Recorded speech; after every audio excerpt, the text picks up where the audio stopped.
with all due respect, this trial is taking far too long.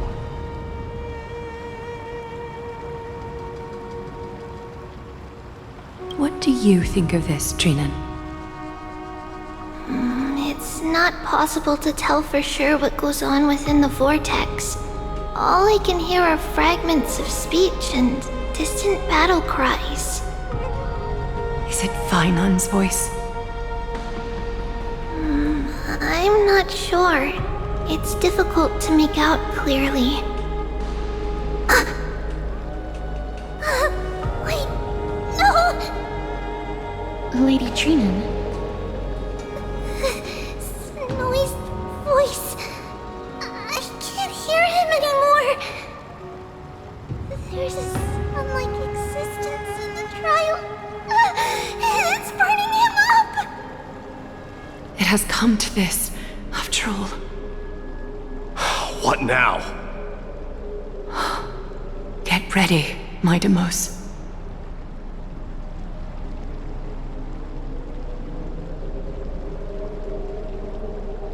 Plan B. We pull him out when something goes wrong.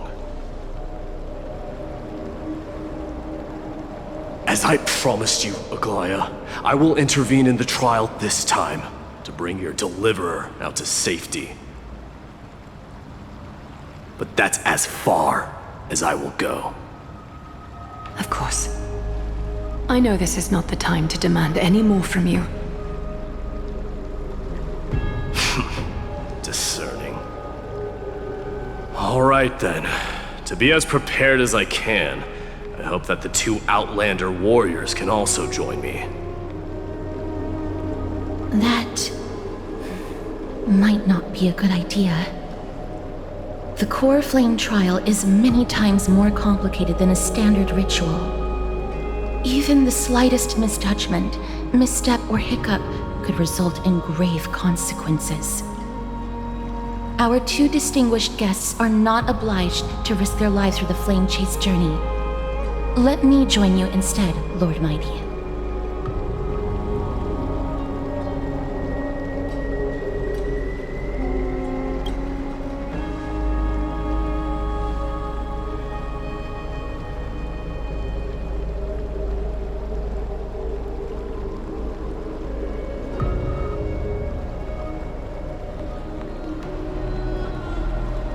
Join me in the trial to look for Phainon.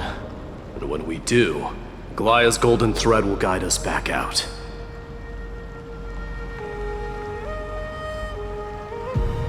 Assuming we survive Nikador's wrath. If something bad were to happen, Casterus, your priority is to ensure the safety of these two. I can find a way out on my own.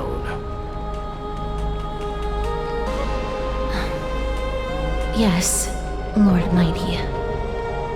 Thank you both for your valor. Time to get to work then. Let me have the honor of taking the lead in this battle.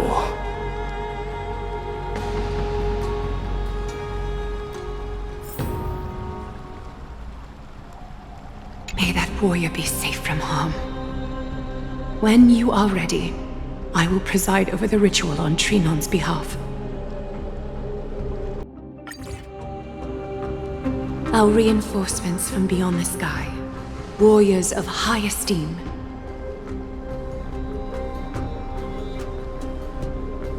Please close your eyes and hold your breath.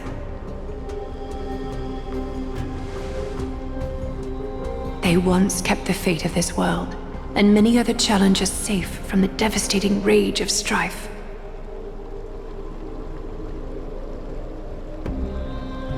They now seek to venture deep into the trial of divinity and prove their will to destroy our enemies, as foretold by the prophecy.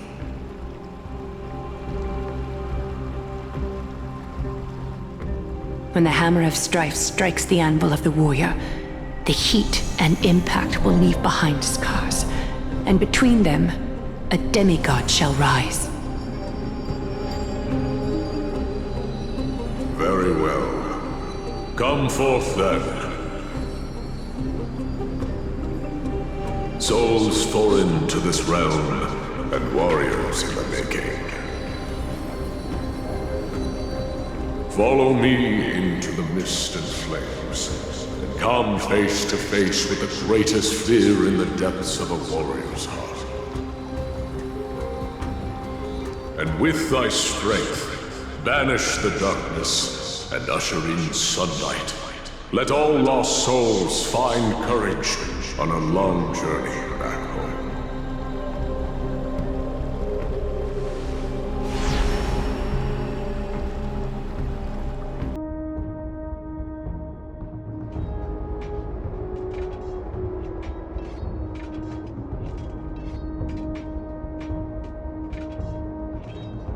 What's the matter? Surprised? Where there's strife, there's carnage. It shouldn't come as a surprise to see such a sight in Nikidor's trial.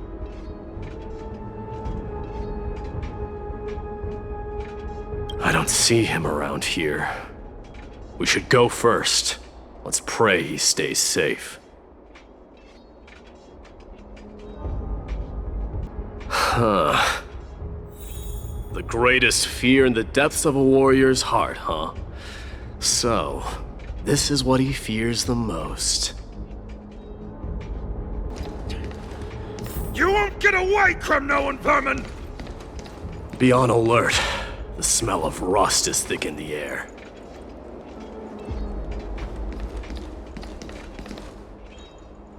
Tell me your name, brute. Your demise shall be a tale I boast about at the feast table.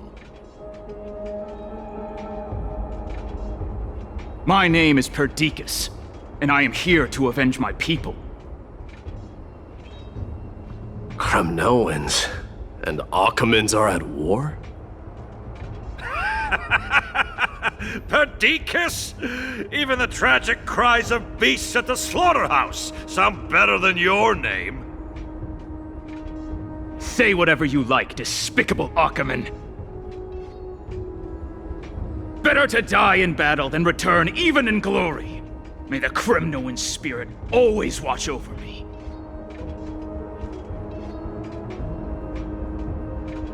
Foolish brute. I see you're eager to die. Very well then. I shall grant you just that.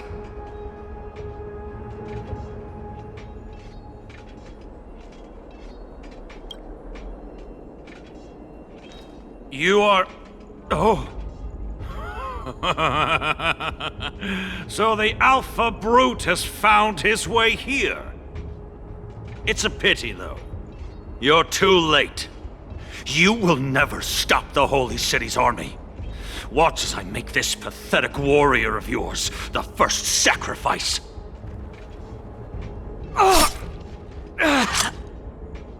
Mightimos, my king, avenge me.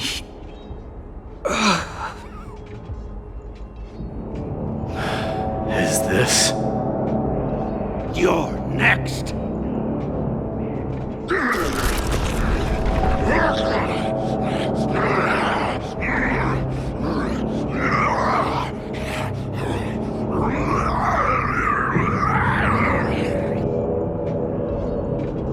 Face your death, cowardly king!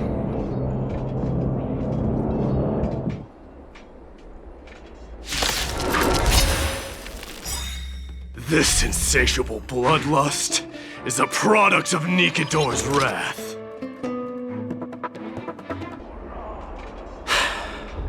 Absurd. I know this Achaman. Strife contorted an honorable warrior into this perverse and twisted being. And that horrible noise. I can hardly suppress my bloodlust when it sounds. This battle cry must have gone to Finon. That's why he lost himself. What a useless fool.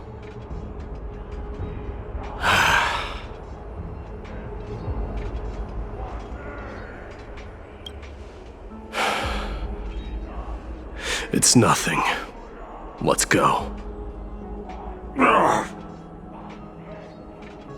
voice is Cartonis? Not you too, Cartonis.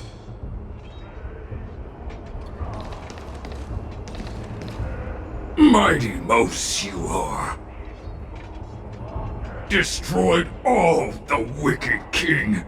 Here to take my life finally.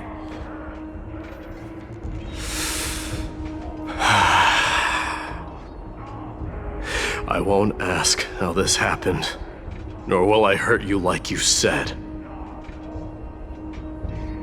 I just need you to tell me where Finon is. All of this you know very well. Leave our city, cursed son of Gorgo! I have no intention of hurting you, Cartonis. Humiliate me you shall not! Leave! Get out of Okima! Get out! Symbol of your sovereignty, take it! Signet of Kremnos, bask in blood-soaked glory, your kind alone! This is... Mother's signet? It's here again. I knew it. Ha! Finally gone mad, despicable vermin have. With your mad king, perish together in that maelstrom of battle! Enough! Be quiet! You were not at all Cartonis! Look out!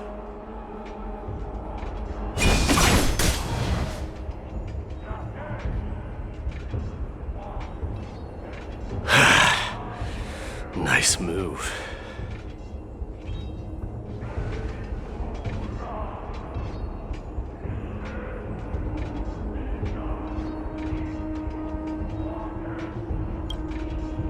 Wait.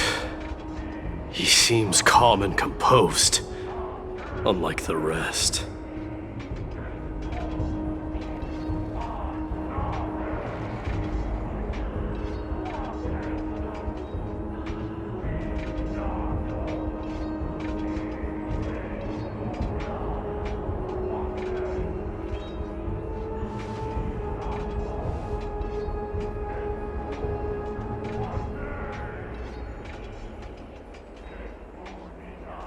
Parted the waters.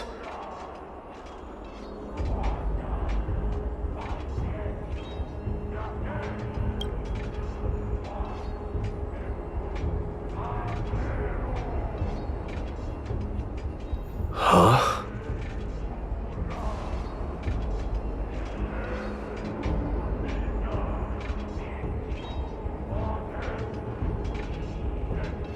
So, you are Dan Heng. What did you go through before meeting us?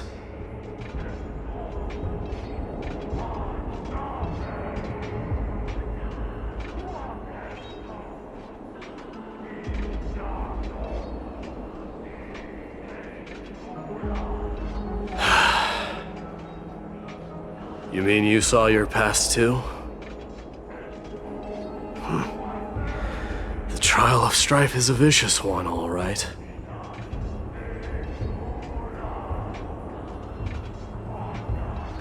This might not be a single person's trial, but an arena for every challenger to engage their own delusions in a bloody battle.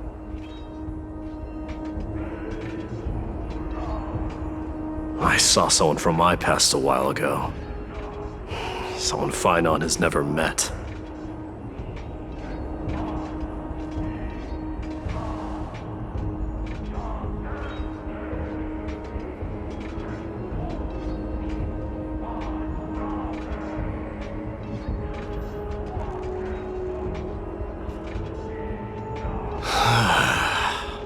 We can only hope this battlefield is nowhere as extensive as I imagined it to be. Let's first follow the sounds of battle to their source. The battle cries seem to be getting a lot louder.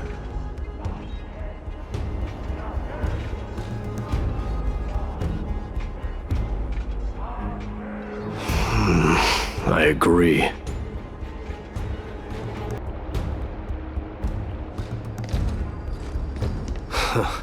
Just as I thought.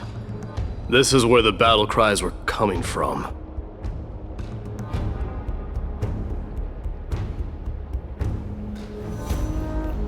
The true entrance to Nikador's trial.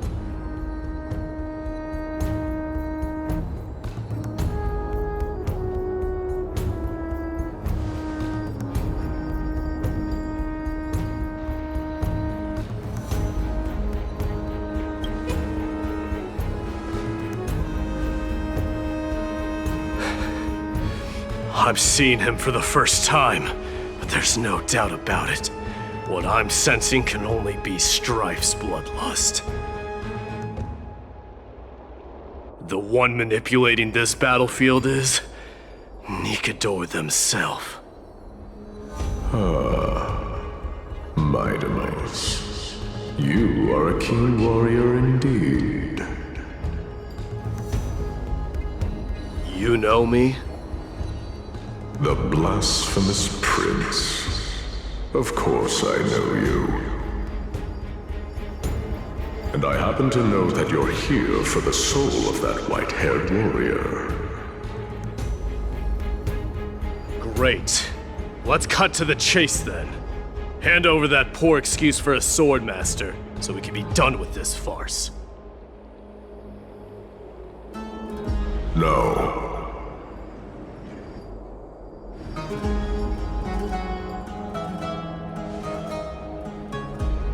I applaud your courage and strength for coming this far, but you have chosen to besmirch the dignity of one who has fallen, and I cannot turn a blind eye to that.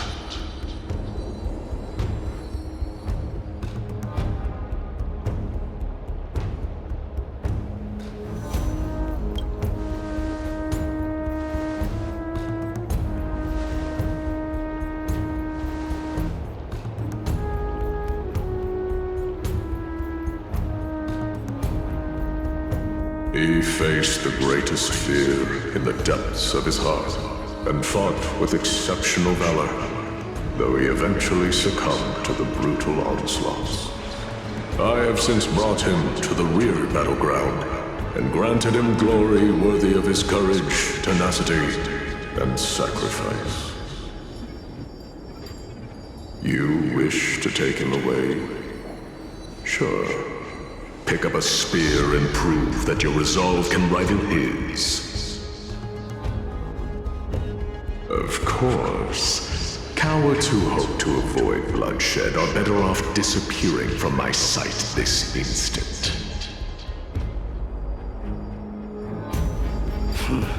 Your opinions are of no interest to me, Mad King. If it's a fight you're looking for, then you will get one, Titan. I will put you to rest once more with my curse of immortality. Commendable. Your noble mother displayed the same spirit with a spear in her hands. Don't you dare speak of her. Why not? She challenged the former Kremnos king to a duel, even knowing that it was a deadly trap, all to protect your dignity. Are you suggesting her efforts were for naught? Her death was caused by you, the incarnation of strife. How dare you talk about her past? Nonsense. You should be wielding your weapon at the god of strife. Battle me and put a swift end to this!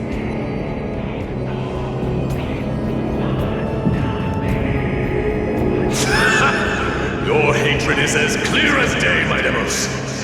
I once must have stopped.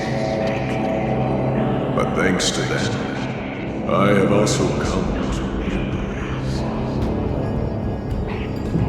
This is why you killed your father for the throne, only to let your signet sink to the bottom of the Sea of Souls, refusing to let the glory of Kremnos live on.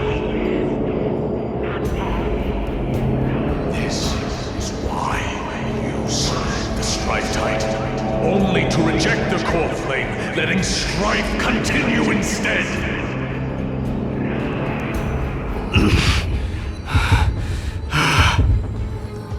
O child abandoned by fate, show me what you are capable of. Show me if you have the power to put out the flames of your very own destiny.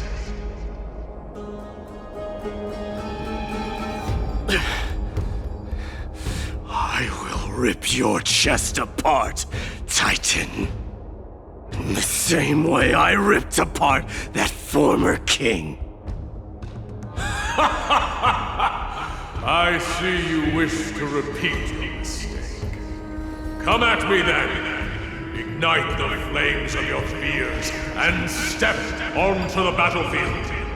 Take this fierce battle to the boundaries of strife and consume me, or lose yourself in the fight and watch your defeated corpse burn to ash. But remember this, my brothers. The son of Gorgo will be crowned in blood. The very moment you've been unjust will be the moment of your ascension. To you, the successor of Kremnos!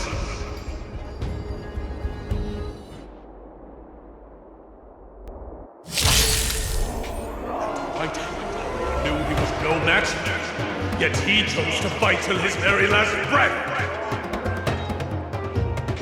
What about you, Mightimos? Can your murderous intent match up to what fate has in store for you? Prove to me that you are worthy of this power. Come on, show me your courage.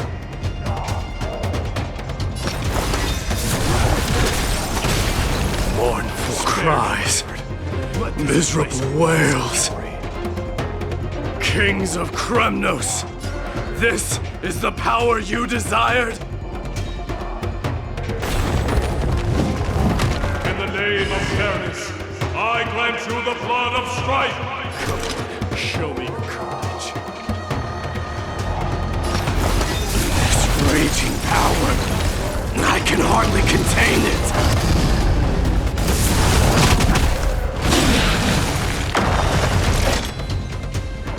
Dying soul, face me. I allow you to accept your punishment.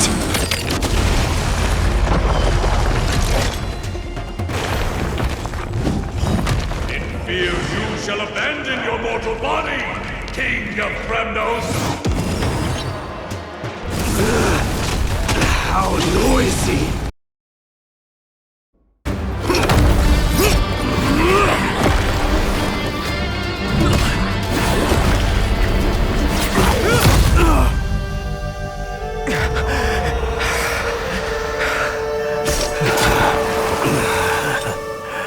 Found you.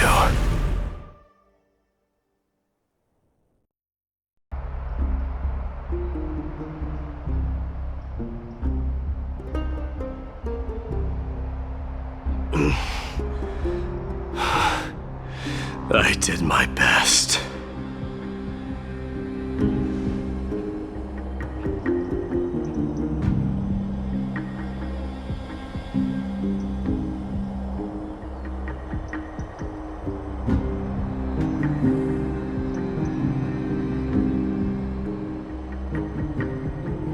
There's no need to worry. His soul is in a stable condition. With ample rest for both body and mind, he'll be up and about in no time. The greatest fear in the depths of his heart. Lord Finon must have been forced to relive his past during the trial, and revisit his homeland that had fallen to the black tide.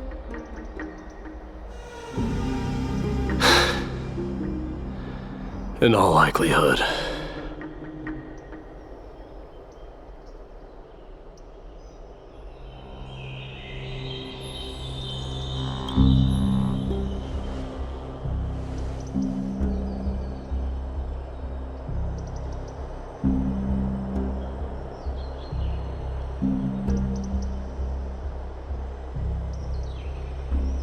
It is one of the culprits that drives the people of Anvorius to madness.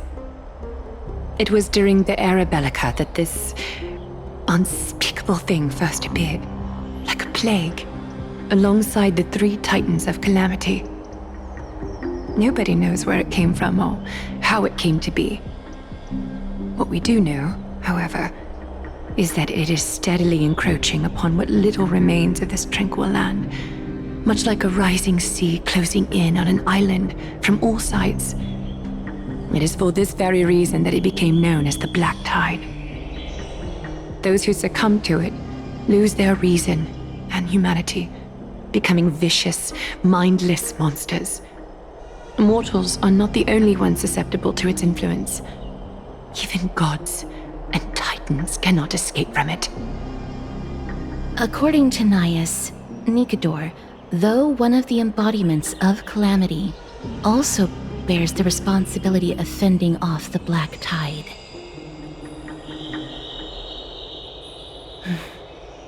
Perhaps that is also why Lord Finon threw himself into the trial of strife so readily. But now, we must look for alternative means of igniting the flames of strife. So, Aglaya, what should we do now?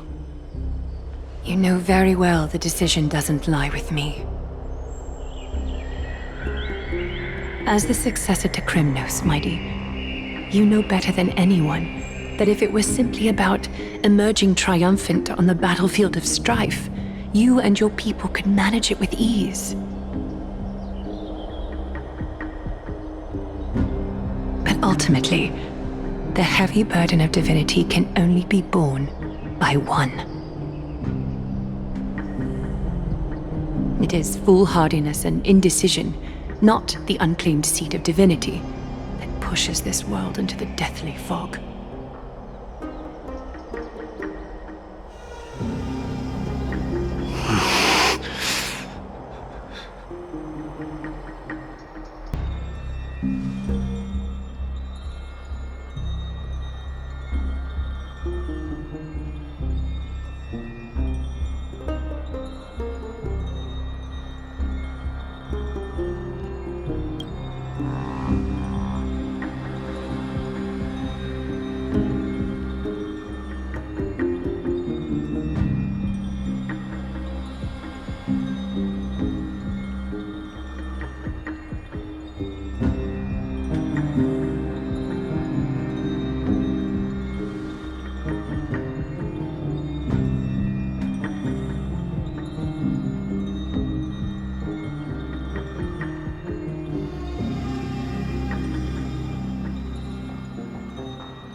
worry, Dee.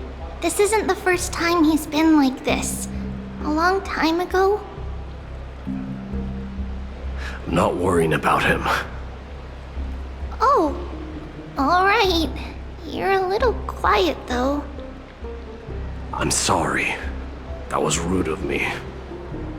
What I meant was, I know that man can pull through for sure. It's alright. Being straightforward suits you better. Actually, Dee, there's something we're curious about. What did you see in Nikador's trial? Something that terrifies me. Isn't that ironic? There shouldn't even be a word for fear in the Kremnoan language. Do you think you stand a chance against that thing that terrifies you? Is this also part of your grand scheme?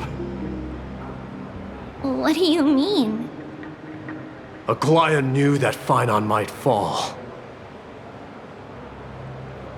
And she expected me to take his place. That was the plan all along, wasn't it? Yes. Looks like you know everything. I have no intention of condemning you for it. The Flame Chase journey is not a game, and I have long understood this. The downfall of Strife, and the ever-growing threat that the Black Tide poses. If Circes and Ornyx are also impacted, ramifications will be dire.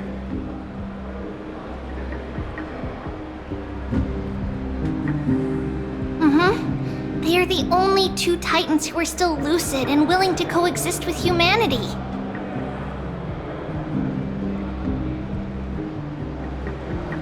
Regrettably, I do not hold the key to completing the trial. If I wish to conquer that fear, I need the assistance of my fellow Kremnoans. Give me some time to speak with my people. It won't take long, I promise. I see. There is strength in numbers, but you must know that the trial to become a demigod is ultimately meant for only one individual. Dee, your people, they have been eagerly awaiting a new king all this time, haven't they? If you take on the divine role, they will have no reservations about following your lead. After all, you're the hero of Castrum Kremnos. I once was. But Lady Trebios, therein lies my deepest fear. We'll talk again later. I'll be back. Dee? Regardless of what happens, we will always be there for you. Thank you. The person I'm looking for is probably in the hot bath. I should go take a look. The billowing steam always brings back memories of the furnaces in our homeland. Children left unattended by their parents? That's not safe.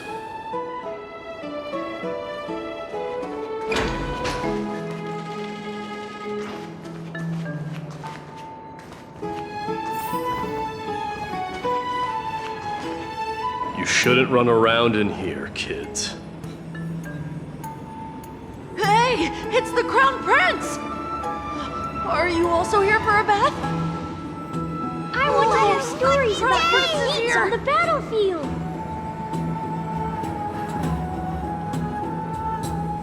The Crown Prince. Are you Kremnoans? Yeah, we are! The grown-ups said we used to live next to the arena. Well, next to the parts next to it anyway.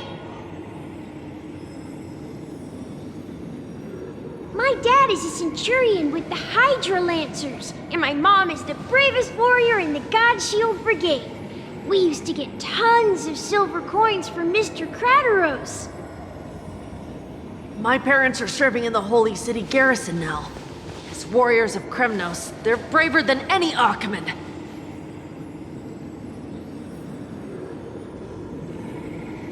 Why are you kids here alone?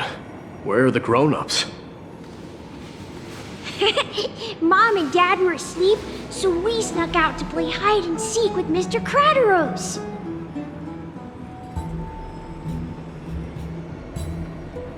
That old man can be such a child sometimes. You know where Crateros is? I happen to be looking for him. Sorry, I don't. Come to think of it, we haven't seen him in a while. Did he get lost while trying to find us? No way! Mr. Crateros is a member of the Royal Wing Elites. He's the best at hunting down enemies. He was counting near Verax Lea when we went to hide. I thought about taking a peek, but who knows if it might be a trap he set.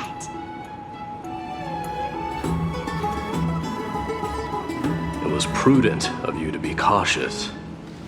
So, which Verax Lea was he with?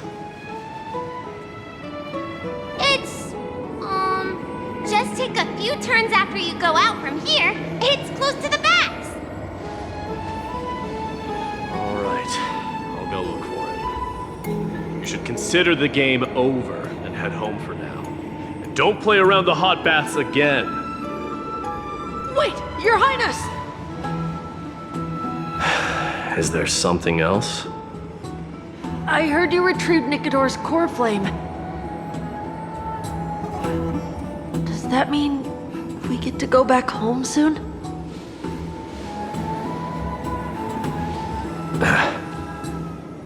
Have you ever been to Castrum Kremnos? You were all born in the Holy City, and are living lives no different from the Achaemens. Everything you know about our people comes only from the tales of others. You have never even witnessed the blade in the sky with your own eyes. How, then, is a city you've never seen your home? Because this place is definitely not home. Mom and Dad told me that the children of Kremnos are born to wield swords and fight on the battlefield.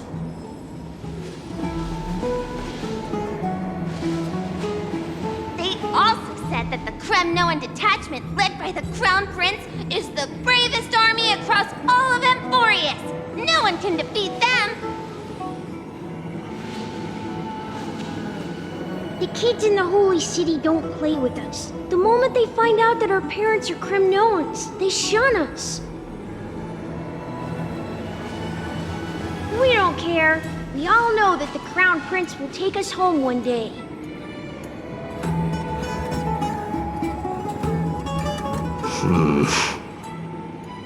That time has not yet arrived.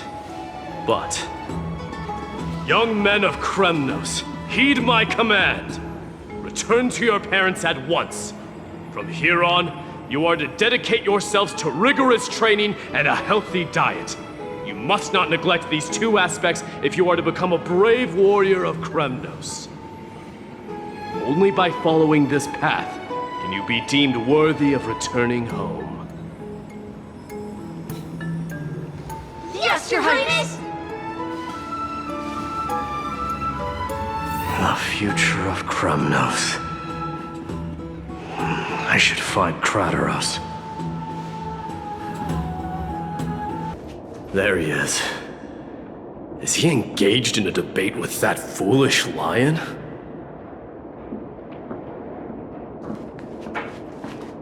Rat! Oh, it's the Crown Prince of Castrum Kremnos. Get a grip. We're here by order of the Council of Elders. Even the Chrysos heirs have to think twice before doing anything to us. Out of my way, lackeys of the Council. The Civil Guard of Akama is on official duty. Please keep out of this area. Calm down, my lord. Play nice. Don't make me repeat myself. I'll allow you to pass this time, but just this once.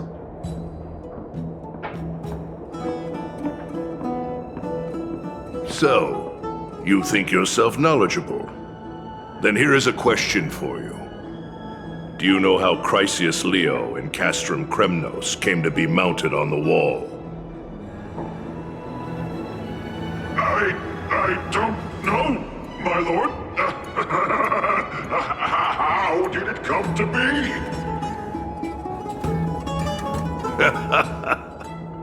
Let me enlighten you.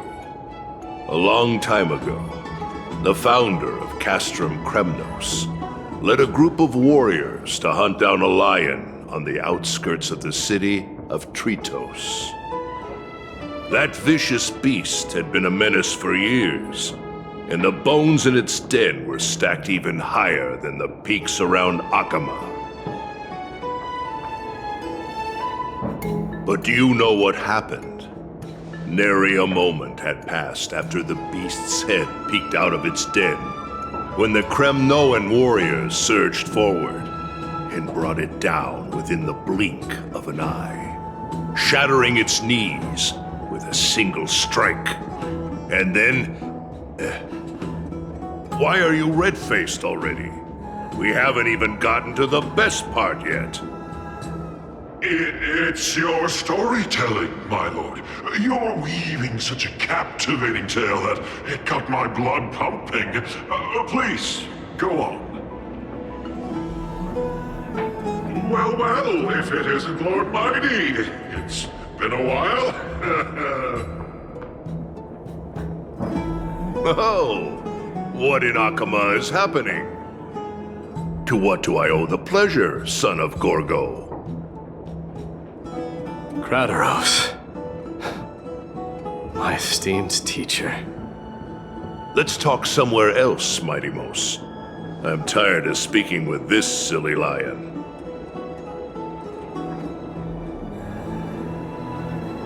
What about the Council's informants? Those two hyenas are nothing but scavengers of rotten meat. They couldn't bite even if they tried.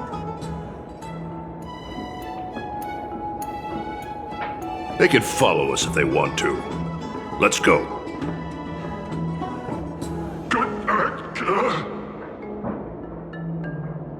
Wait, so how in the world did Chrysius Leo get mounted on the wall?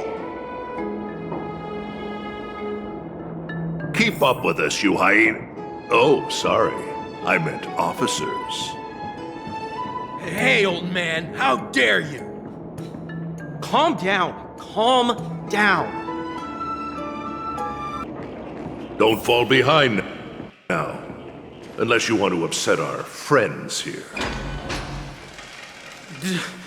Don't you dare try any tricks with us. We're almost there. Why have you stopped? This is a nice spot for a private chat. Shall we, sir? Let's do it.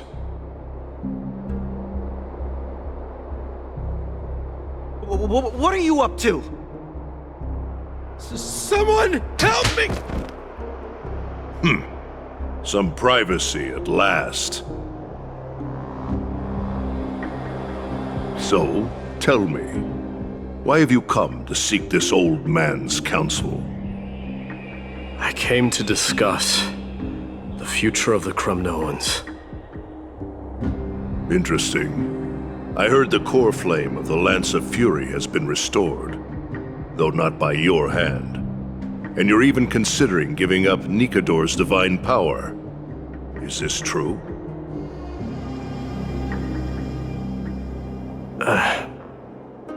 Those rumors are not entirely groundless. In other words, You did entertain the thought of giving up the throne of Kremnos and forsaking your people. The divine power is not equivalent to the throne. The path of strife is also not our people's only way. Enough with the word games. You, of all people, should understand the plight of the Kremnoans.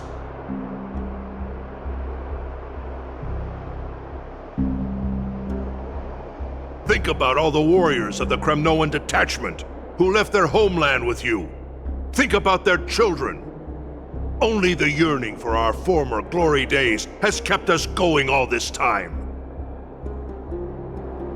If they ever learn that the Crown Prince they look up to so much is actually toying with the notion of stepping down, think of the disgrace it would bring upon your departed mother, Martimos. You best remember that she died for you because of Europon's schemes, to restore the glory of Kremnos.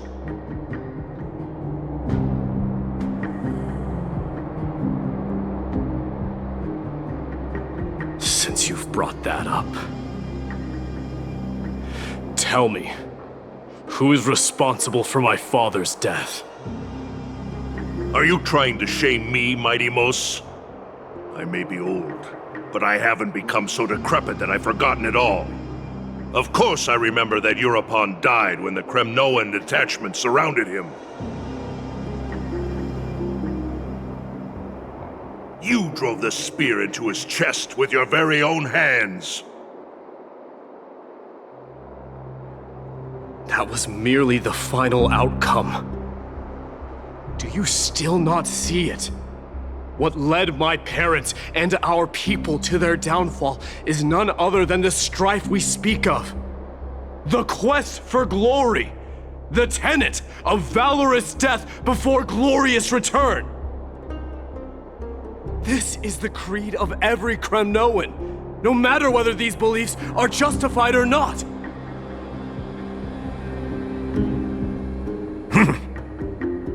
Don't be ridiculous. The only thing that could slay a king is a spear. Even an infant knows that much. I swore to your mother that I would guard your crown with my life. I never foresaw that the son of Gorgo himself would be the first to turn his back on the Kremnoan spirit. Gorgo. Your mother bore that name. The name of the great founder of Castrum Kremnos. And she upheld that name with honor. If you choose to turn your back on her legacy, like a wretched deserter, do not fault me for withholding my loyalty, Martimos. I came to discuss the future of our people with you. But it appears this is not the right time yet. Go, mighty. Ha! That's what those Chrysos heirs call you, isn't it? Go down the path you have deemed correct. Deep down, you have always been one to do as you please. And I am well aware that no one can deter you once you've made up your mind. But don't you ever dream of renouncing the traditions of Kremnos. We may reside in Akama now, but we remain eternally bound to strife by blood. Bloodlines no longer hold any significance in this era of destruction. My young lord, always bear this in mind. Never reveal your vulnerabilities to anyone. A lion should never dwell amidst its prey, especially when it wields power enough to dominate the entire hunting ground.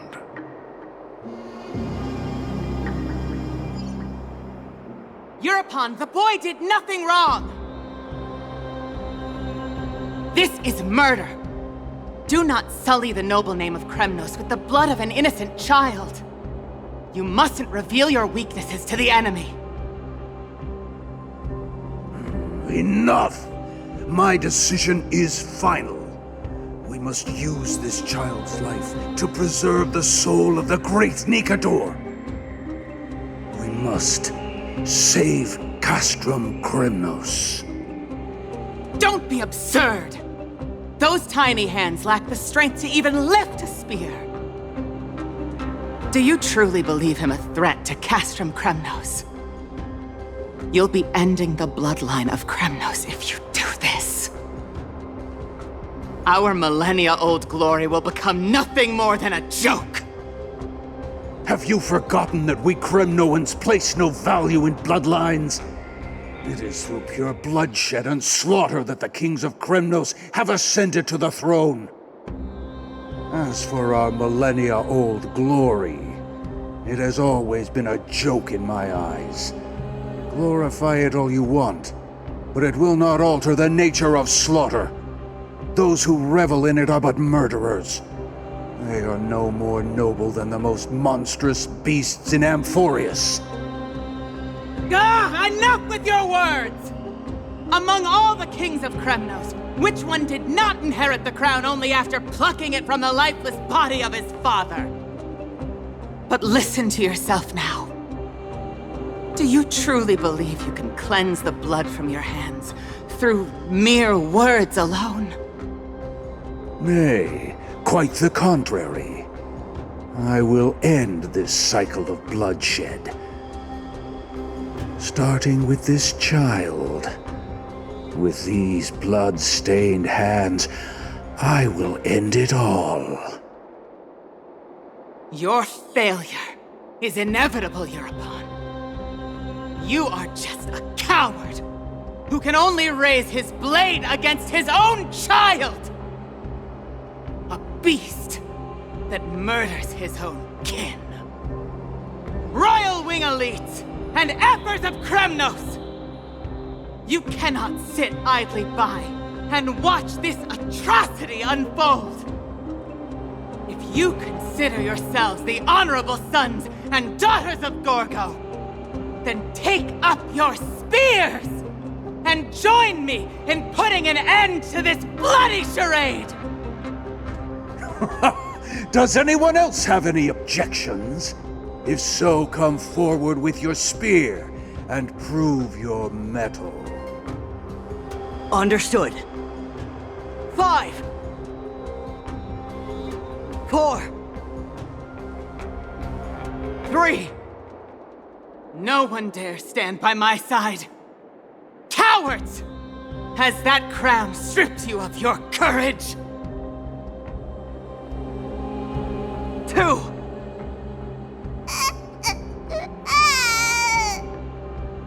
One.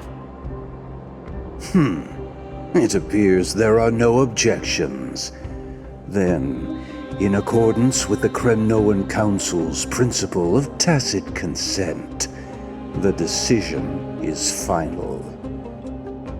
With all present as witnesses, this child shall descend into the Sea of Souls, where he will nourish the Lance of Fury and join the fallen heroes. May fate and the gods await your arrival. My son, my Deimos. Stop! If you have more to say, then speak. On account of the life we have shared together, I grant you this one final chance.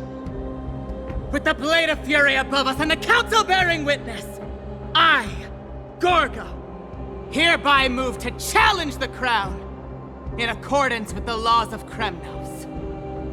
O unworthy king, in the name of the Council of Elders, I demand that you duel me!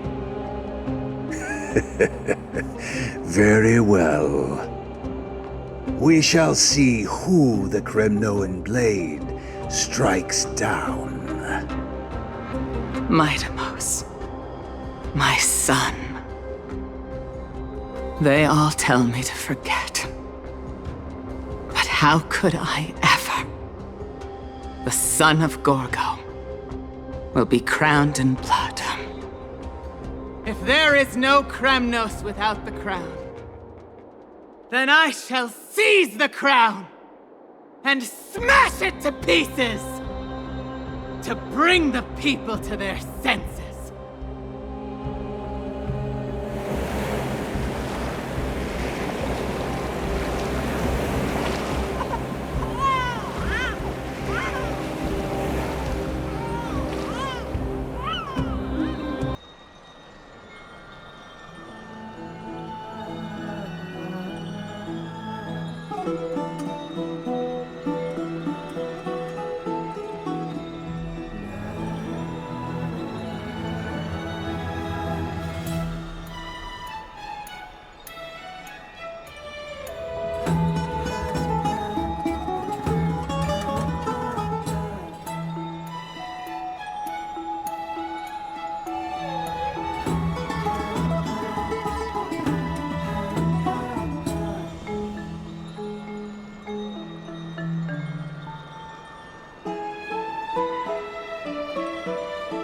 Mister, you're awake.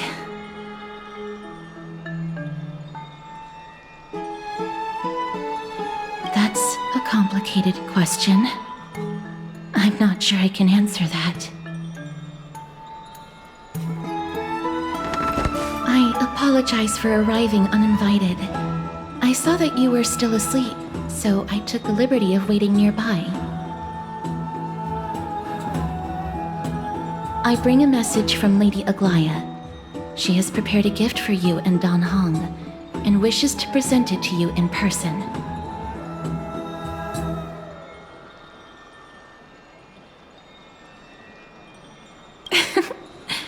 I'm glad you're in good spirits.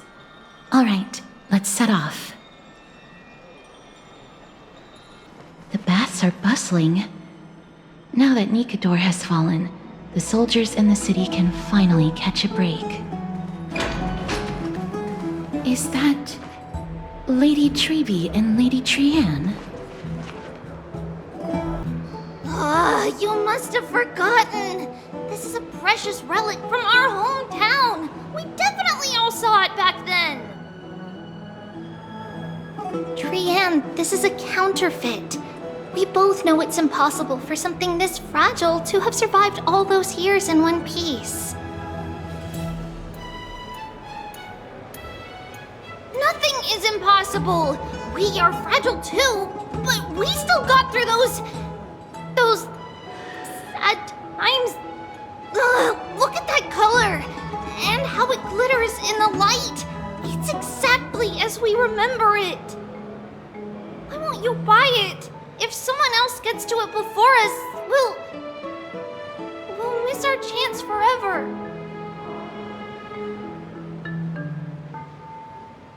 Calm down, Trianne. You need rest. Please, there's no need to fret. If you need more time to make a decision, I can put this aside for you until tomorrow.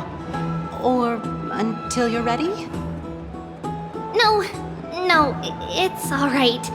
Trianne is just... She'll come to her senses tomorrow. We'll be off first. Trianne is just... what? Trianne is super mad, that's what! You've forgotten all about Mama! Mama gave us something just like this before! Trianne...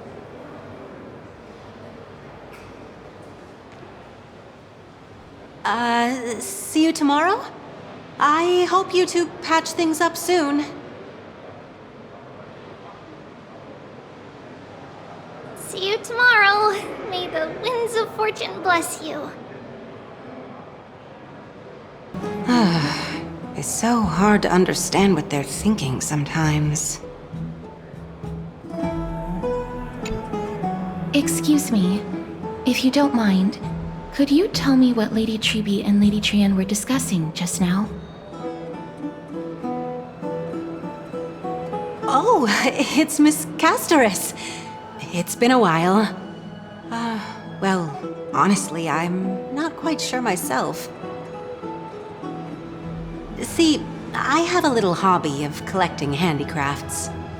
Some time ago, I found this trinket being sold at the Memorial Market and bought it to use as decoration at my stall. When Lady Treby and Lady Trienne walked by earlier, Lady Trienne happened to catch sight of it and promptly insisted that it was a precious memento from her hometown. But Lady Treby believed it to be a counterfeit. She said it couldn't possibly be from Yanisopolis. The likelihood of such fragile glassware surviving the Chrysos War is simply too low. For some reason, Lady Trienne became awfully upset after hearing that. I see. Madam, would you mind selling this trinket to me? Certainly.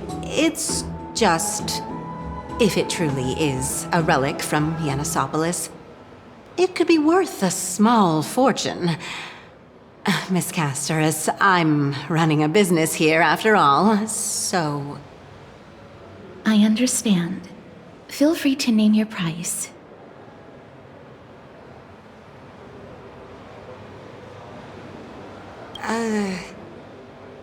I suppose I can sell it to you at cost as a sign of goodwill, Miss Casterus. Just promise to support my business in the future. Much appreciated. We're lucky that she has a good heart. I'm not one to venture out often, and while I have some savings, it takes a lot out of me to even talk to people, let alone haggle. Had it been another merchant, I would have been set back plenty. The authenticity of the piece isn't important. What matters is that it holds special meaning for Lady Trienne and reminds her of her hometown. I've long wished to show my gratitude for Lady Trienne's care, but I haven't been able to come up with any ideas for a suitable gift. This chance encounter today feels like divine intervention. Perhaps this is the gift I've been searching for. Still, this trinket is admittedly rather fragile. I will have to make some adjustments and stitch it onto wool felt to protect it. That way, no matter how much Lady Trienne runs around, it won't break easily. Alright, back to business after that little detour. Let's keep moving. Don't stray far now. We've already kept Lady Aglaya waiting long enough.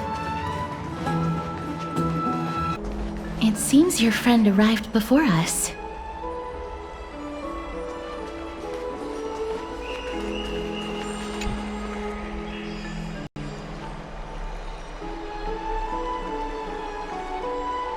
Welcome, Cass. And you as well, trailblazer from beyond the sky.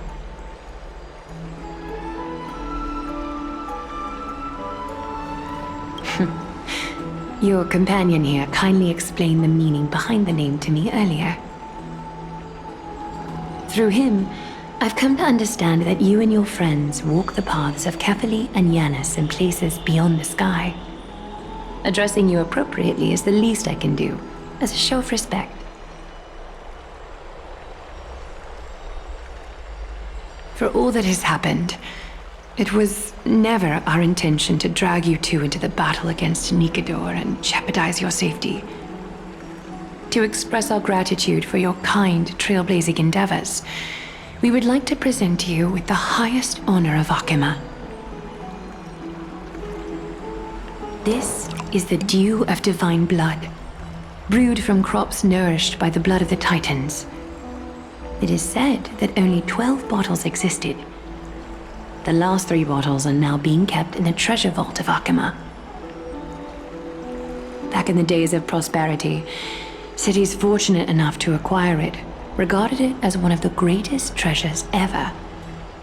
Unsealing it during a ceremony held in honor of 2 cities' diplomatic ties was the highest form of respect one could show the other. And now, in keeping with tradition, Akima dedicates this drink to our esteemed guests from beyond the sky in appreciation of what you have done for us.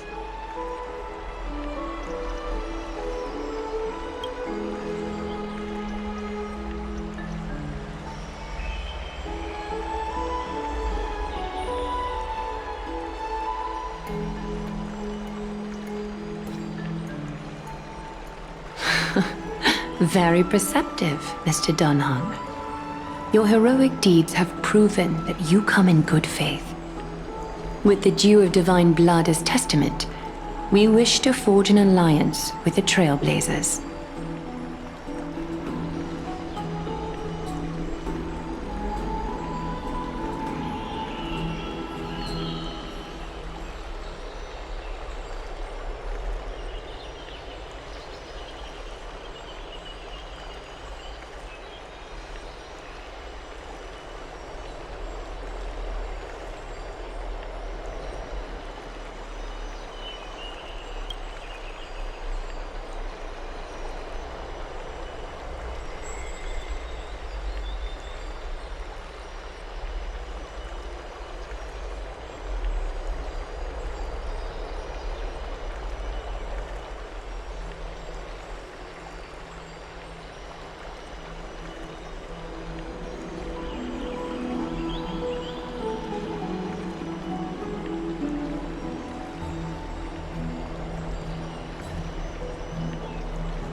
Wow! Gray and Danny have sharp eyes indeed. You'd make outstanding members of the Twilight Courtyard.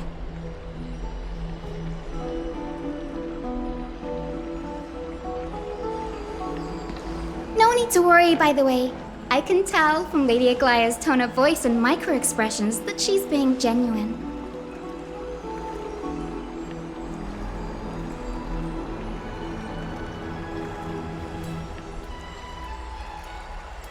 Not only are you guests from beyond the sky, but you've also done so much for Akima. You're practically heroes to us all. Lady Aglaya would never subject you to Aquila's judgment.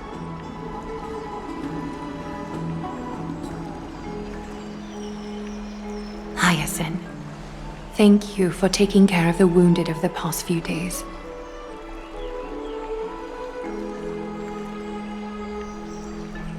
Oh, it's no trouble at all. The patients are very cooperative when we attend to them. I'm just thrilled to see them all going home healthy again.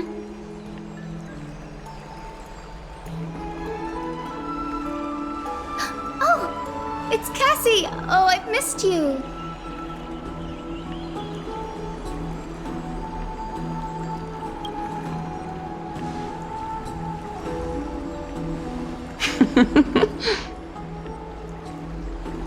Miss! You can't say that! Lady Aglaya should always be Lady Aglaya.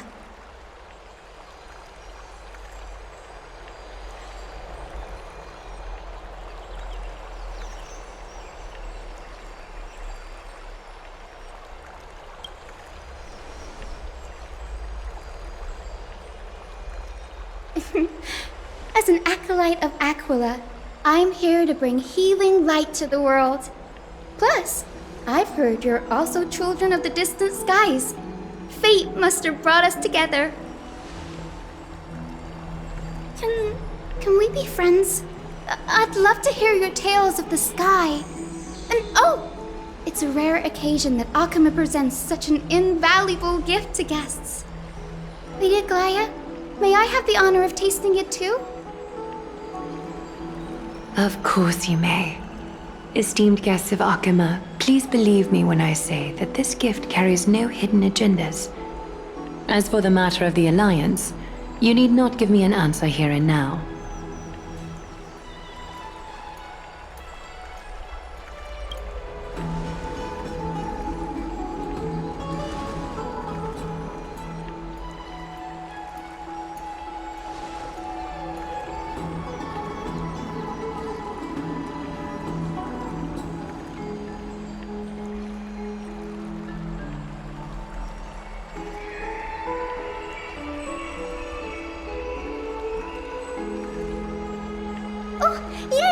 Then I'll get started on my questionnaire.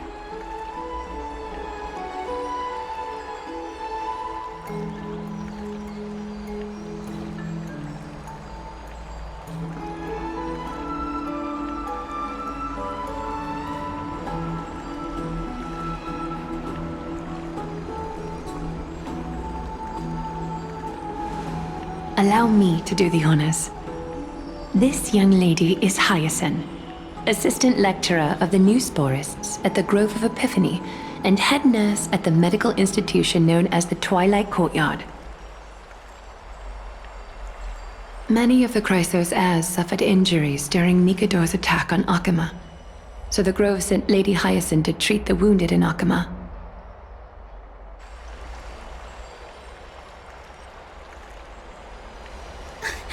But what I'm really good at is helping people sort out what ails their mind and spirit. If you're ever feeling troubled, come find me. A little sunbathing in the courtyard will chase all your worries away.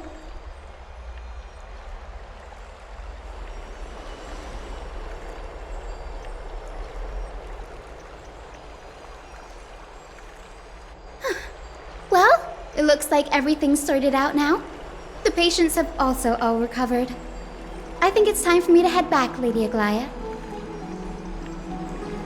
I would love to keep you in Akama for a few more days, but I would hate to provoke the ire of the Grove.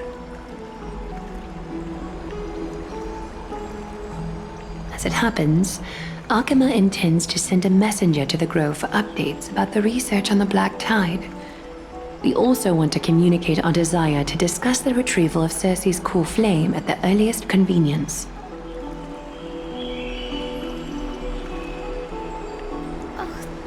Sounds pretty serious. Lady Aglaya, you can't be asking me to... No need to fret. We won't put you on the spot. Trianne will be going there as the diplomatic messenger of Akama, and Castris will be accompanying her. I happen to have a few questions for Professor Anaxa as well, regarding the missing Titan Thanatos.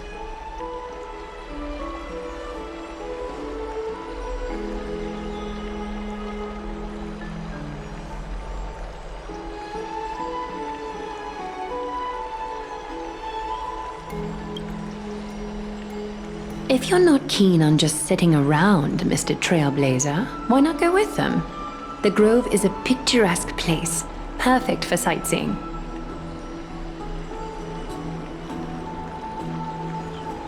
That's a wonderful suggestion.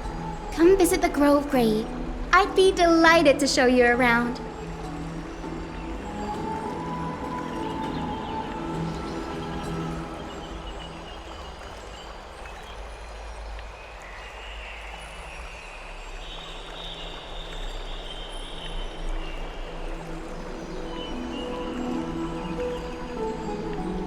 In that case, do bring this spindle along with you. This tool, called the weft, is used to spin thread and has been passed down in my family through generations. Though it doesn't see much practical use nowadays, it's become a symbol of great significance. In this respect, it is the perfect token to represent my will. If you encounter trouble at the Grove, just take this out and show it to them. While you're in the Grove, the golden thread of the weft can also render all things around you visible, regardless of whether they're corporeal or not, allowing you to see things as I would. Castris knows this too. Make good use of it. Trianne is already waiting for you at the outskirts of Akama, so I won't keep you any longer. May your journey be smooth.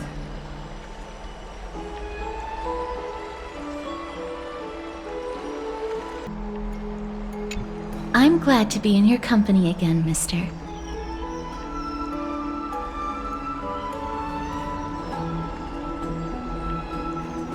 Thanatos controls my fate, in a sense. The curse I bear came from them. And they have something of mine.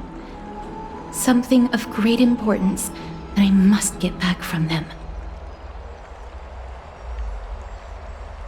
When I was studying at the Grove alongside Phynon and the others, Professor Anaxa was responsible for teaching us about the Chrysos heirs and the Titans. That's also when I met Miss Hyacinth. She was Anaxa's teaching assistant then. The Grove of Epiphany is Akima's partner academy. They look after the core flame of Circes and are the organization at the forefront of researching phenomena such as the Black Tide and the Titans. They also provide academic research support for the Flame Chase journey. Several Chrysos heirs are based in the Grove, including Miss Hyacinth and Professor Anaxa.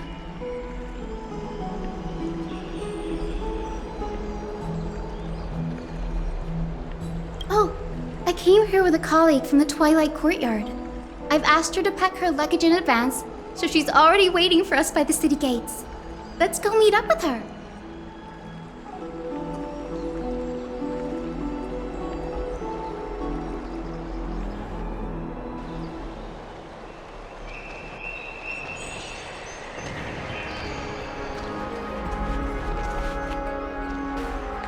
Look, there she is! And Lady Trianne. But who's that they're looking at?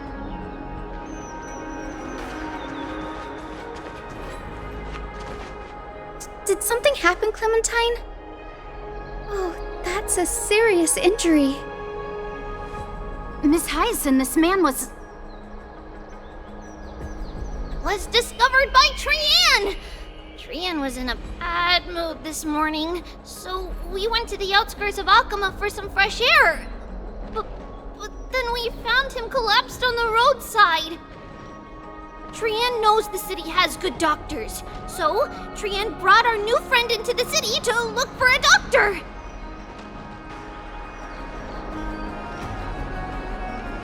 I was waiting here for Miss Hyacinth when I bumped into Lady Trianne. But by then, this man was already in critical condition, so I had to perform some emergency treatment first.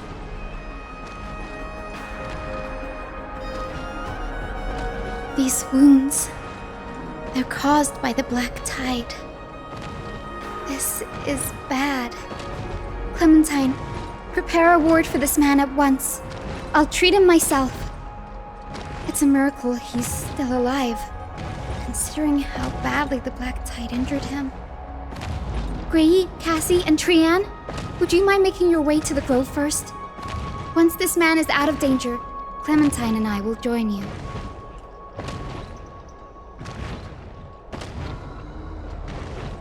As a healer, I cannot ignore those in need of medical attention. I understand. May fate have mercy on this poor man.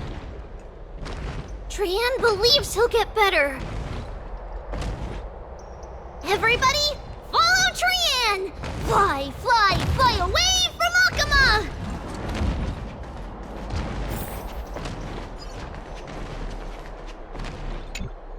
Down this road we go, to the skies we fly, leaving Akama behind! Little Cass, little Grey, are you ready? You might not be aware of this, but using the Sentry Gate takes a significant toll on Lady Trianne.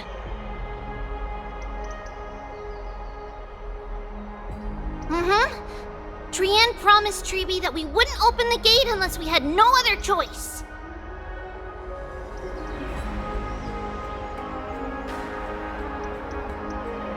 I'm ready, too. Okie dokie!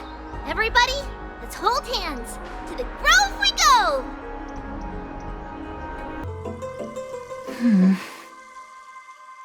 It's harder than I thought to sew gemstones onto Wolfeld. Cass, memmy, memmy, mem. Memmy, mem, mem, mem. Mem wants to try sewing. Here, why don't you give it a go? Memmy, mem, mem, memmy, mem. Memmy, memmy, mem, mem, mem, mem, mem. It's hard not to like Mem when they're so adorable. Oh, this is amazing. It seems as if their voice has become more intelligible after the battle with Nikador. After spending the last few days together, I feel like I'm gradually gaining the ability to understand what they're saying. Even if it's just a little.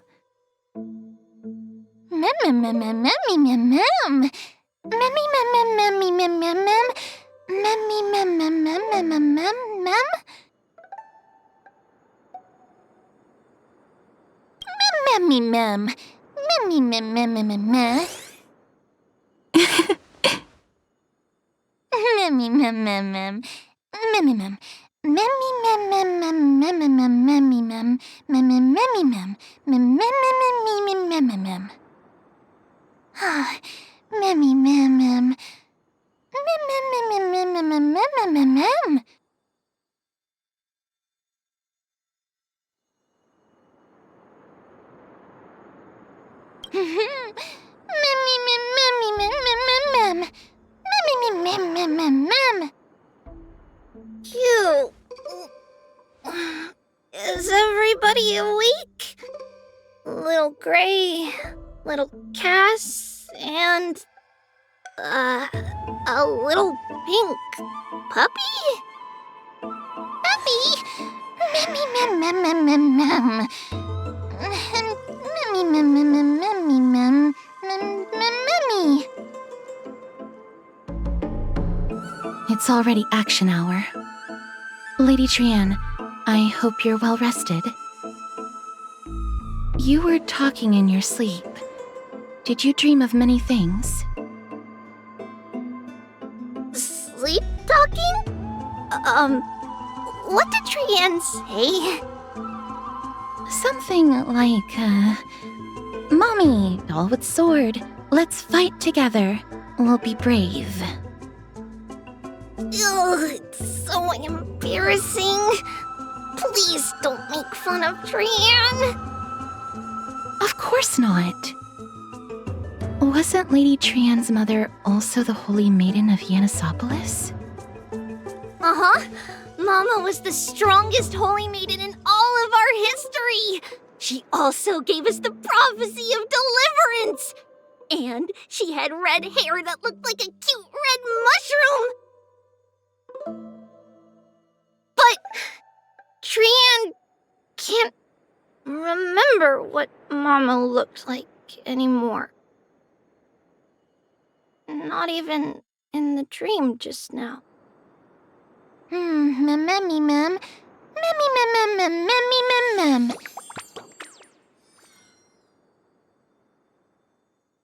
Memmy mem mem. Memmy memmy mem mem memmy memmy mem mem. Memmy memmy memmy mem mem memmy mem mem mem. Memmy mem memmy mem mem mem memmy mem mem mem mem mem mem mem mem boom. Mem memmy mem mem mem mem mem. Memmy mem mem mem mem mem mem mem mem.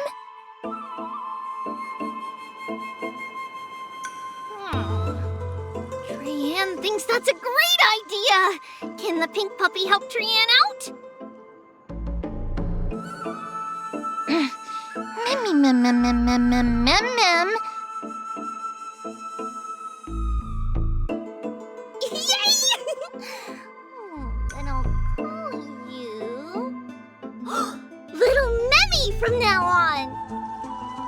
Mem mem mem mem. Memmy mem mem mem mem mem. Memmy mem mem mem mem memmy mem. Mem mem. Mem mem mem mem. Me mem mem mem mem memmy mem. Memmy mem mem me mem mem. Memmy mem mem mem mem.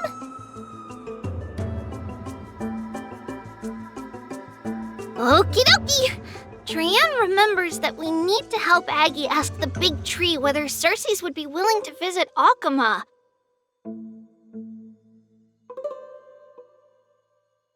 If we follow this woven trail and keep going upward, we'll reach the grove in no time!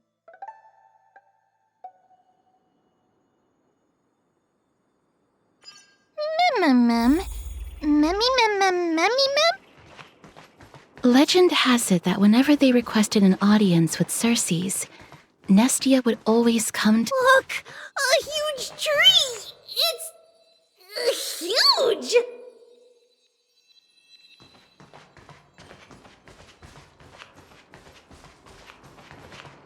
Ma'am.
It's the Bough of Rift, the divine body of Circes.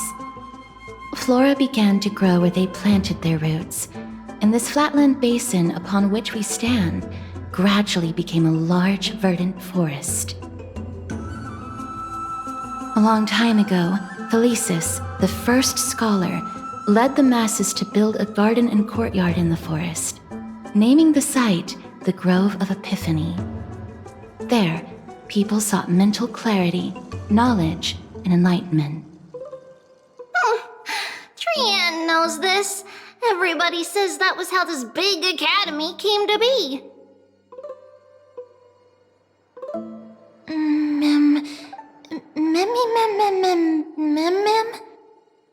Something feels off.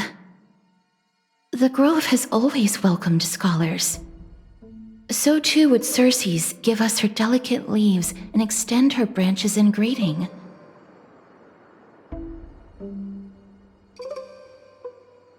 Yet, it seems both the Grove's messengers and the Titan are indifferent to our arrival.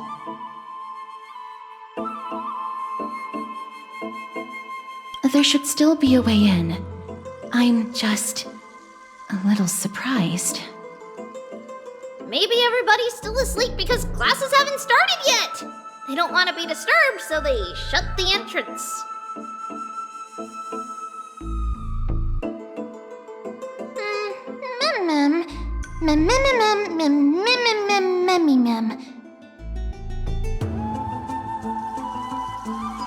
This place is too quiet. What in the world is going on?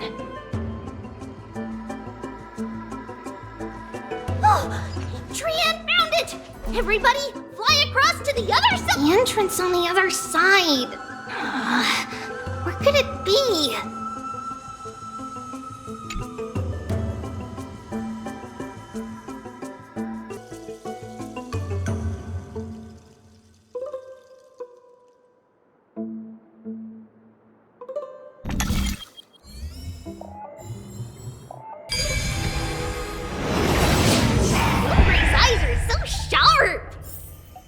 I knew you would find it.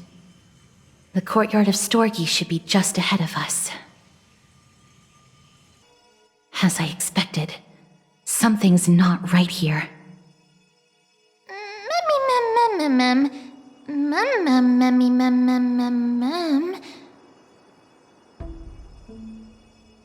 Not to mention that this whole place is also eerily quiet.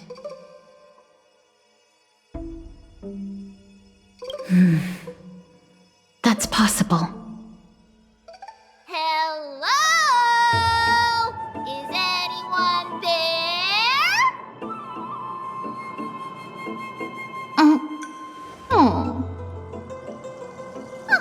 No one's here. I have an idea.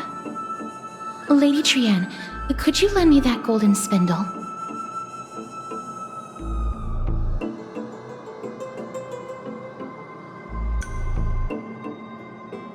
Do you remember? Lady Aglaia said this. While you're in the grove, the golden thread of the weft can also render all things around you visible, regardless of whether they're corporeal or not. This is achievable because the grove is not only where the roots of Circes are, but also where the chrysalis of gold manifests.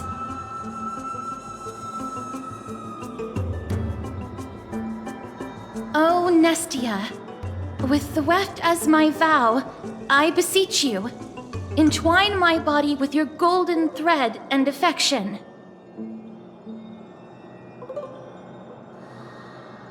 This is a proverb that was recorded in the handbook of Nestia's priests. If I'm not mistaken, we should be able to draw power out of this butterfly exuvia with the golden thread.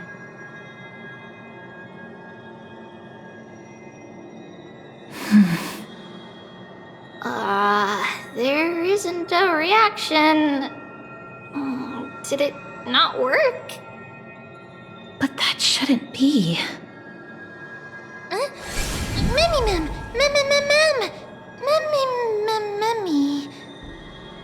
Are they white dryad flowers?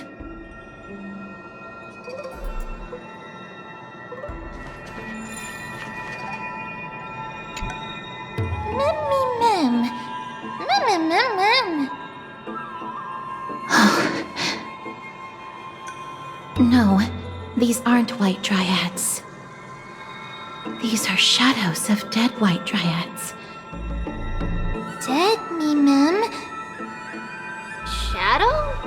Strictly speaking, these white dryads are still plants. They only gained sentience as a result of Circe's blessing of equality. But their sentience is minimal when compared to that of humans. These flowers have already died. What you see here are just faint afterimages of their souls. However, this also means that the golden thread has definitely connected with the Titan's presence. Without the golden thread's outlines, we would not have been able to see them at all. But what happened to them? Why are there only tiny shadows of them left? Mem, can you read their memories? Let me try. Mem.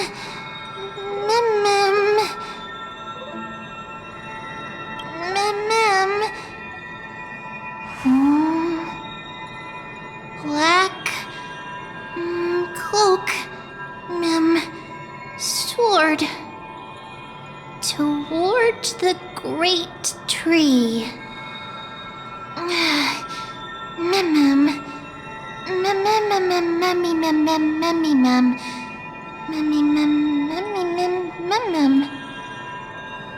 I have a bad feeling about this. The deathly fog of Thanatos is fast approaching.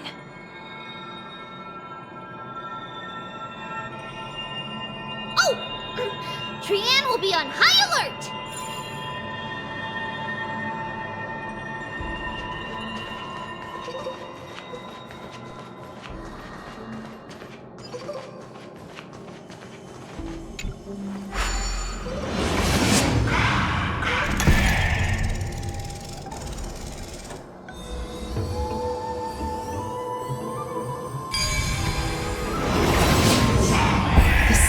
Death is becoming more and more intense. There, on the steps. This looks really scary.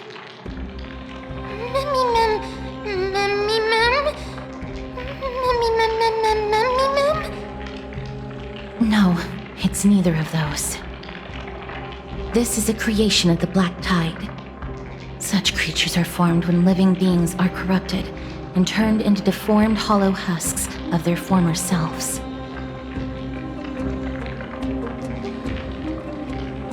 Everybody, stay alert. Regardless of what has happened to the Grove, the fact that we're seeing the remains of a Black Tide creation here definitely doesn't bode well.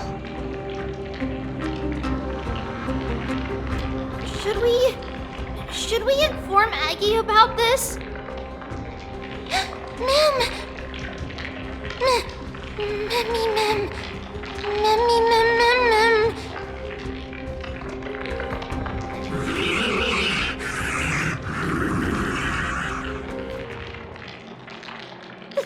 The monster is alive! Trienne will protect everybody! Trienne, please hide behind us. Mister, let's do this.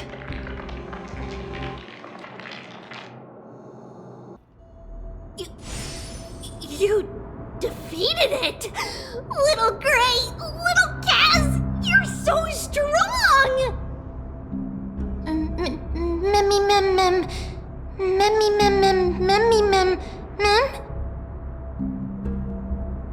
To think the Black Tide has spread this quickly to the Grove despite its remote location.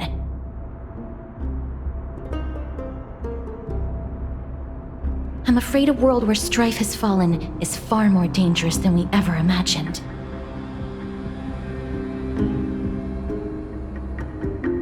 Oh no! Does this mean that Akuma is also in danger? Looking at this mess, it seems the scholars at least succeeded in fending off the first wave of attacks. But at what price?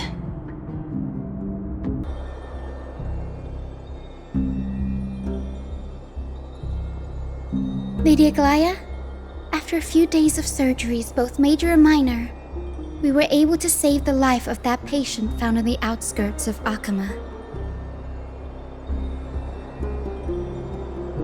Thank you again, Hyacinth, for your hard work. The scarring of his organs was especially severe, a result of the Black Tide's corruption. It's a miracle he's even survived. I can't say for sure when he'll regain consciousness. Don't stress yourself out over this. You've already done everything in your power to save him. There's no need to hurry to the Grove either. You deserve a good rest now. Treeby, I have some things to tell you as well. There's something strange about where that patient came from. He is not Akuman. The way the stitches on his clothes are hidden is quite unique. Such craftsmanship is undeniably from the Grove. The Grove? You mean... Now that I think about it, Castris and the rest should have arrived at the Grove by now. Trienne just got in contact! The Black Tide has invaded the Grove. We haven't detected any survivors, even with the help of the Golden Thread. What should we do, Aggie? The Black Tide is posing an even greater risk to us now. I did not expect the Grove to be the first to be impacted, though. Can they tell where the core flame is right now?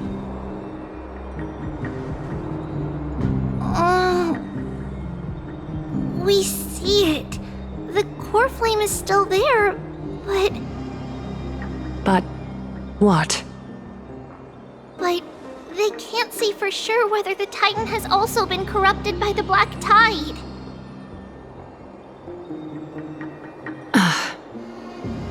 Please let them know that for now, the most pressing task is to identify the core flame and transfer it to a safe place as quickly as possible.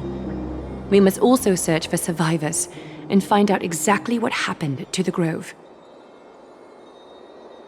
Oh, and find Anaxa. Unless something went terribly wrong, he should still be alive. They've set off.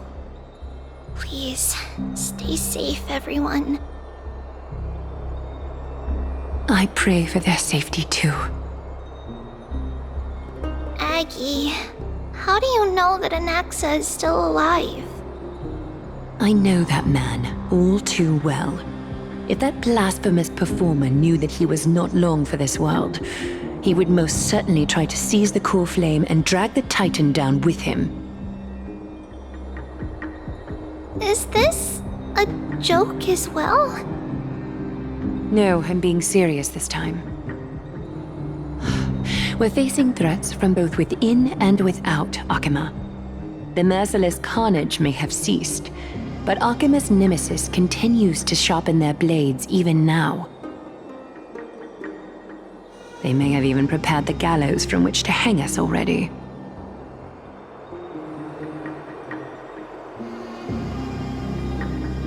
You mean... Even if the divine authority of strife is as yet unclaimed, the Black Tide is advancing more rapidly than I expected. I fear this tragedy is more than a mere natural disaster. Alas, it's too late. The Council will likely take this opportunity to do something...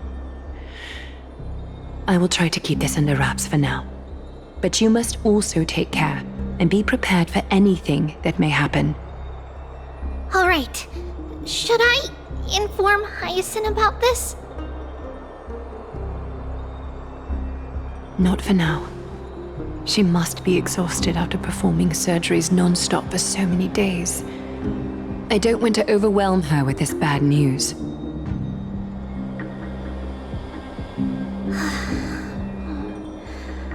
We can only hope that the Grove weathers this crisis with as many survivors as possible. That being said, based on the condition of this patient, Treeby, we should prepare for the worst. It's likely he is the only one who managed to escape from the Grove against all odds.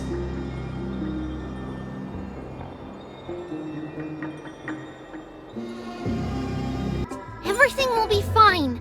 The people at the Grove are really smart. They'll definitely be able to chase away the Black Tide.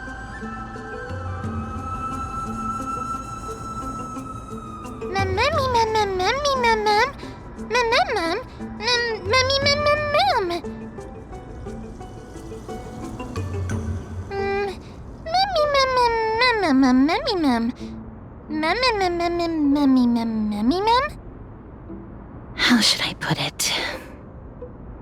Lady Aglaya doesn't trust Anaxa at all, I'm afraid.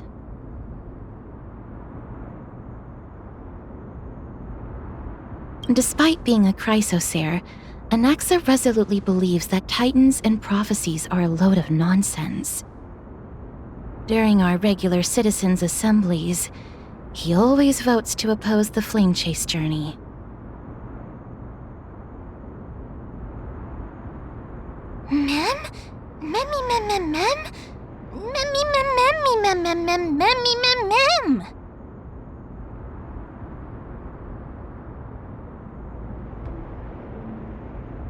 Trian knows the answer to that.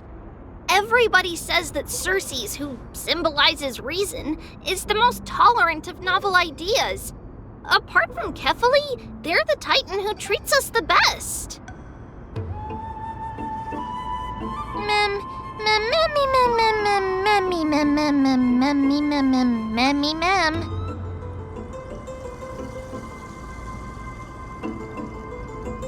Yes, that is how we formed an agreement with these Titans who bear no harm toward humanity.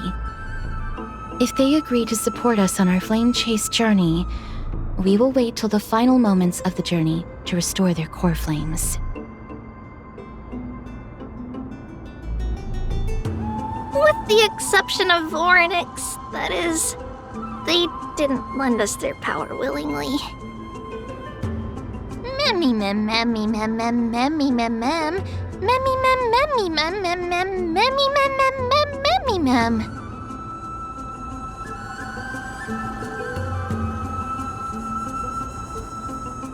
That is true.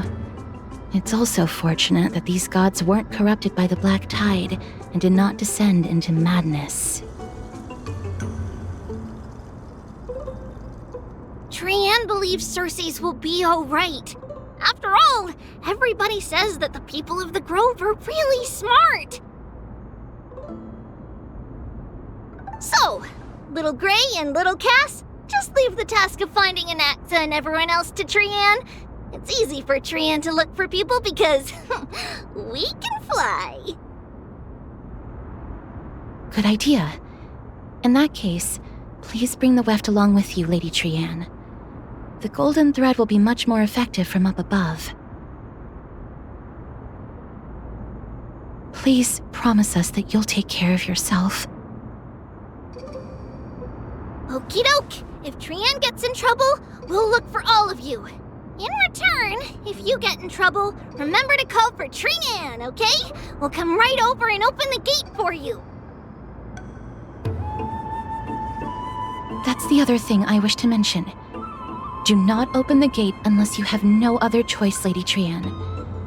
Your body is not in good shape at the moment.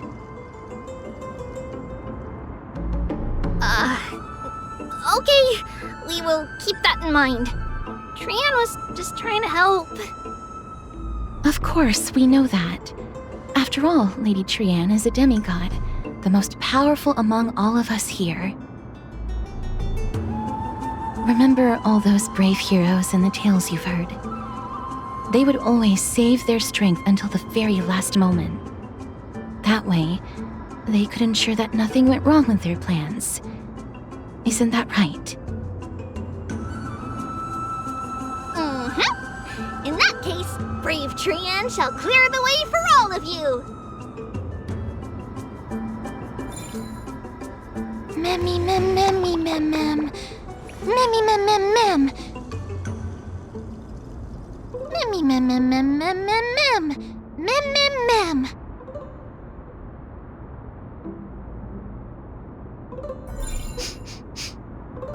Memmy mem mem mem. So many monsters. Memmy mem mem memmy mem. Memmy mem.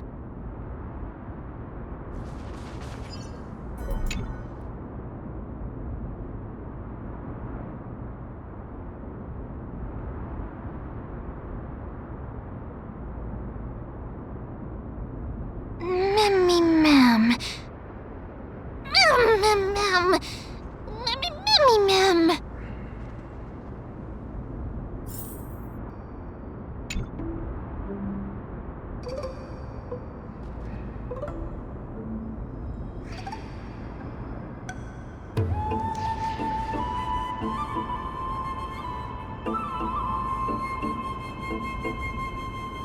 Mem. Memmy mem. Memmy mem. Memmy memmy mem.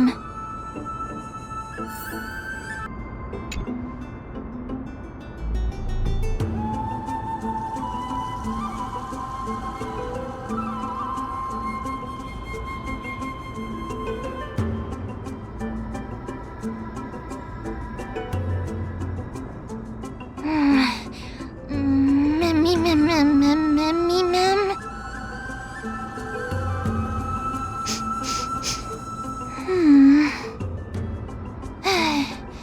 Memmy mem mem mem. Memmy mem mem. Memmy memmy mem mem memmy mem.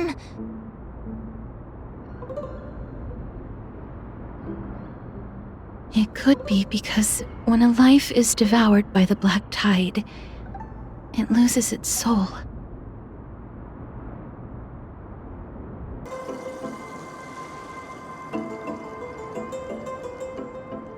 I can't open it.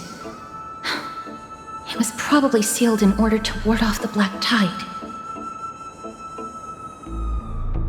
Yes.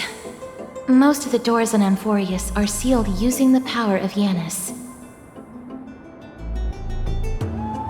Memmy mem mem memmy mem mem. Memmy mem mem mem memmy mem.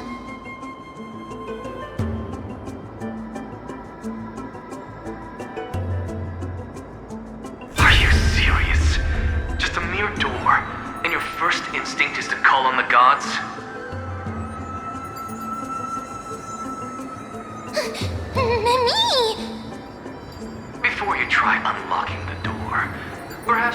find a way to clear the fog that clouds your vision.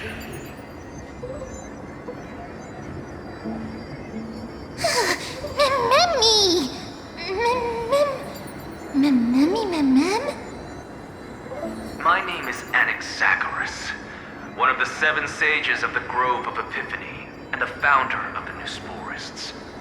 Before we go any further, rule number 1. Do not call me Anaxa.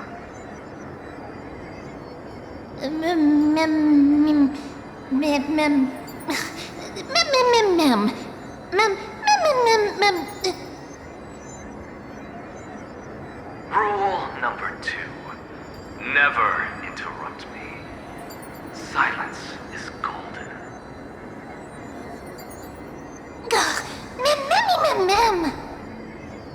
The person standing here and conversing with you right now isn't the vestiges of a memory. Rather, it is the culmination of the greatness of science and the pure, irrefutable, and undeniable exalted truth.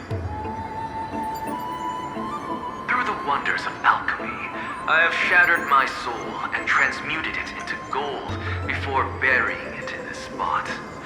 I have recorded these words so that visitors may learn where their next destination lies.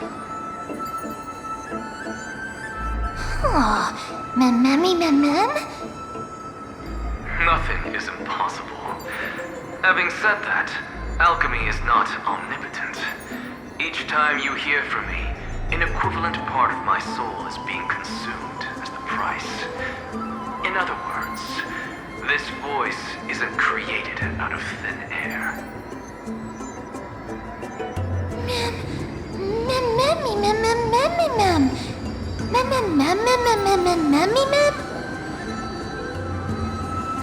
That's because my precise calculations account for every possibility. I also know that you have already discovered the cause of the calamity at the Grove, the Black Tide, and that you mistakenly believe that the scholars have been wiped.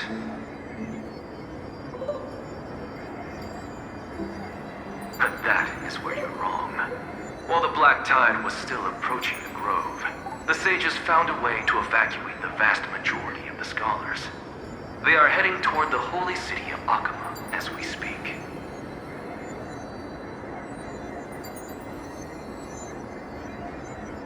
Only a small fraction of the scholars stayed behind with me to defend the Grove. If all goes well, Circe's core flame will reach Akama before long. But since you have accessed this message, something unforeseen must have occurred. For now, you should continue onward to the Luminary Throne, where you may retrieve the core flame. And our mortal remains. And now, the objective is complete. That is all.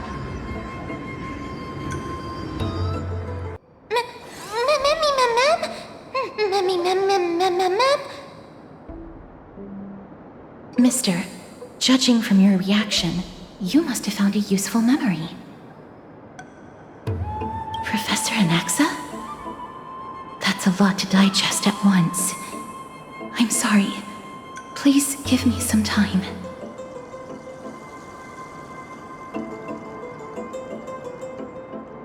You don't have to take that too seriously. For some reason, he's especially particular about his full name.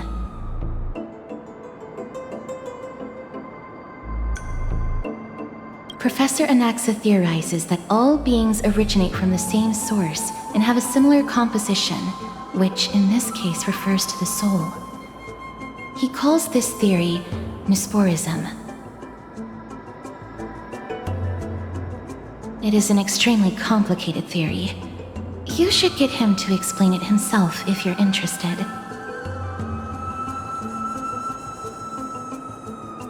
Provided that he is still alive. Yes, that seems like the only good news so far. We can just focus on retrieving the core flame then.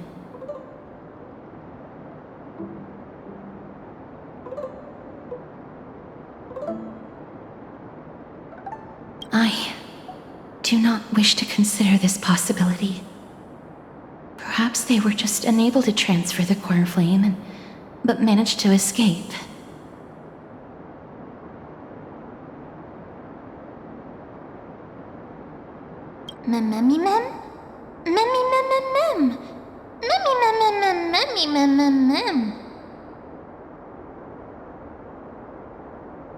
It is located at the top of the giant tree and is where Cersei's core flame is kept.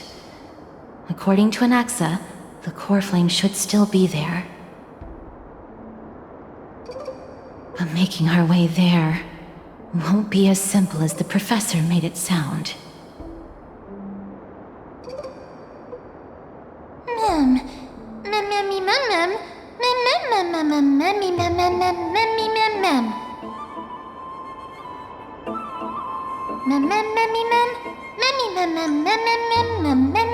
All right.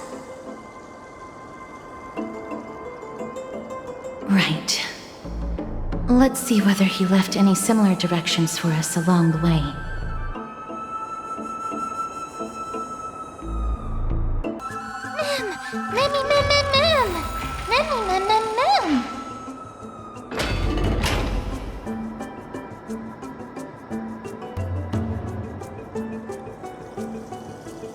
Alchemy is truly incredible.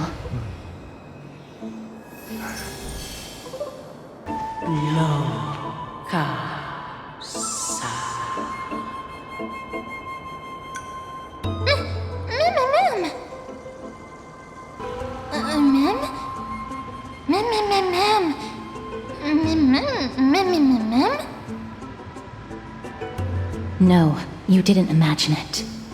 I heard it as well. I'm afraid that someone's probably nearby, as we are unable to ascertain whether they are friend or foe. We better remain cautious.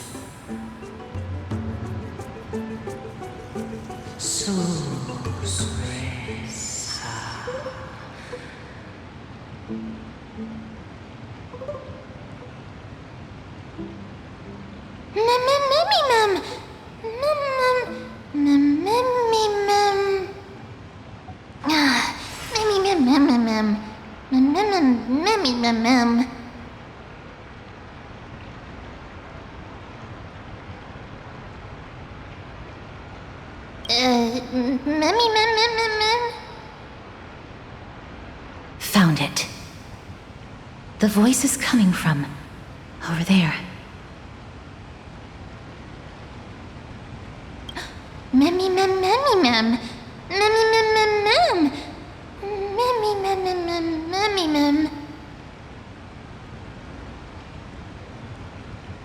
No. It seems to be coming from somewhere even further that way.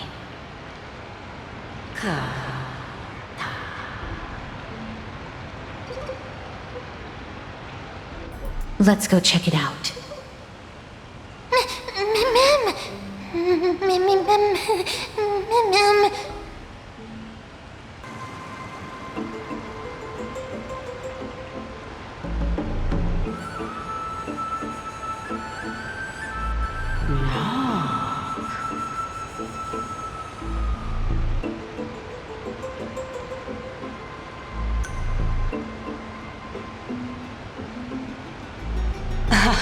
Regardless of what you do, a stone won't be able to speak.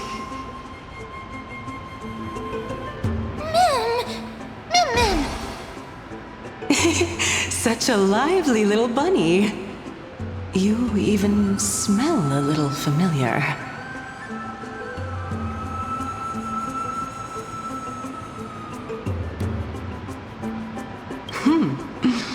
What a smooth-talking child. I'll accept your praise. Who are you? Keep your distance and identify yourself. Otherwise, you'll face the consequences. The scent of Thanatos. I recognize you. Idonia's renowned goddess of death. Since you are aware, stop provoking the authority of death. Answer my question. Baring your fangs at me. How cute. Just call me Calypso. I greet you on behalf of the 7 sages and the litophagists.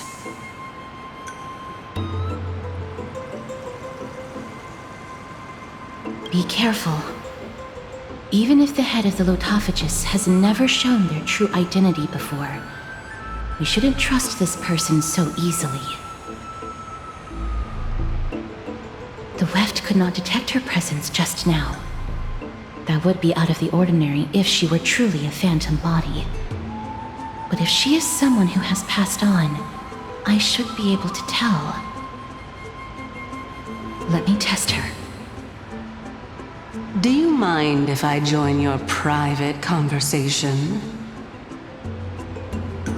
That would be rather inappropriate for someone who isn't even willing to reveal their real self. Forget it.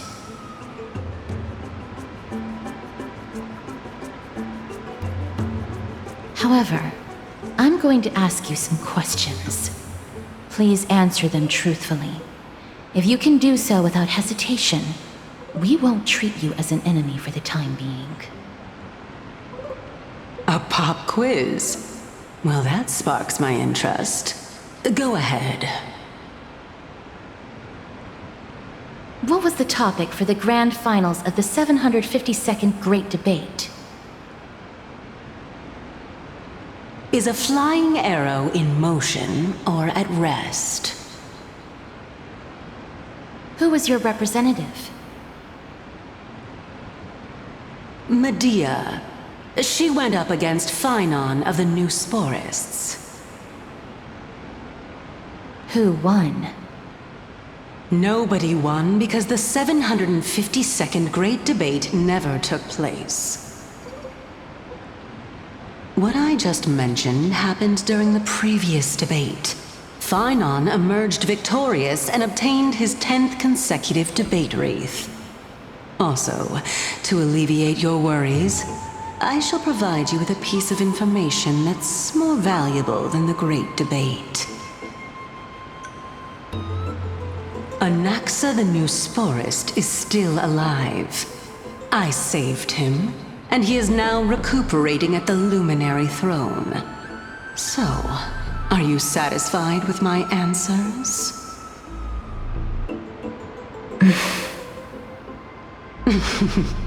This dumbfounded expression of yours is much more adorable and likable than the previous one.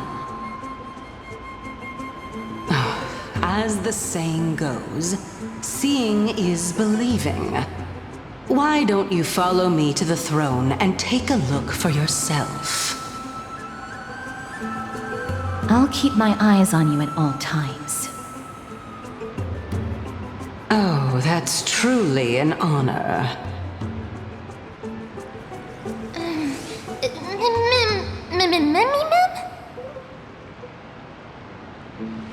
As long as we can get the water wheel turning, we'll be able to use it to ascend. So, the solution is to awaken this heart.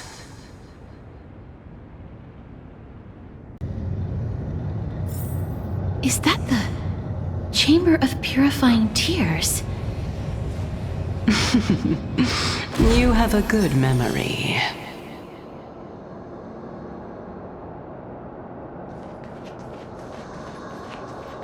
Why exactly did you bring us here? My intention should be obvious. See that shallow pond over there? Water lilies grow there. Initially, Circes watered them with their tears, while Nestia nurtured them with affectionate love.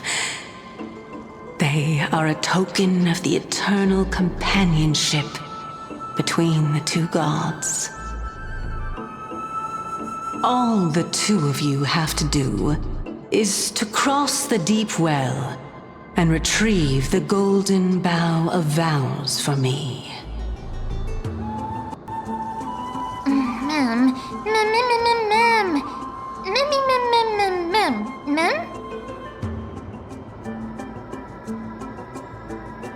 Indeed. Could it be that you actually do not know how to proceed? We can retrieve it, but I advise you not to waste your time on any schemes. Oh my. I'm helping you to eliminate your worries and obstacles, and yet I receive nothing in return? Besides, the bow is essential for awakening the heart and drawing water out of the source. If you can't find it this time, we can just remain trapped here for the rest of eternity.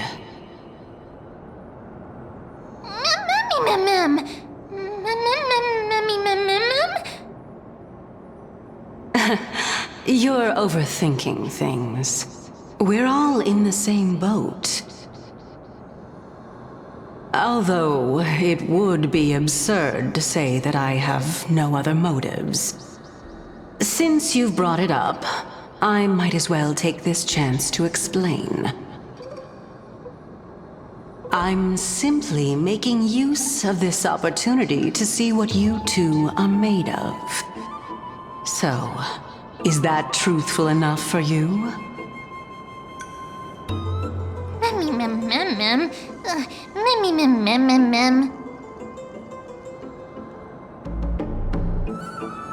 Now is not the time for me to elaborate further. So, please proceed. As a student of Anaxa, equivalent exchange should be something that you are familiar with. I cannot deny that. Mister, since our interests are aligned right now, it's better for us to do as she says. Besides, she knows about my past. Even though I'm not able to elaborate much, I can tell you that she has reasons to fear me. If you unfortunately turn out to be her ultimate target, please don't worry. I will promptly intervene.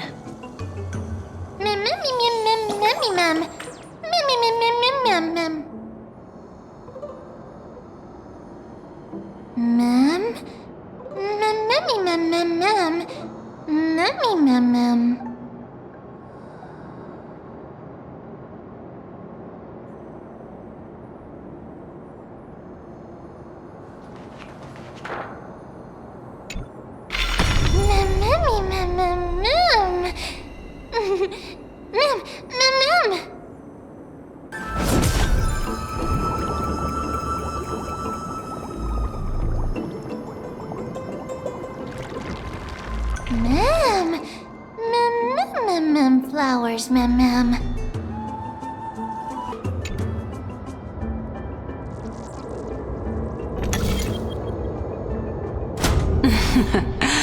How smart.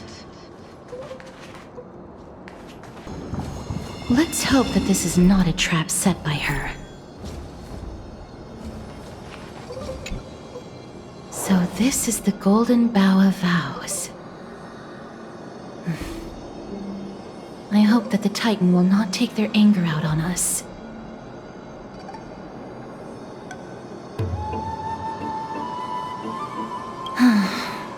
If only they could interfere in the affairs of the Titans. So lustrous and beautiful. It's even more magnificent than before. Cal?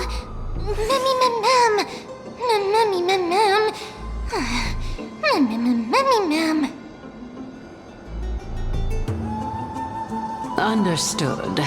My apologies, Pink Bunny. Memmy Bunny, mem?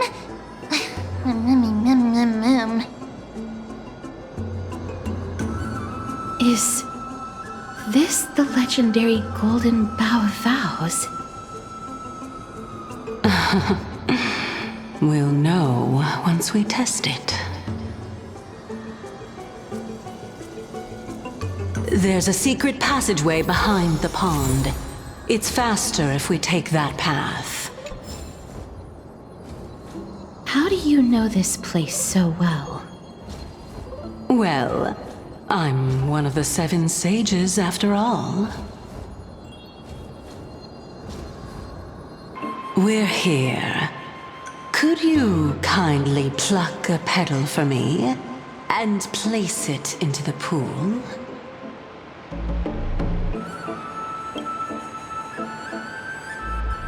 Now, can our little goddess perform that again? Huh? That being the oath of Nestia's priests. Right. Got it. O Nestia, with the weft as my vow, I beseech you, entwine my body with your golden thread and affection. Ma'am! Mammy lit up. It's just an ancient promise between the Titan and humans. So, what do you think? It really is the Golden Bough of Vows. And I did not set any traps for you, right? That is indeed true. You look like a sad, lost puppy. Even if this is indeed a scheme to get you to lower your guard, you don't have any other choice but to play along, do you? Therefore, why don't we just put everything aside and work together? We can always determine who's right and who's wrong once we overcome this. Yes, I agree. Great. Then, let's ride the water wheel. However, giving us half-truths is not the right attitude for cooperation.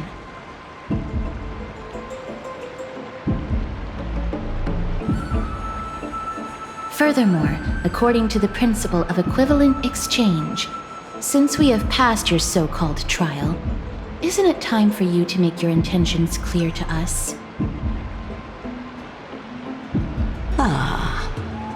I really can't bear to look at your sad expressions.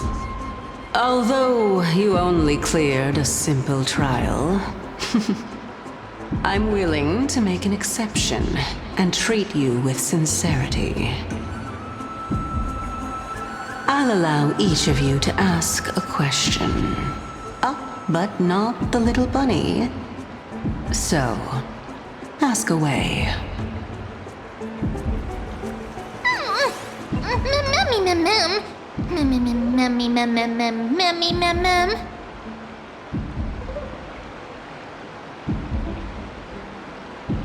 Well, in that case, mister, please go ahead.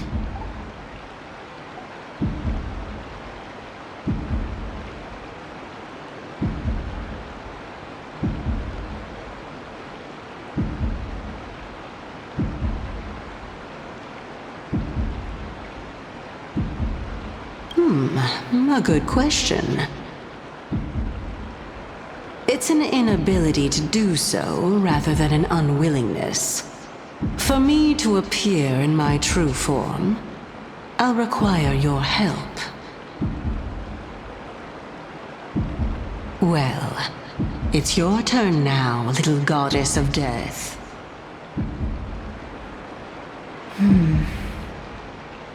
My question is, was your previous answer the whole truth and nothing but the truth? There's no point in making this unnecessarily complicated. That applies to you as well. However, we do not harbor any hostility. We merely want to avoid any potential harm to us. Lady Calypso, if you want us to work together more effectively, I advise you to answer my question honestly.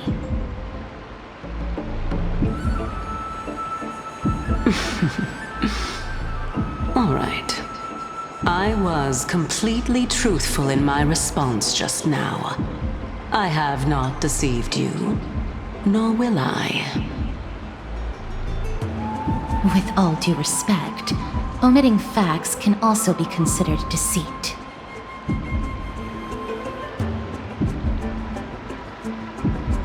Is that so? Regardless, I still stand by my previous response. Then please lead the way. After all, facts speak for themselves. The truth will come to light once we arrive at the Luminary Throne.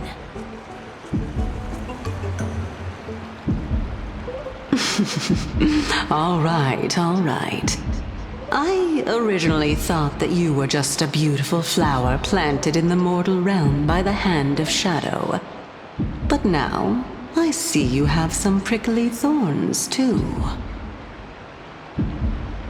I'll just consider that a compliment. Indeed. I'm complimenting your charming naivete. All right, go ride the water wheel. I'll wait for you up there.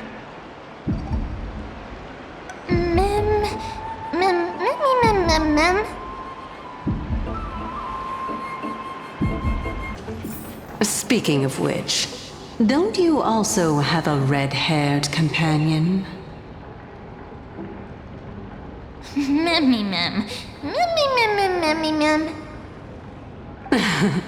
Not too much.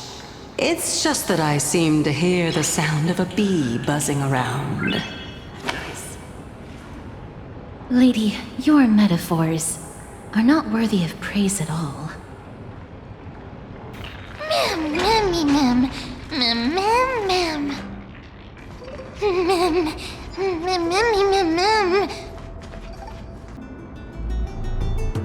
Whoa! It's Little Gray, Little Cass, and the pink puppy!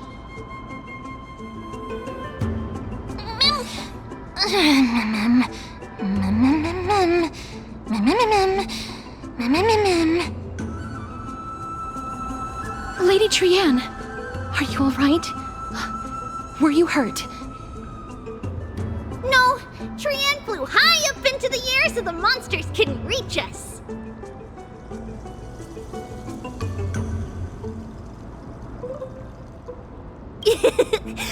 Oh, also, the spindle that Aggie gave us is so powerful that Trianne seems to have found Nax. He's near the treetop. Even though our perception of him is very weak, it's not like the White Dryads from before. But since Trianne was alone and afraid that it might be dangerous, we did not fly there to take a look.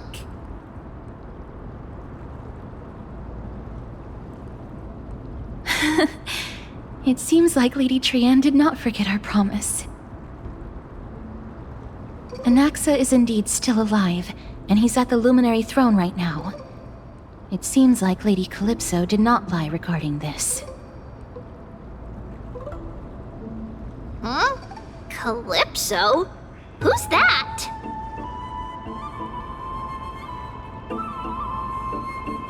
Oh, so you received help from a kind-hearted person! But the golden thread doesn't seem to be able to sense the person you're talking about. Mem! Mem, mem, mem, mem, mem, mem. Mem! Mem, mem, mem, mem. Coming and going without a trace. She's such a strange person. Oh! Actually, Trianne also found this. Could this be related to the person you're talking about? This is a piece of burnt cloth. Yup! Trianne found it on a branch not long ago. Trianne even used the golden thread to search around and found that the entire grove is giving off a similar aura. Memmy... Memmy mem mem mem... Mem mem memmy mem?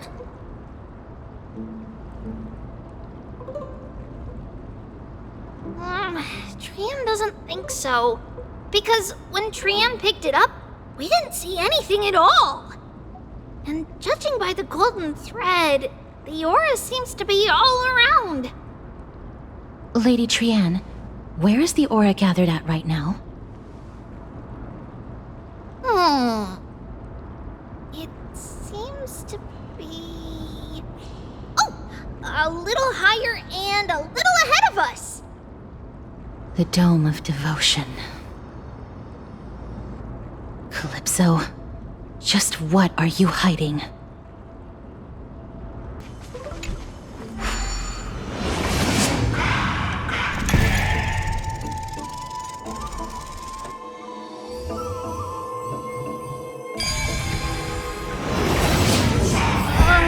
The golden thread is vibrating more and more violently! Everyone, let's be even more cautious. There's no one... Hold on. The butterfly of divine mind is gone? That can't be. Was it for fending off the black tide? Or perhaps... What exactly is this butterfly of divine mind? Is it a very powerful guardian monster?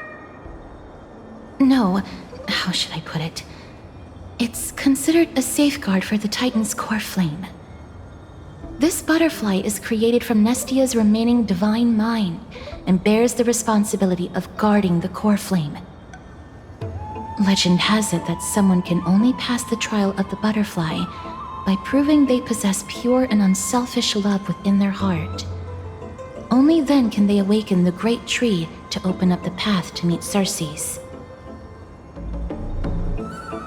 But how are we going to prove it?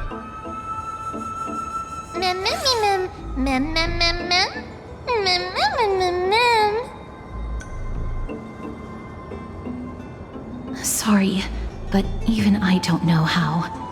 After all, this is a secret among secrets that only a select few in the entire grove and even Amphorius know.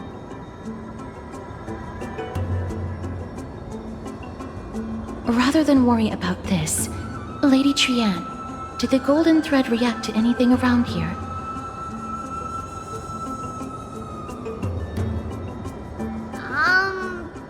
No.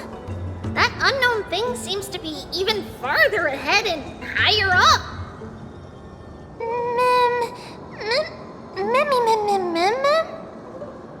Perhaps we can try again. Let's see if the butterfly will still react to the golden bough of vows despite having dissipated. If it's indeed the token mentioned in the legends, there should be a reaction.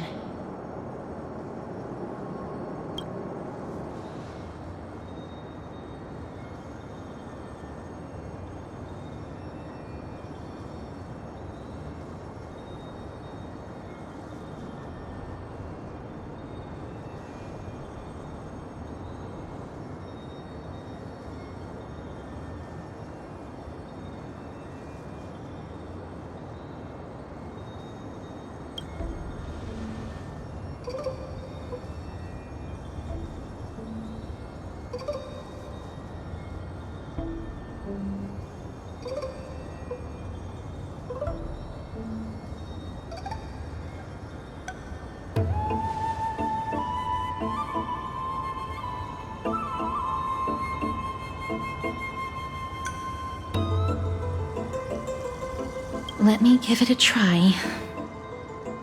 Oh, Nestia, with the weft as my vow, I beseech you, entwine my body with your golden thread and affection.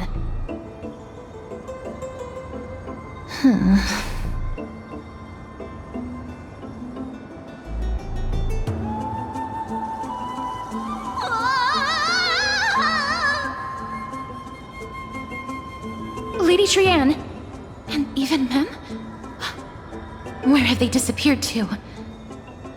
Little Gray, little Cass, look over here, quick!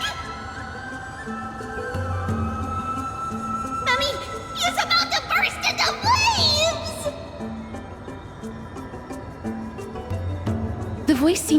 responding from the Star Chase atrium. Little Gray, little Cass, it's bad. It's very bad. I'm fine.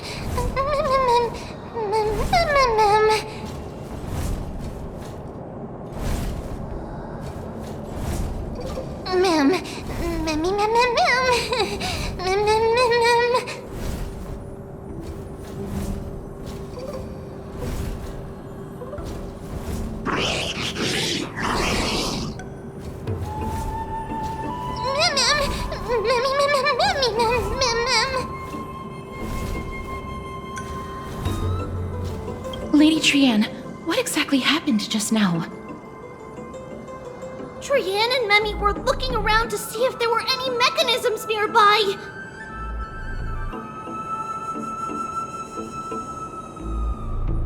But just as they went to take a closer look at that big piece of amber, they were surrounded! I see. Let's get a move on.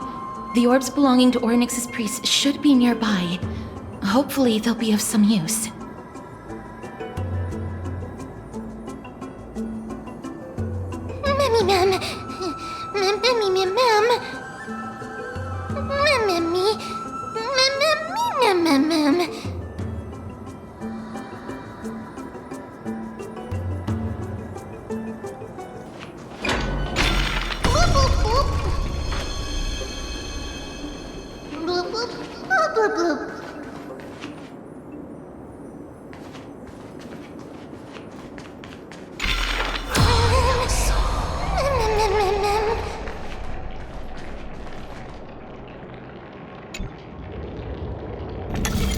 It's connected! Let's hurry! Memi is already bouncing around due to the heat!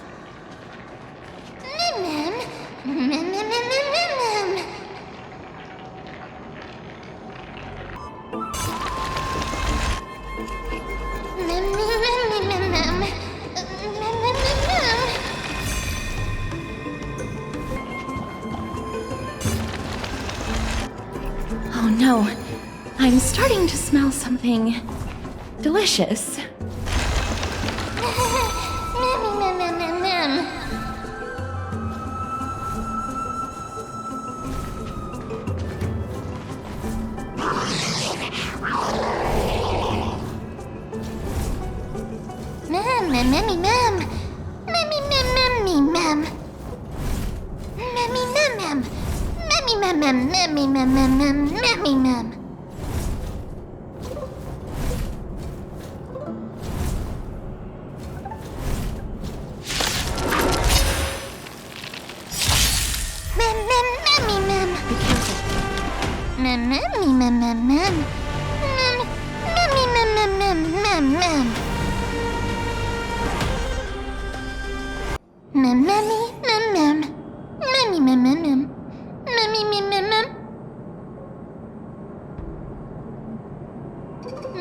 Easy, mem. Mem.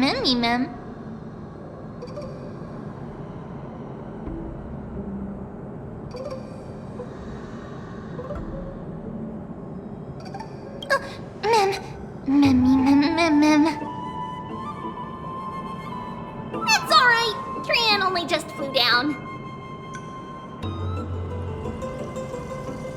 I'm glad that everyone is all right. Speaking of which, this piece of amber is... a remnant of Nestia's core flame. To get to the throne at the treetop, gather the embers before you with the golden bough of vows, and present it to the divine butterfly. Whoa, where did you come from? You finally appeared, Lady Calypso. Yes, it's been some time. The battle just now was a true delight, and I feel quite elated. It seems like I'll really be able to rely on all of you to reclaim my true form.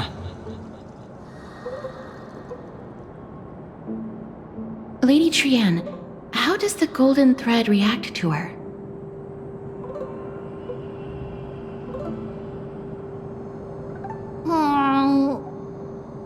Huh. There's no reaction at all. Obviously. After all, the fragment that you picked up just now is completely unrelated to me. All right. Just do as I say.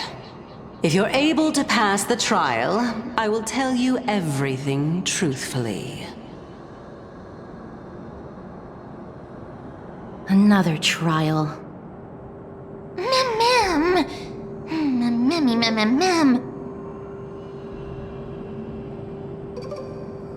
But we have to go to the treetop to find Nax anyway, right?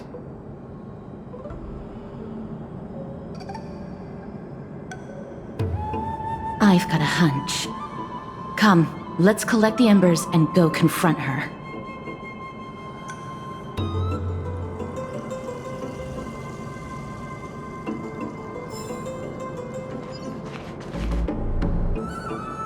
According to Calypso, we just have to gather the embers before us with the golden bough of vows.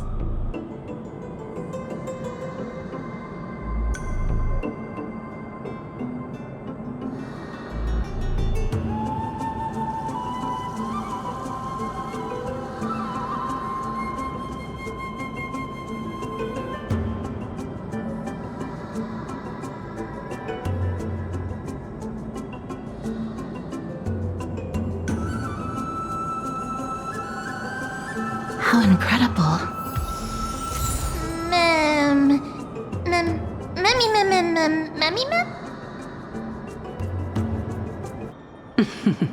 It seems like you managed to gather the embers.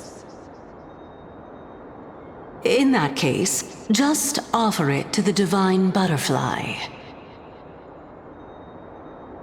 It'll be fine. Let's just do as she says.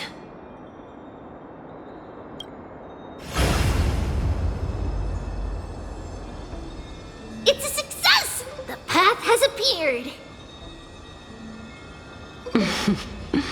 All of you have indeed passed the trial.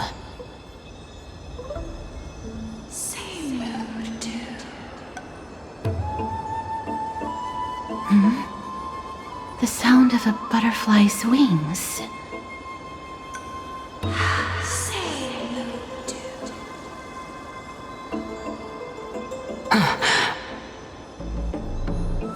I'll be back shortly.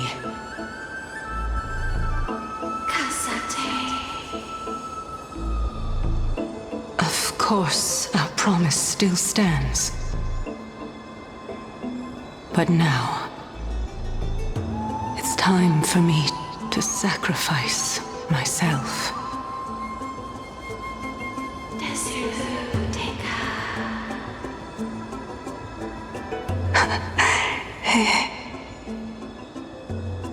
If the west wind ever ends, let that be the place where we reunite.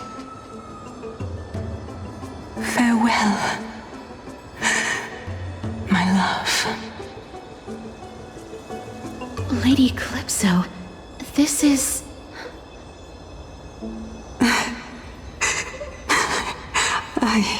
It's nothing much. Thank you so much for your help. Now, it's time for me to fulfill my part of the promise. Well, in that case, I can start. You're actually Circe's, right?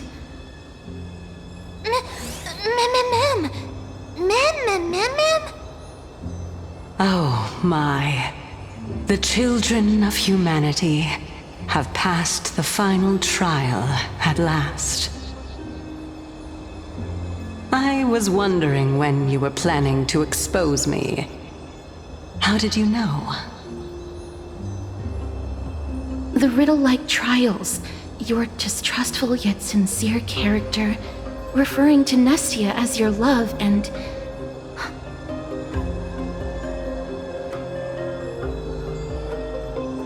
The head of the Litophagus is actually called Medea and not Calypso. Since you knew from the start that I was not who I said I was, why did you wait until now to expose me? Because I did not believe that Circes would walk this world in a human form. I was also afraid that the Titans were under the control of the Black Tide and would do us harm.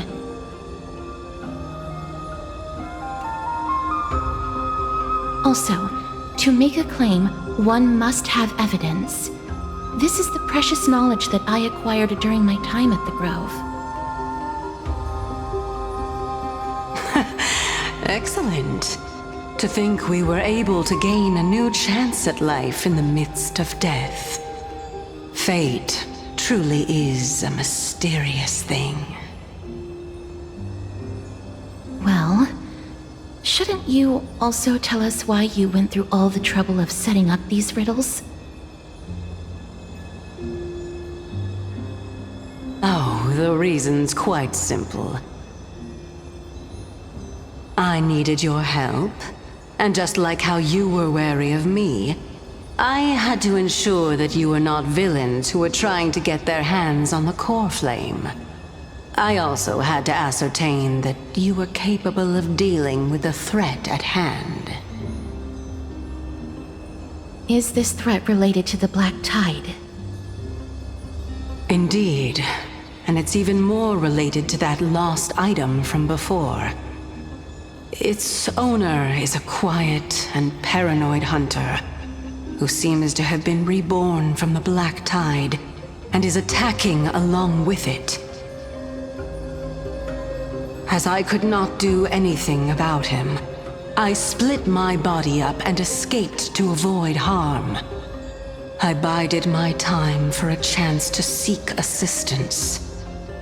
Unfortunately, this was not a sustainable long-term plan.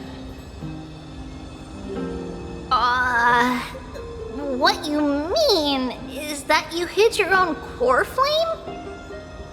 Indeed. I split it into 3. I hid one within the golden bough of vows, and sealed another in the amber, along with Nestia's remaining embers. As for the last one, it's currently in Anaxa's body, which is in dire need of repair. What? Do you mean that you're using such a method? After all, the scholars of the Grove have always been willing to lay down their lives to defend my core flame. As a respected god, it would be too embarrassing if I were to do nothing and simply watch the children of humanity give up their lives for me. Especially that heretic named Anaxa. He did not even hesitate to tear his soul apart and use it to perform a miracle. He trapped all the creations of the Black Tide within the Grove, so that they would not be able to harm others. His way of thinking was so out of the ordinary that I felt it would be a waste for him to meet his demise in the Black Tide. And so, I decided to save his life. Of course, this also meant that I was able to conceal myself and remain hidden. Well, that's also an equivalent exchange, right?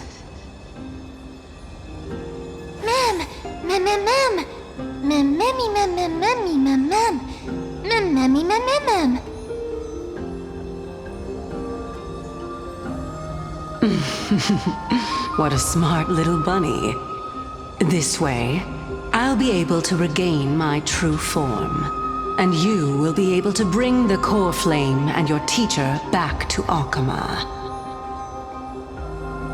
We'll also take down the black-robed swordmaster at the throne, together in one go. But, Cersei's, aren't you the reason, Titan? Even if I do not have the authority of strife, I'm still a god. I just need you to buy me some time against the warrior's blade. Once the core flame is reformed, I'll be able to show my hand.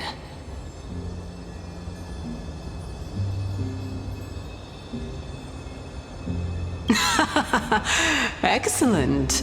Then just continue climbing to reach my throne. Turn the golden bough of vows into firewood to reignite the core flame of reason.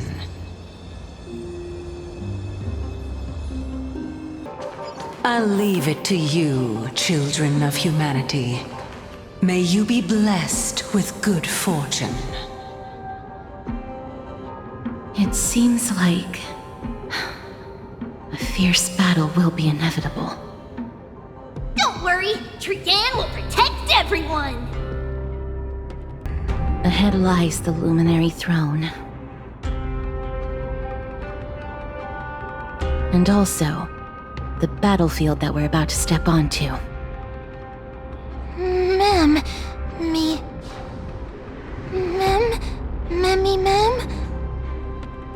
Memmy, what's wrong?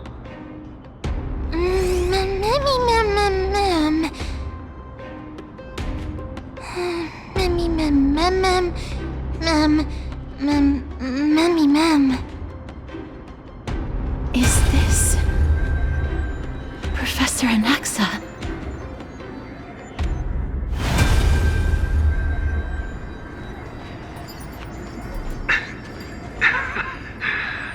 My eyes can no longer see. No matter. All I have to do is to place this body at the core of the array. For the sake of Emporius. Die with me, Titan.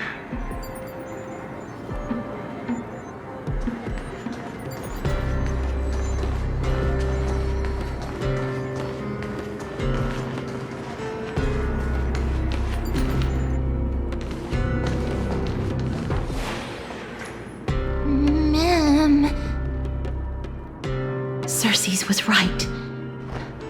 He's indeed here.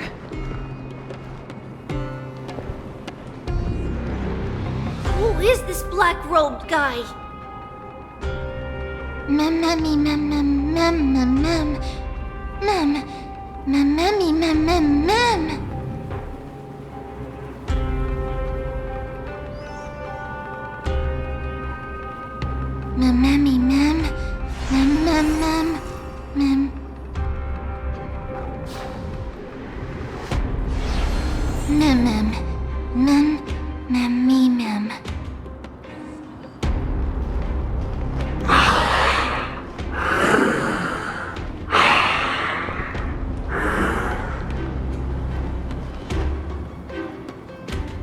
Everyone, brace yourself.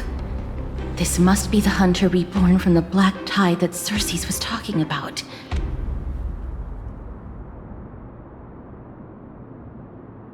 The black sword and cloak. The owner of the piece of cloth.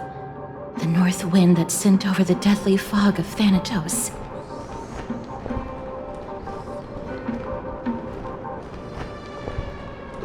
You're not demigods. Stand down or die. Run!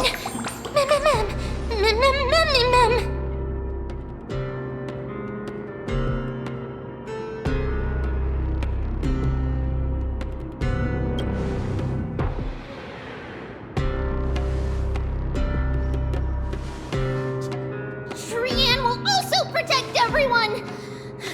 Trian is brave!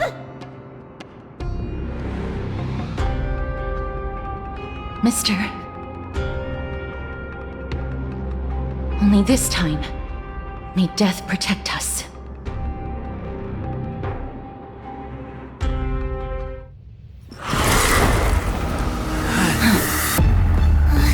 Be careful. One slash. 2 slashes.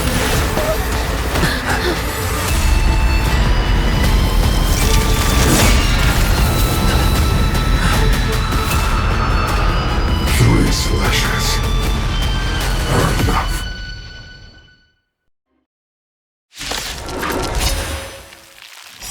Who exactly are you? Be careful. So powerful. Cersei's was right.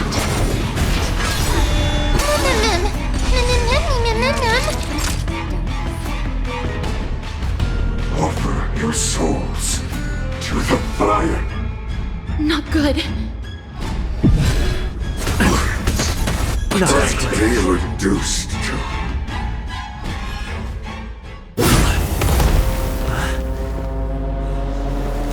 In that case.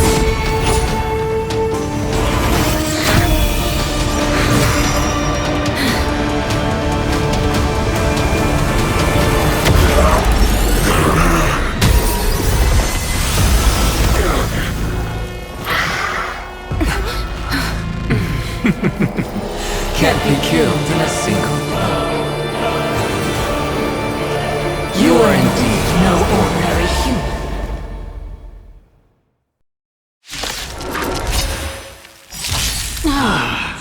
How annoying. Children of humanity, since the ambush failed, it'll be difficult to find another opportunity. What a pity. Professor Anaxa? No. It's Cersei's.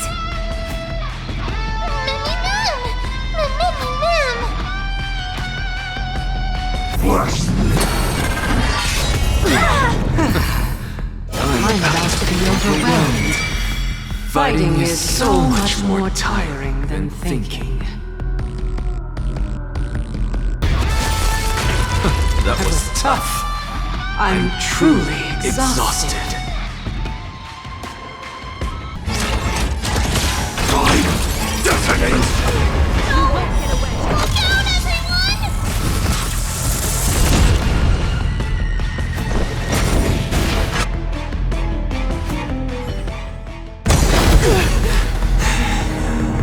This is bad. Century Gate, open!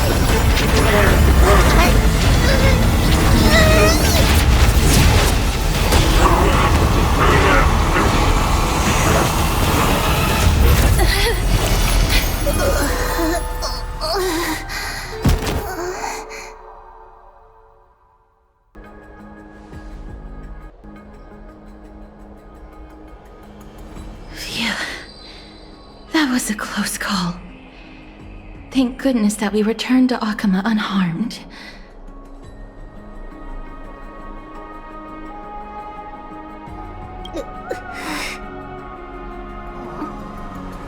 Little Cass, my head, it still hurts. Sorry, I know you told me not to open the gate. Please don't blame yourself, Lady Trianne. If it weren't for you, we would have already met our end at the Grove. I feel awful. I need to go back to get some rest. Lady Trianne, you haven't been well since you woke up. Are you sure you can make it back on your own? All this noise and commotion. Akama hasn't changed a bit, has it? Are you Professor Anaxa? There's no need for doubt. The Titan no longer speaks. It is I, an Exagoras of the Newsporists. Indeed. You are the only one who would refer to yourself like that.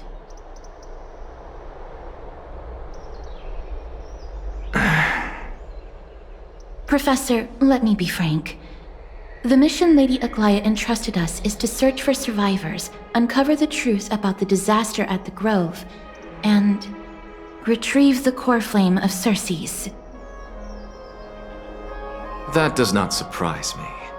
And now, I'm a survivor who witnessed the entirety of the disaster, as well as the defenseless bearer of a core flame. Are you going to bring me to Aglaya to fulfill your duty? That is indeed my duty, but I prefer not to present you to her as a captive or spoil of battle. Fine. There's no need to make your life difficult. I'm not against meeting that woman. But I have some things to take care of first. The families of some of my fellow Grove Scholars live in the Holy City. Before we meet Aglaya, I want to visit them. Because Lady Aglaya will probably be against it. Let me guess. That woman will not only prevent me from visiting the families of the deceased, but will also suppress any information about the Grove. She's always been that cold-hearted. My fellows at the Grove gave their lives defending the core flame and fighting the Black Tide alongside me. Their families deserve to know the truth. You intend to do it without her knowledge? Do you really think that woman would treat me well, even if I behaved and proved my loyalty? I wouldn't mind seeing a bit more anger on her face.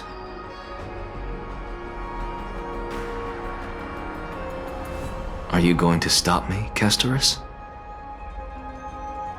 I will accompany you, but please understand that Lady Aglaya has her own considerations.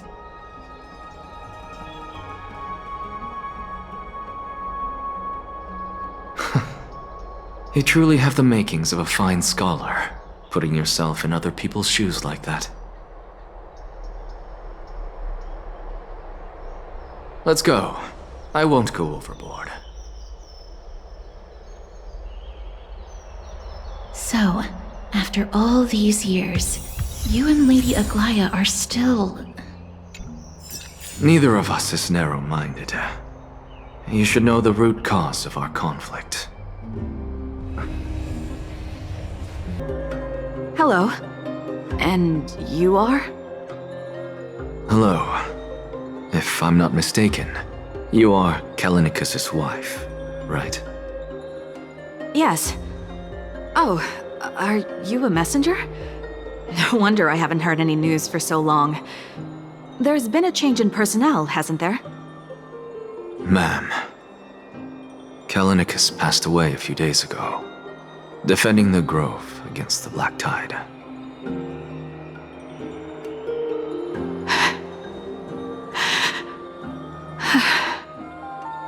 So, did he manage to defend the Grove? Huh? Yes.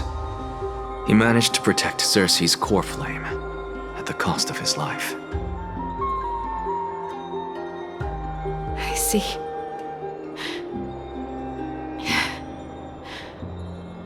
I'll select some of his possessions and pick a nice resting place for him. Please let us know if you need any help, ma'am. I come from Kremnos. Death and sacrifice are things I've learned to face with composure. You know, Kallinicus, even though he was a scholar, he'd always ask me to teach him how to fight whenever he came back. Isn't it funny that a Chrysos heir like him wants to learn from an ordinary person like me?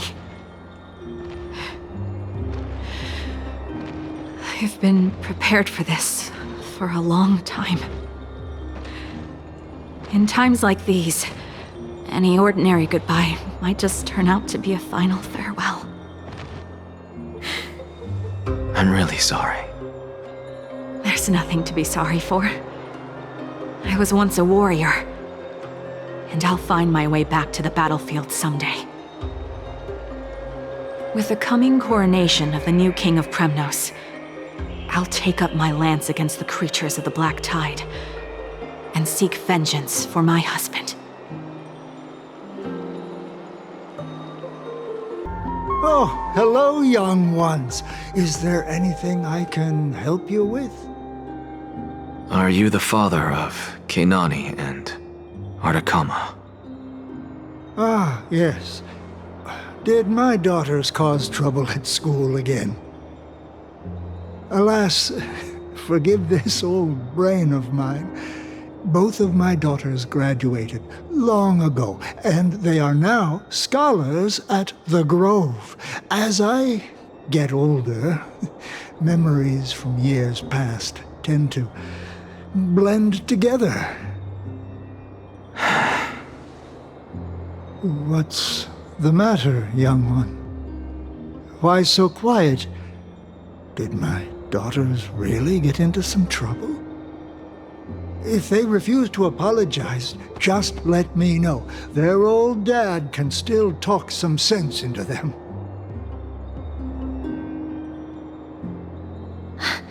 What should we do? I really can't tell him.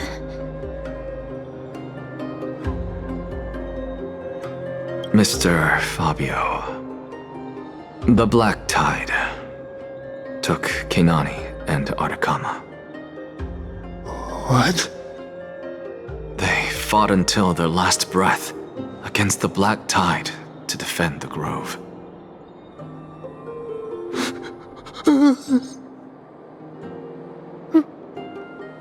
As the Chrysos heir stationed at the Grove, I failed to protect them. Mr. Fabio, if you're upset... Don't put it that way. Even if my Artakama wasn't one of the Chrysos heirs mentioned in the prophecy, she was still a heroine, wasn't she? What's wrong? I'm busy. There's a lot going on in the city and I've got my hands full. Mister, we're sorry to bother you, but... No, wait, Lady Castors, did Lady Aglaia send you because of some mistake I made at work?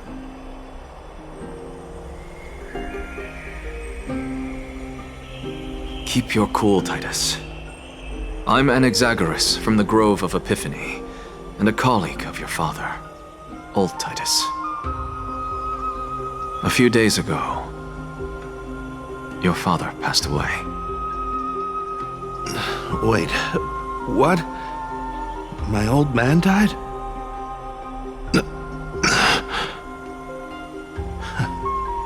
That's no shocker.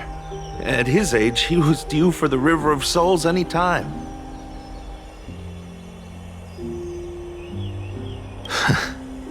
Just up and left me behind. That old man. I've been telling him for ages to stay in the Holy City and enjoy his retirement. But no, he just had to go off to that grove and mess around with those scholars. Still wouldn't budge after all those arguments. That stubborn old thing. I already got him a retirement home and was waiting for him to come around. All my effort is wasted now, and he didn't even give me a chance to say goodbye.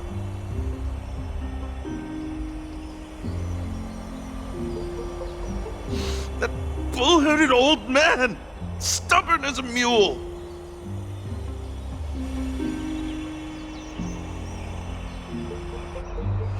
That is it. That's all the colleagues' families that I remember. Good work, mister. And Professor Anaxa. Let's go. Take me to see Aglaya. All right. I'll lead the way. Miss Castoris, my lord, you're back.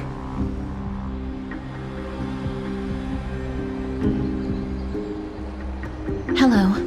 We have an important matter to discuss with Lady Aglaya. May we trouble you to inform her of our presence?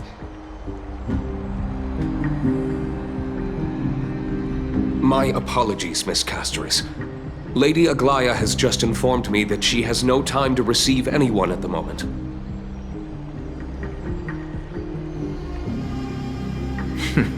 That's just great. She refuses to even see me. Answer me this, friend. Did Aglaya order you to take me directly to prison? Who are you? Please don't jest. It's possible that she really is busy. Let's wait here a moment, and I'll try to contact her using the slate.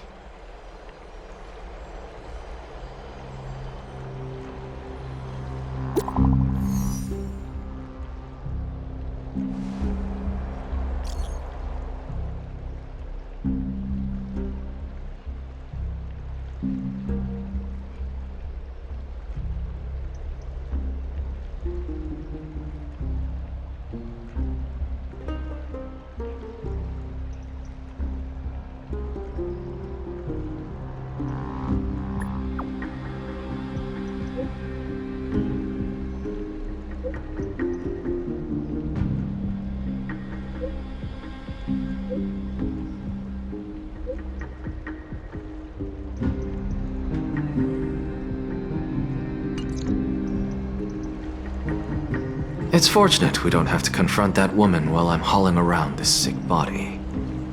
Castoris, and this friend I haven't gotten the chance to know, I'll take my leave for today. That Titan made a myriad of adjustments on their own.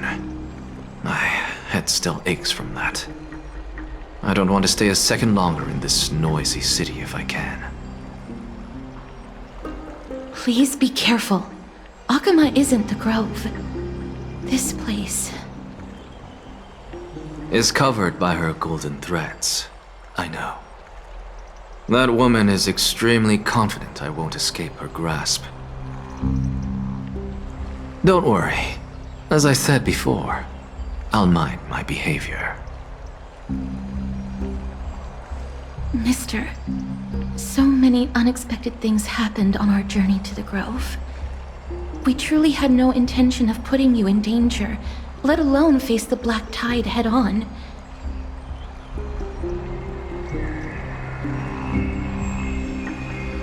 The Black Tide is not just an enemy of Akama, but all of Amphorius. Even back when the forces of strife coveted the Holy City, their warriors still undeniably halted the Black Tide outside Castrum Kremnos. Negador's core flame now sits vacant, and the Black Tide has returned. The Grove is an academic city with the best understanding of the Black Tide. It shouldn't have fallen so easily, and yet it was taken overnight, leaving the city in blood and tears, haunted by the spirits of departed heroes. The trial of strife is imminent. I pray Mighty will be able to steal his resolve soon.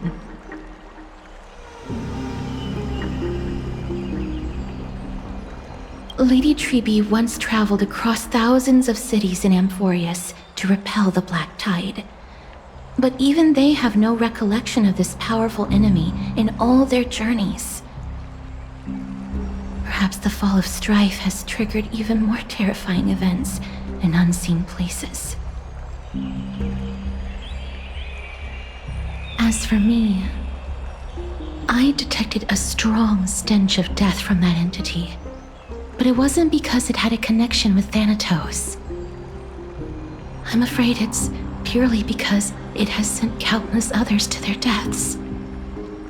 Speaking of Thanatos, Mister, there is something else I wish to verify with you. You must have an idea of the curse I bear by now. I was born as the shadow of death, a poison shunned by all living beings. Yet when you caught me in the grove, I'm curious why you weren't affected by my power, mister.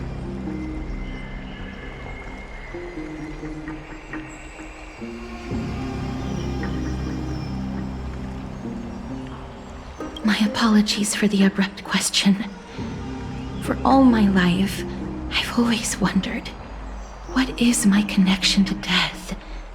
And why am I inextricably linked to Thanatos? Mister, you must be tired after being on the move these past few days. Please set aside the tragedy at the Grove for now, and rest for the day.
Trian? What's wrong? Is there trouble at the Grove? Yes, I sensed something. It was fleeting, but very strong. It feels like they're in some big trouble. Trian used the Century Gate again. Can you see what's actually happening? No, it's fuzzy like always. But the enemy's aura has disappeared. Maybe they've moved to a safe place? Let's hope that it's just a false alarm. We should place our trust in him and Castorus, teacher.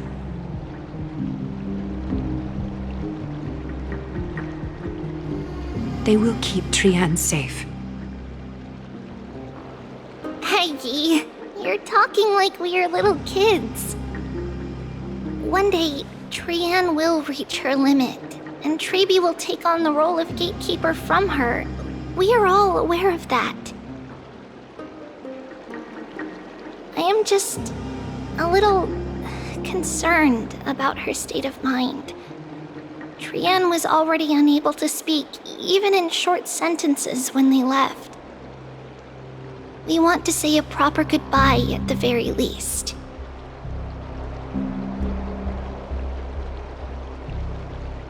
I will pray with you.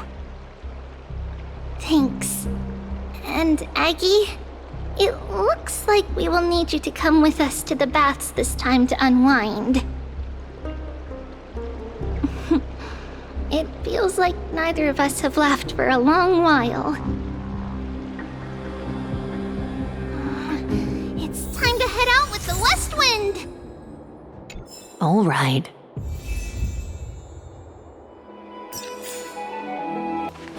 Here's really hot and heavy. Has it always been like this? Is someone injured over there? What's going on?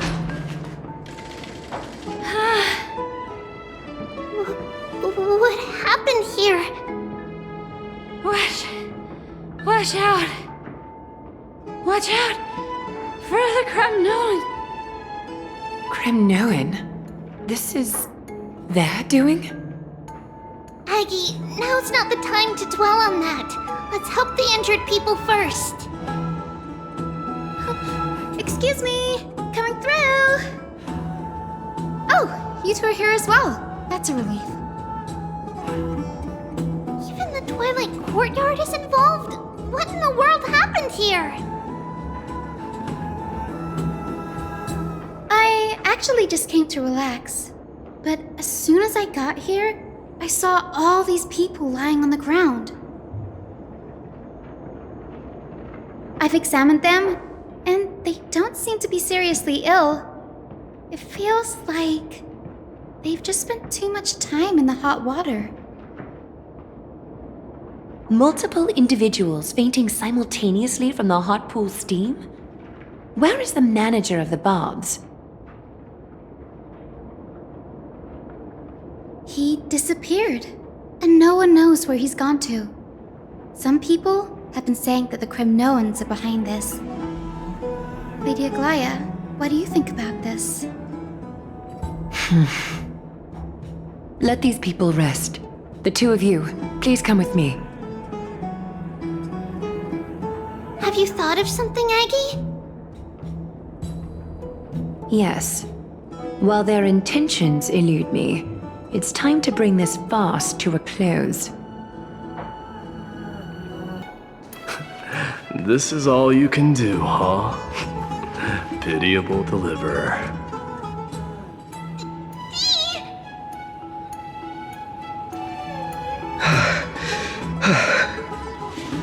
Snowy! Even Snowy!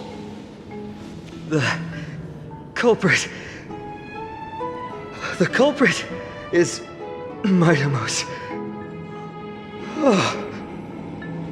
Dee! What did you do to everybody? It's just another duel where I claimed victory. Duel? As I expected. On the surface, these two are the mightiest warriors in the Holy City, but they're still impulsive youths at heart.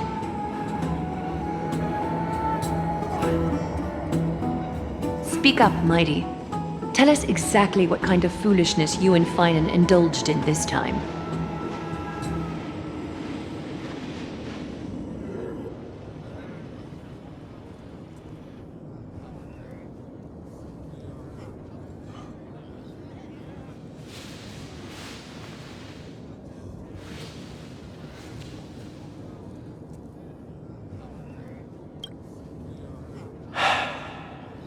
No, none of those sound right.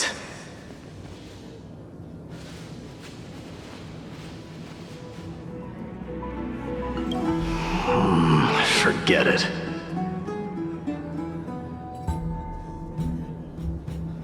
Am I seeing things? Is the magnificent deliverer finally deigning to step outside?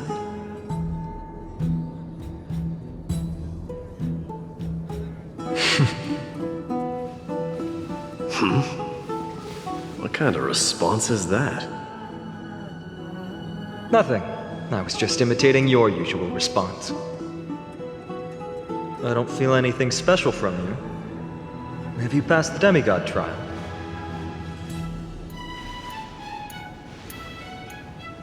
The ritual hasn't reopened yet. In case you forgot, it hasn't been that long since I pulled you out of the trial. I didn't forget. Then, you're welcome. In twilight's last gleam, Makima stands bold. Her walls sturdy, tales untold.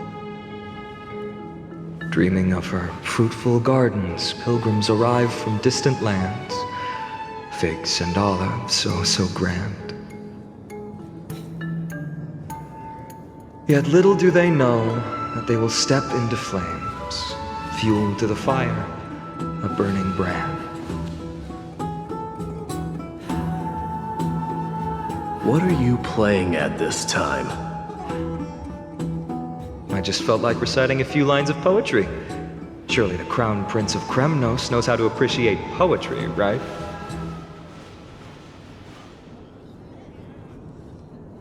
Kremnoans steer clear of such weak literature. But my library doesn't lack collections of this kind. These lines express the poet's yearning for their home, just as Akama is distant from many people's homes.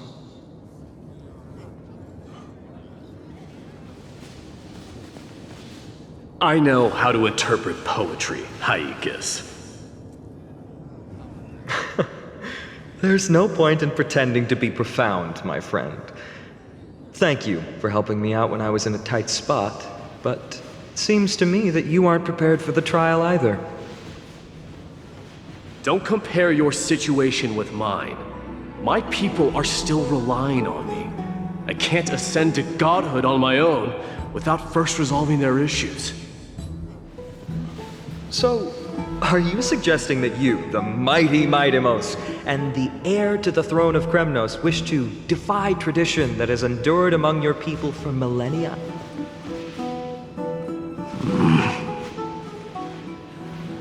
Still thinking about what I should do. Never mind. It's probably not my place to offer you counsel. An idea does strike me, though. Go ahead. Let's see what terrible ideas you've come up with this time.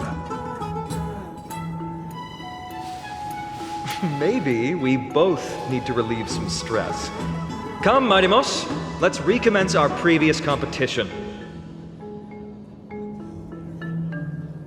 This time, we'll see who can stay in the super hot bath for longer.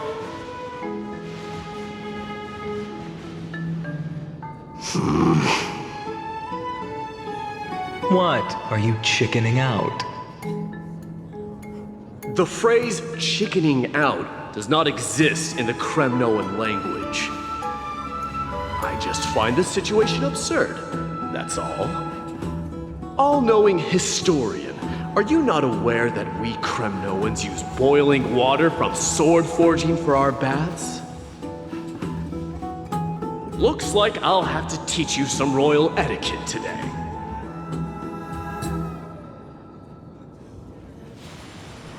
And thus, an unprecedented sauna battle commences!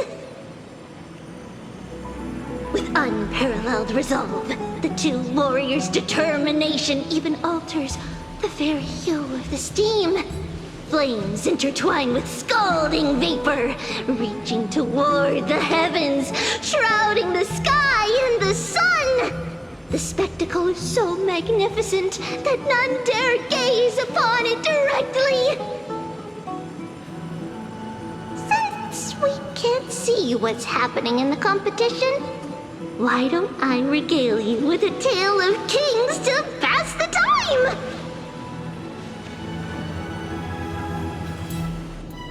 Do you recall the legend of the Gorgo lion mentioned by a certain veteran? The central figure, the main character, was not the sole sovereign of that land. An Oryx stood as its formidable rival. Long before the dawn of Erechrysia, the two beasts started their timeless battle on the plains of Tritos. The lion regarded the Oryx as its food, while the Oryx perceived the lion as a scornful, oppressive, and challenging barrier that it swore to topple with its antlers. For tens of thousands of years, without respite, the two creatures thus continued their relentless pursuit and rivalry.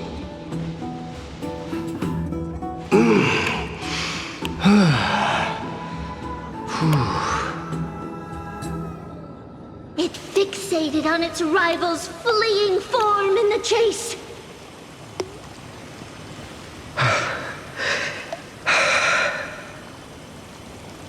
It set its sights on the other's neck, nearly within reach.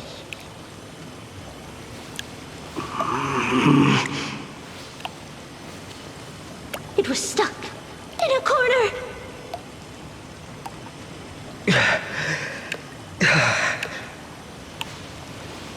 It had nowhere to escape.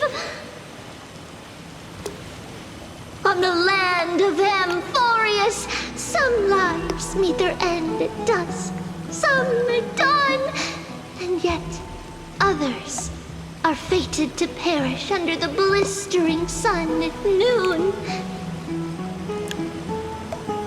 And at last, the most scorching moment of the day descended upon them. The formidable hand of fate heeded their call and arrived!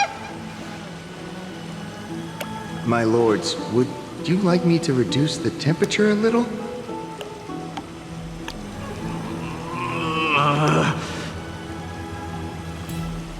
What? They're chickening out already? Get lost. Are you asking me to get lost, or...?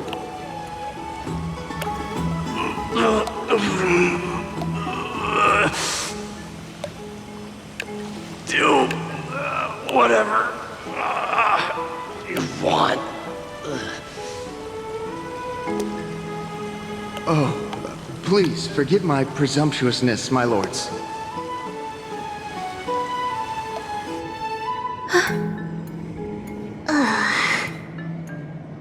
What a spectacle of folly.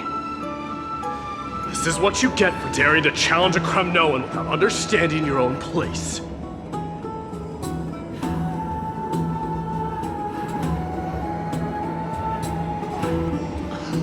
What I'm saying is, your little game dragged down quite a few innocent souls alongside you. We will personally escort back home the customers left awestruck by our formidable presence. This isn't fair. You're wearing way less than I am. Is this the latest trend now? Getting into the baths while dressed in full armor? Don't look at me like that. It was he who challenged me. There is no word for flee in the Kremnoan language. Very well. Let us bring this farce to a close, shall we? Warriors, it is time to get moving.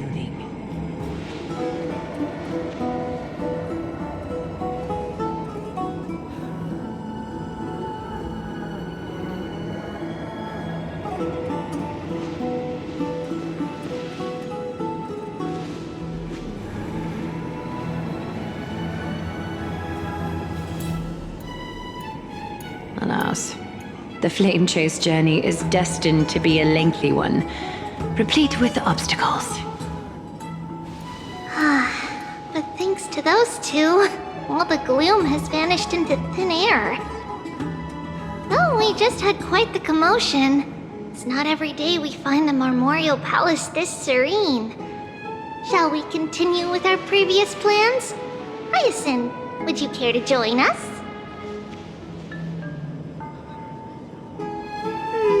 Such an empty bath is indeed a rare sight. I was looking forward to unwinding after work. I'd be delighted to accept your invitation, Lady Treeby.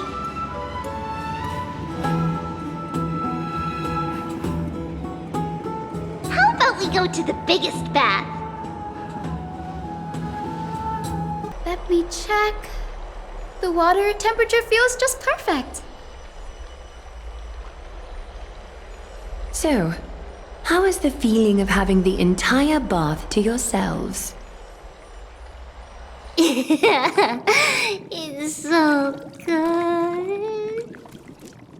But, Lady Treeby, aren't you going to soak in the bath with us? We will have to pass. After all, we've become children. Please understand that she can no longer endure the heat of this pool due to the blessings of Yanis.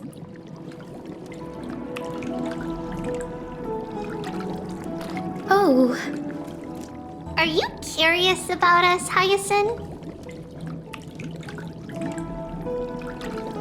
I am, but something tells me that it might be better to change the topic. Don't get all nervous. It's not something we can't discuss. The truth is, a long time ago, we were a mature adult just like Aggie. Then, because of reasons, we inherited Yanis's divinity and gained the power of passage. And in return, the price we had to pay was the splitting of our soul.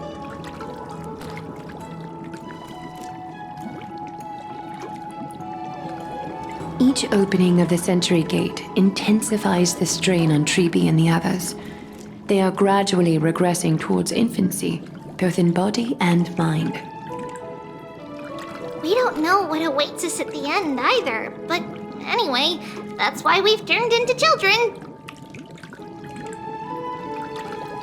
In that case, when you opened that giant sentry gate above Akama during the battle against Nikador. Well, there's no way around it. We all know that the flame chase journey won't be a smooth ride.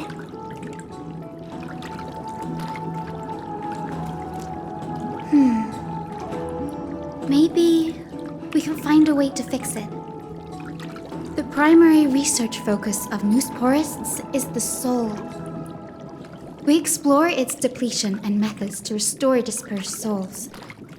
As long as research continues, there might be a breakthrough that can help. We will do everything we can. So your first reaction is in fact denial. You're indeed an Access student.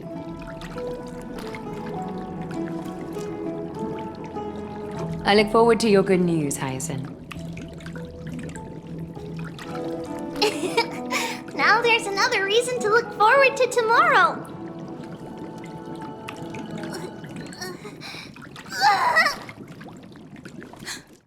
Lady Treeby, what's wrong? Something's off. It's that strong feeling again. Is it Trian? Wait, no. It's not Trian this time.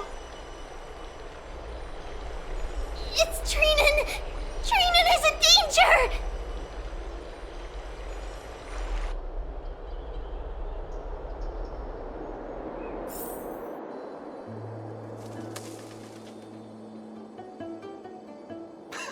I win this round of escorting the bathers home. How does one contender alone make a valid competition?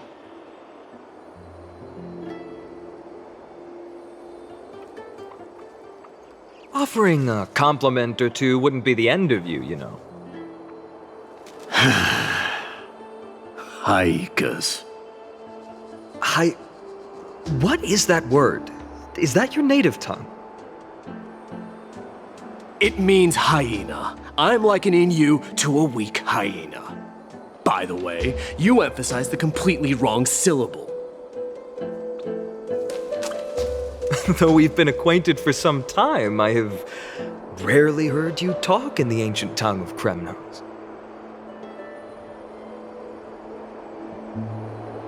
It's because I'm not exactly a master at it either. I can listen and read just fine, but when it comes to writing... You can write?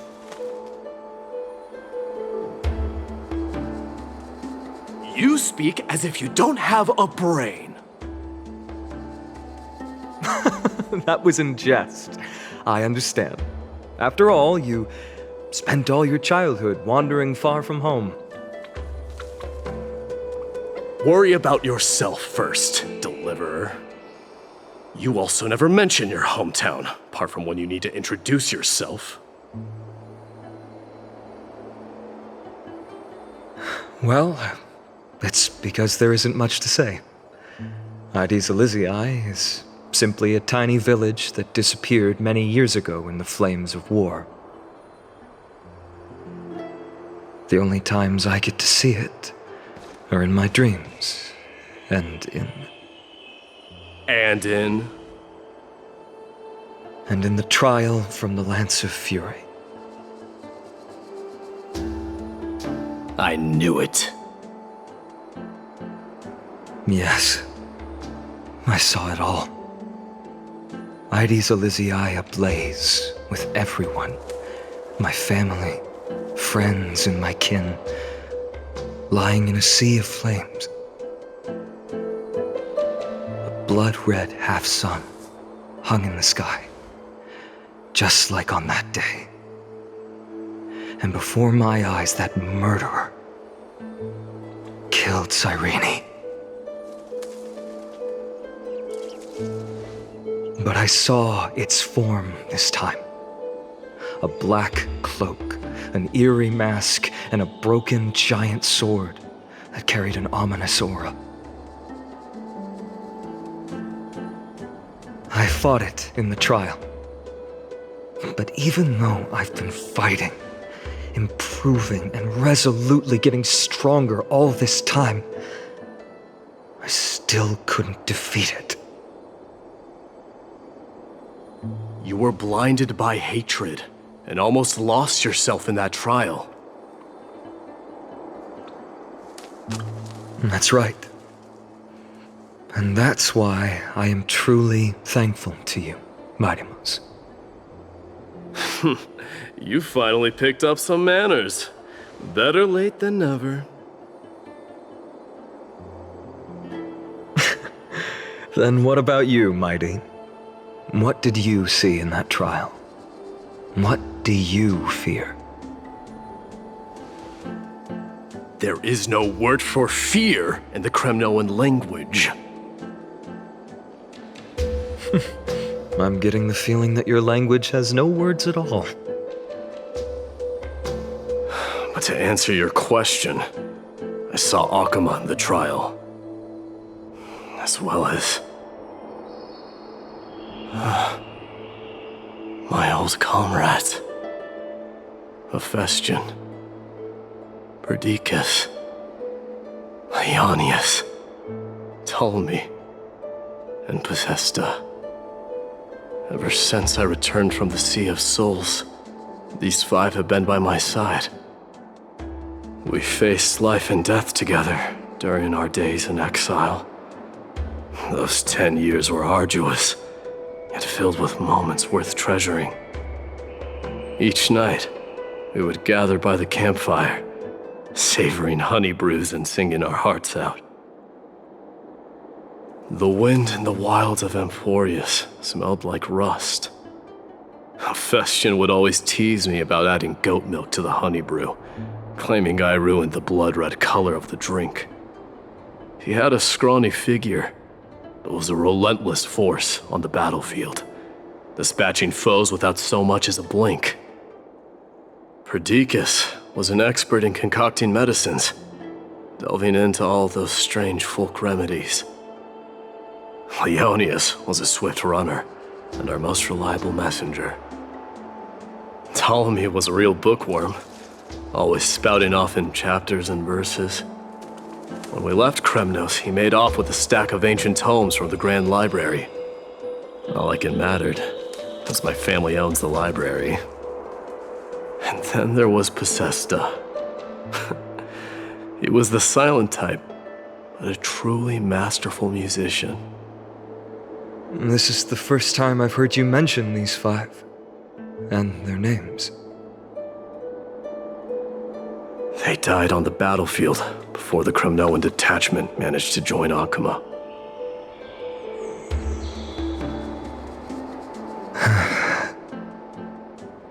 Perdiccas was the first to go. He was shot in the stomach by a poisonous arrow from the people of Ladon in the 2nd month of cultivation. In the end, his remedies mended all but himself. My Deimos, do not mourn. I have achieved honor by bestowing a noble death upon the enemy. Leonius died in the 5th winter.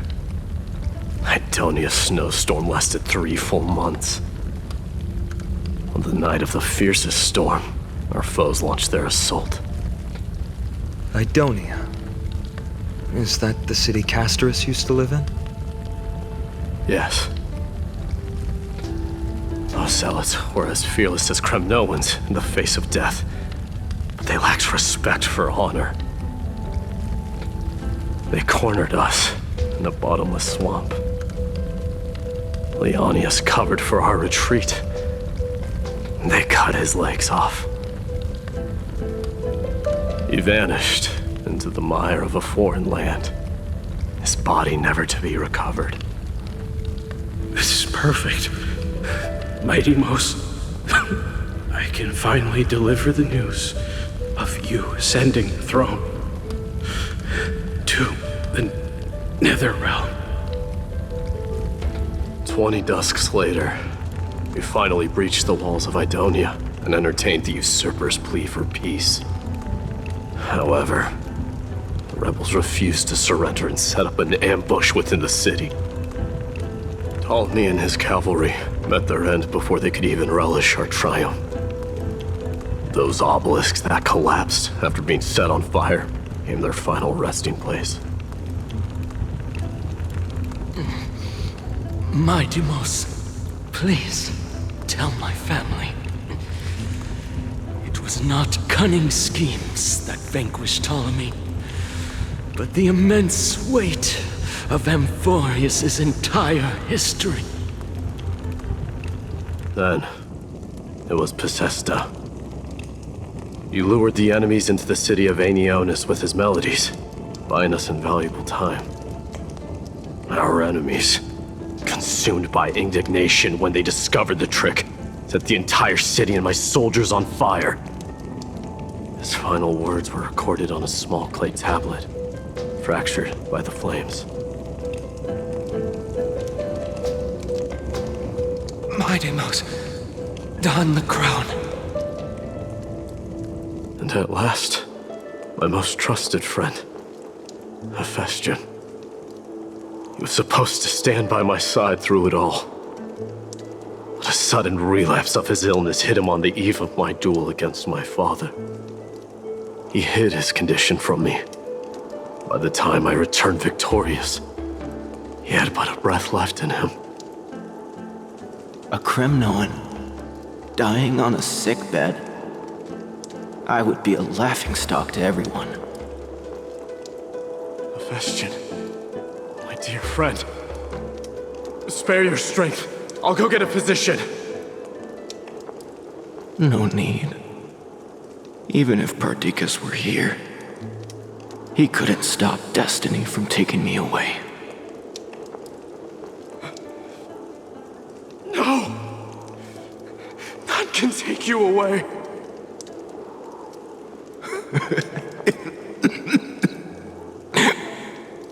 Mightimos,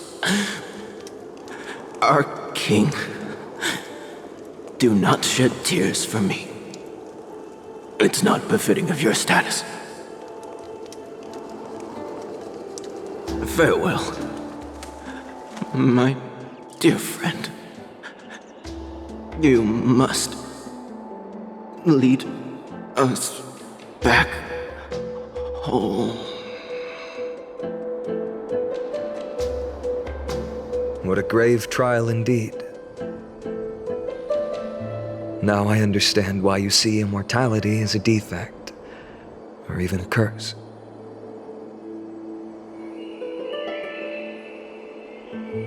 My father threw me into the sea of souls to break the wheel of karma. But little did he realize it would grant me an immortal body and summon a fated revenge on his head.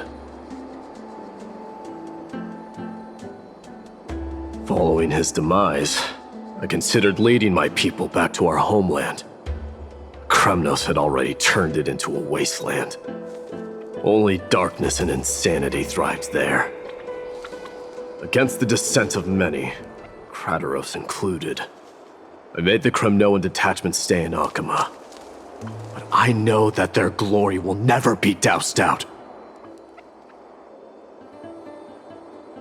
The instant of strife shall inevitably arrive.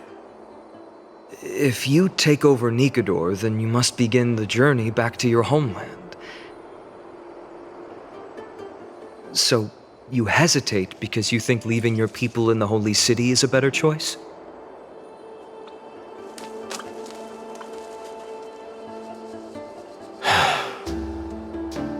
I don't know. But I have never been crowned. And those 5 were never endowed with any titles. None is aware of their glory.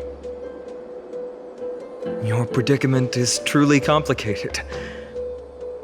I don't know how I can give you any useful advice. Maybe you could seek counsel from more people, such as the Grand Craftsman. Cartonis' people seem to have been through comparable dilemmas. And that teacher of yours, Krateros? Dee, we've got a big problem! Big problem!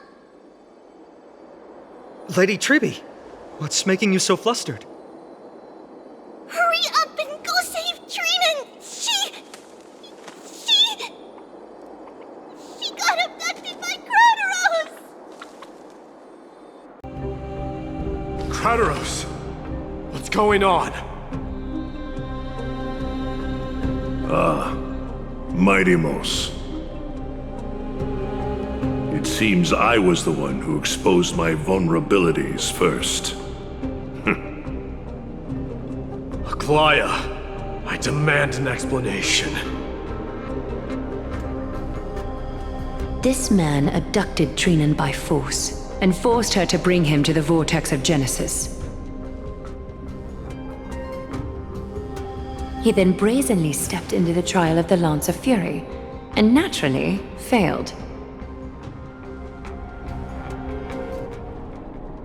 Is she telling the truth? Why did you do that? Because I don't want to wait anymore. Your hesitation made me desperate.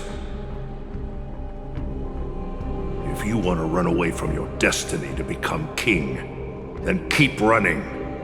Someone will eventually stand up and fill in the gap left by strife. Then they will lead our people home. Age has blinded you, teacher. Can't you see that I'm hesitating because of this very recklessness seared into your blood?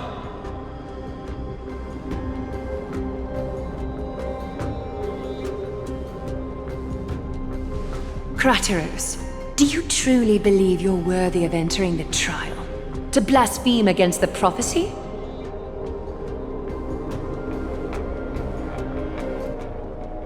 Does the mission we Chrysos heirs bear seem like child's play to you? Do you know how the Kremnoans see you, Aglaya? You're a hypocrite and a megalomaniac. The prophecy of Genesis and the flame-chased journey are just excuses for you to seize power.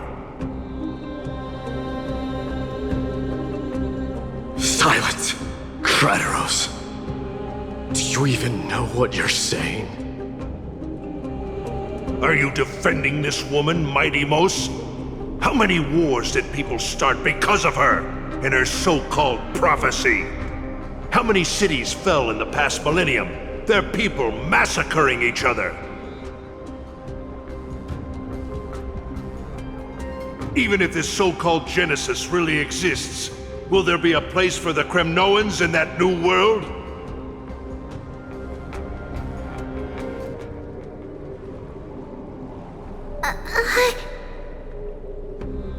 Are you done talking? By agreement between the Chrysos heirs and the Council of Elders, those who trespass upon the vortex of Genesis need not be tried by the Council. I am allowed to pass judgment alone. Kratos, your actions are unforgivable. I hereby sentence you. Aggie, wait! We have a proposal! Someone has to resolve this conflict between the cities. Lord Kratos did not use violence to harm us. We can sense that his anxiety stems from his concern for his people's future. Please, Aglaya, hear us out first.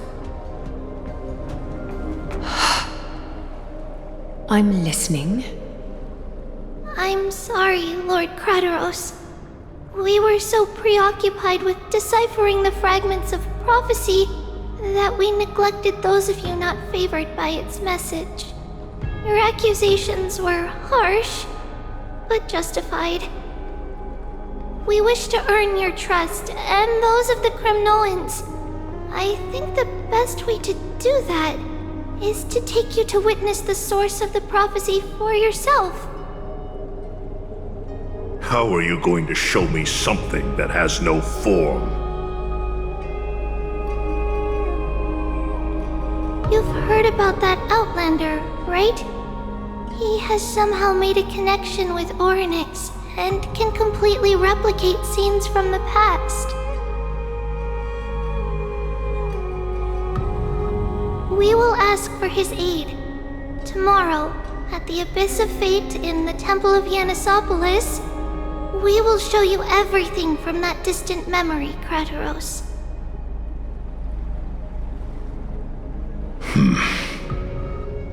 A fair proposal. I accept. Until then, you will be stripped of your freedom. That is my one condition, and I will brook no argument. It is not the first time I've been made someone else's prisoner. Do as you please, demigod. Teacher, why did you do this?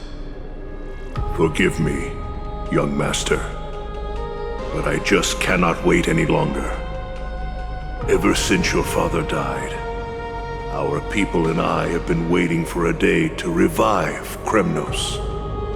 We placed all of our hopes in you, but never received an answer. This obsession for returning home has become a sickness for our people. Wise as you are, I refuse to believe that you can't see the truth. You have a clear head, which is why you're also incomparably alone. A smart person can only choose to tangle himself with the mundane of this world. If you're truly capable of leading our people beyond this blood-stained fate, then prove it to me once more, Mighty Mos. Just as you did back then.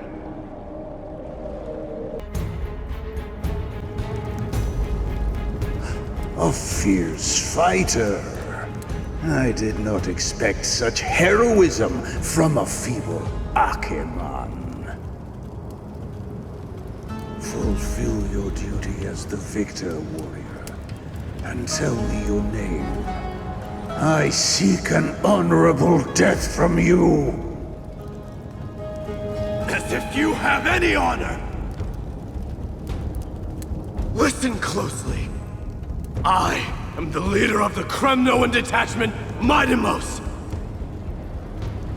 I'm here to finish you, Father.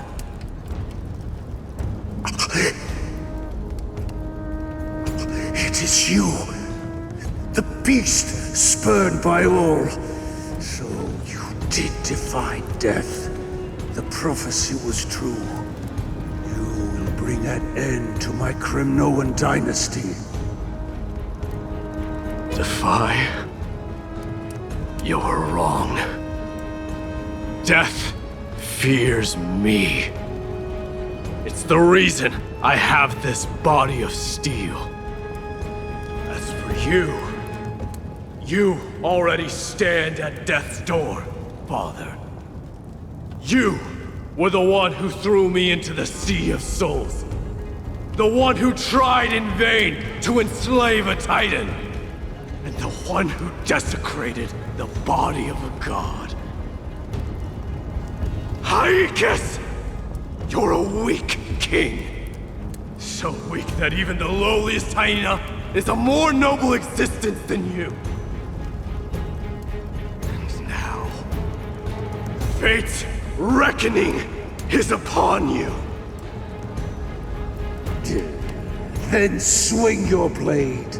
Take my crown, coronate yourself with an old king's blood, and inherit it all.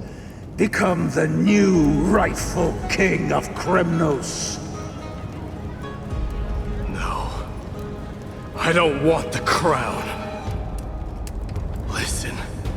If there's only one end for the kings of Kremnos, then the crown means nothing to me. All I want is your life, to avenge Mother and my comrades. But the walls of Kremnos will not fall with me. Do you truly think you can escape fate's grasp, my son? You and I, we're both the same.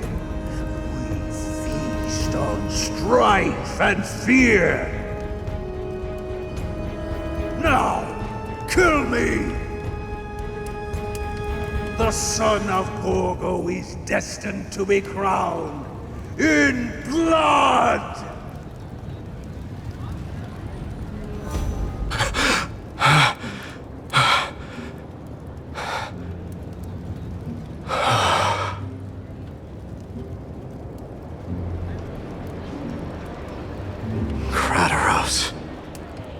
He said the Grand Craftsman Cartonus might have some suggestions. Might as well go see him.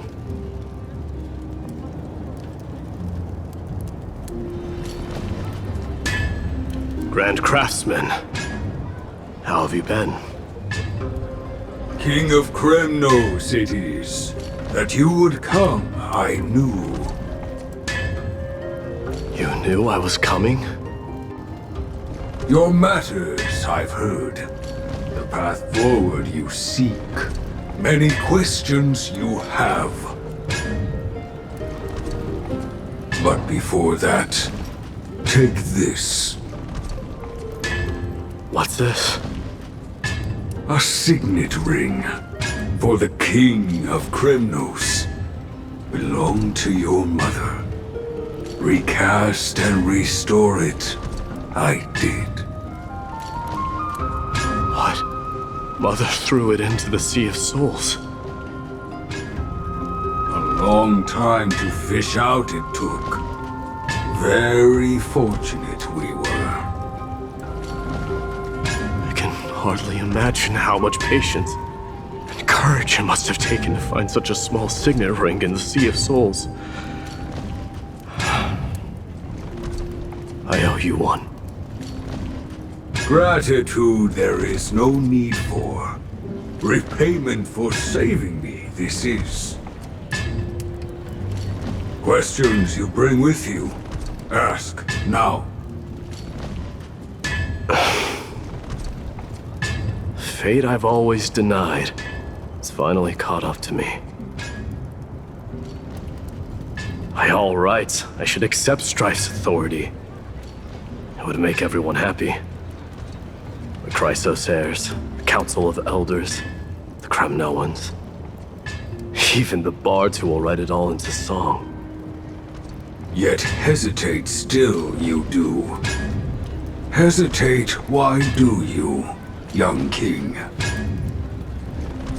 Because of my people. Be they men, women, the elderly or children. Hearts of all Kremnoans yearn for home. They've all been waiting for this day, for the day their king returns. Children of Strife would then be able to go home and embrace the old traditions. Never mind that most of them have only ever been heard in these so-called traditions and song. They would then gather around their king and throw themselves into battle. This is not a good thing, you believe. Kremnoans have been trapped in a cycle of bloodshed for the past 1,000 years. They seek vengeance, start wars, become prosperous, and decline. How much innocent blood flowed into the River of Souls in all those years? How many needless sacrifices could we have avoided? If I accept that fate and become the totem of strife, that lead my people into repeating the same mistakes, then of course I would be terrified. I'd be terrified of becoming king.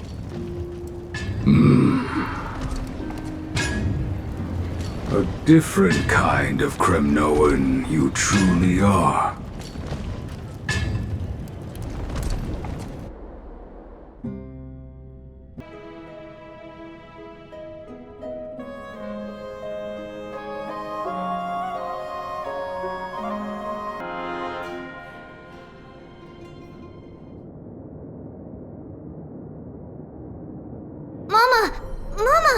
I had a dream last night. Oh. Now what did you dream about, my darling Trebios? I had a dream that I turned into many me's. Then we made the moon into a ship and made the stars into our sails. Then we floated on the ocean and let the wind blow us in any direction it wanted. Well, that sounds like a lovely dream. Yeah! The ocean and the sky were really, really dark, but there were so many of me that I wasn't scared at all because we'd all sing together. The ocean wind blew us onto an island where the wind tasted like flowers. There were bleating sheep and chirping birds inviting us to be their guests. There were so many animals on the island, but none of them ever fought.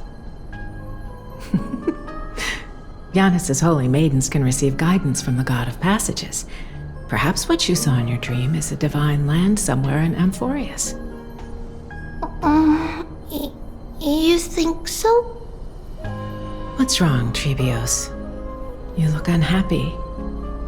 Because on that same island, I saw a dark mountain on the other side of the ocean. And it was very, very tall. The mountain looked alive, and it kept getting closer to the island. Then I realized it wasn't a mountain, but a very, very tall wave made of water. When the wave smashed against the island, it looked like it was going to eat the island up. The small animals tried to chase it away, but they couldn't stop it. Then there was a bang and I woke up. A dark wave. Mama, does something that scary exist in real life? Yes. Unfortunately, it does exist in Amphorius, but it's very far away from our temple. We call it the Black Tide, though it has nothing to do with water. It has no shape or form, but it can swallow up animals, humans, and even titans, turning them all into monsters. Oh, the Black Tide is a baddie. I don't want everyone to turn into its food. Can't we chase it away? Of course, my dear. You only need to behave well and listen to what the adults tell you. Study all the knowledge and etiquette you need, then grow up and become a proper holy maiden. The divine Janus will then give you guidance and help you light the way for the people. Wow, I'm gonna eat a lot and study a lot and become a holy maiden. But Mama, you said the Black Tide can swallow up titans too. What do we do if even Janus is eaten? If that happens, then the Holy Maiden will have to be the one to guide people on the right path. After all, we are the human avatars of the God of Passages, yeah? Yeah! But one person alone is not enough. Once you're older, you'll make a lot of friends. You must do your best to unite them, because that's also our duty as priests. Friends? Are they also like me and Mama with pretty red hair? They might not, but they'll certainly be just as smart and kind as you. Mama? Am I dreaming? Don't be silly, dear. Of course you're not dreaming. I've always been by your side. What? Now be a good girl and call your friends over too. Well, let's play hide and seek, just like we used to, okay? My Trevios is the smartest girl. I'm sure you remember where everyone is hiding. The voice sounds so far away. I don't remember. Who am I looking for? Your friends, who will chase the Black Tide away alongside you, of course.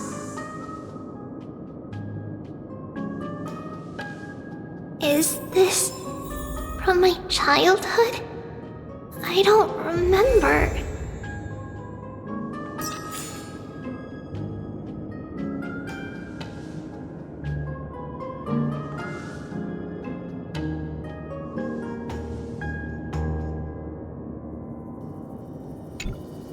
There will be an amazing captain on that big ship. She's cheerful, optimistic, bold, and cautious. She'll be able to get everyone together. Wow, that's amazing! Can I be the captain? Of course you can. But you'll find someone else who's better for the job, my dear.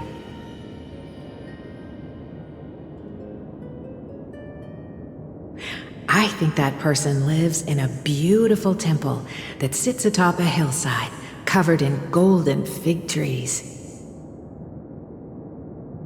There's a noble girl there who's very smart, but also very delicate. Just like Mama? Perhaps.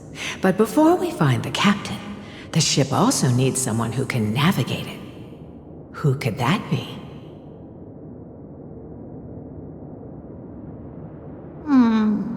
Let me think. I know! She's Trevi! I named this doll after myself? I don't remember it all. Is this a dream? Or something that happened in the past?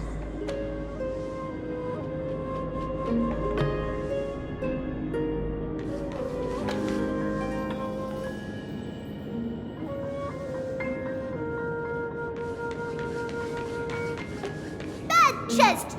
You can't lock me away!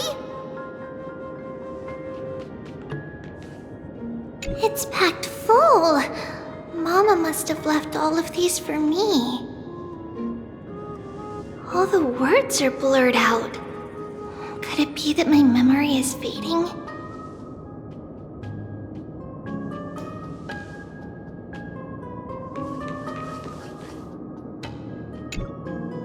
Huh? Why is this doll inside a chest? It's holding a sword. Why? Many years later, many brave warriors will board this ship. They're skilled combatants who fear no danger. Ooh, I can learn how to fight too and protect everybody! You silly girl. You're Yanisopoulos' holy maiden. It's not your duty to fight. There will be many others to protect you. Alright, then where will they come from? I believe one warrior hails from a lovely village where bulrushes flourish, while another comes from a magnificent royal city. Though each has their own troubles, both are ready to lend their strength for the ship's long voyage. In that case, let Trian fight by their side! This way, they'll always stay on course! How could I have known the name Trian back then? Was it just a coincidence? Or...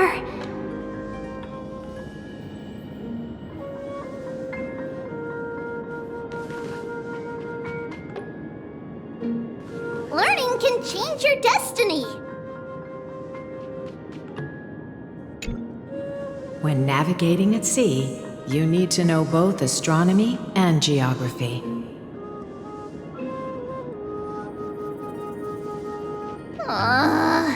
Isn't Yanis' knowledge enough? Oh, sweetie. The ocean isn't like the land. It's easy to get lost. That's why it's important to learn to recognize the miracle of Aquila. Alright! Even though my brain is already super duper smart, I'll still try my very best! Circe also favors children who try their best. They will send a wise scholar as everyone's teacher to help you reach your dreams. I want to be a teacher too! Oh, wait, I'm super duper smart. So I want to be the teacher's teacher!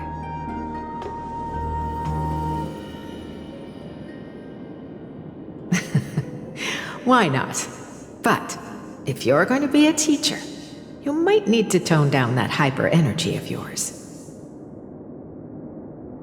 Then Trinan can do it! She's well behaved and would make a great teacher!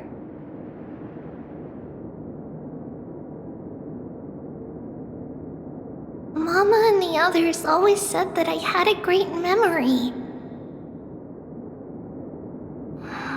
But now, I can't even tell if this is a memory or a dream. Come, let's line them up.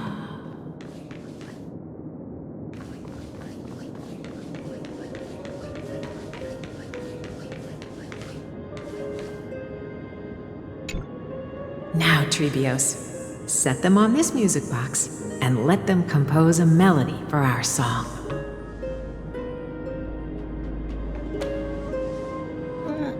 Music box? What's that? Sweetheart, are you still groggy from your nap? You invented it.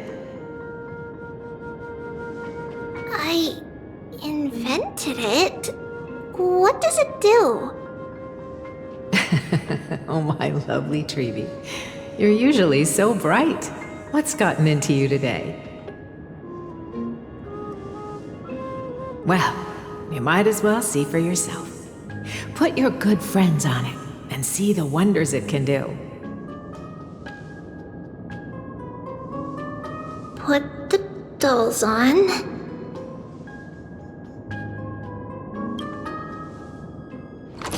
It's rotating, and I can hear something. That's right. It's a music box. If you place the dolls in the right spots, it will start rotating and play beautiful music. Out of all your inventions, this one is my favorite.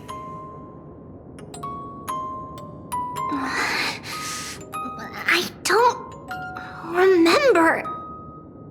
It's all right, my child. I'll sing along to the tune, and it will help jog your memories.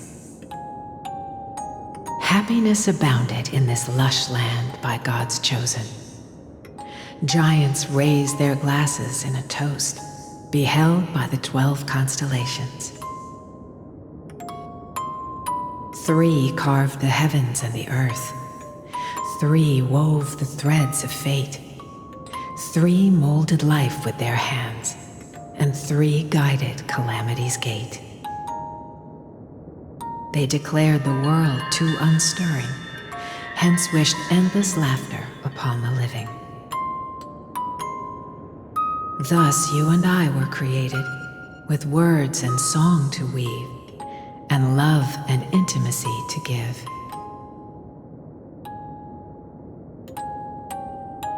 Thus creation was complete. Who then will bear the weight of humanity's souls, to lighten the steps of the living as a whole? O great Kephale, all-knowing Father of stature so tall, yet low does their gaze willingly fall. With light of dawn heavy upon their shoulders, golden blood spills unto the land, converging into a boiling river that flows to the heroic heirs of this world.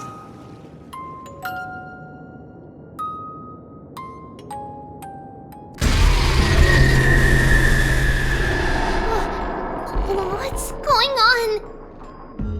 Oh yes, please lend me your ears. In the black mist, as death and fate draw close, on the bloodied earth, the living dead but ghosts.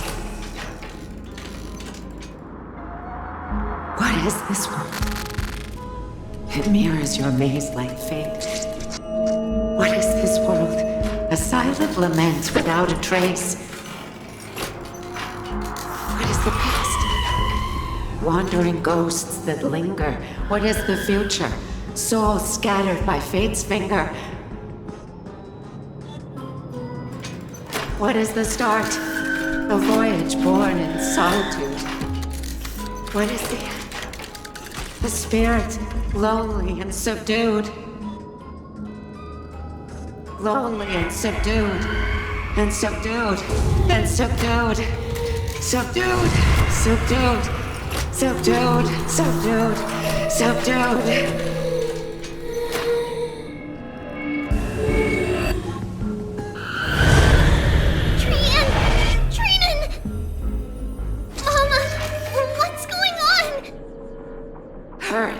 Run! Trios, run! The black tide has arrived!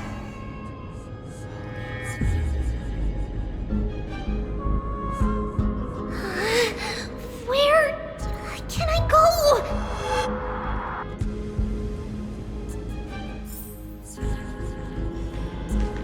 What's this?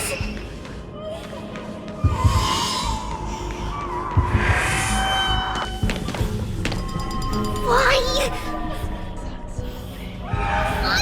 are there dolls everywhere? This is the sacrifice of a holy maiden. You won't make it to the...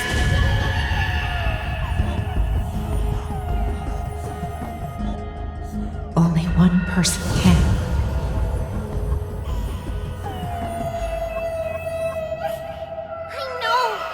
I know! It's fine if we can't reach the end. Our minds are made up.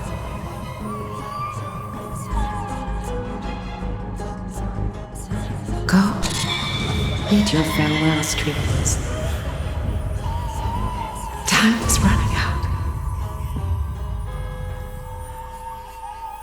Mama, are you going to leave me? My sweet girl. I will never leave you. But remember this, Trevios.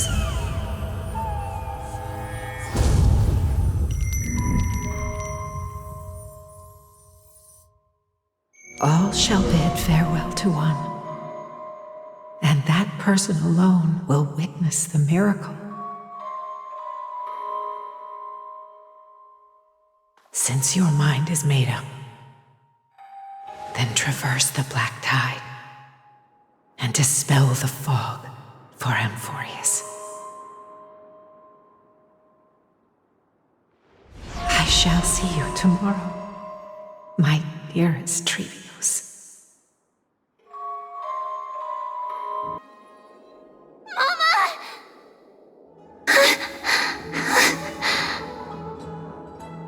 Are we still in a dream? Did you have a nightmare? Maybe. But it's been a long time since we had any dreams. It's not yet the entry hour.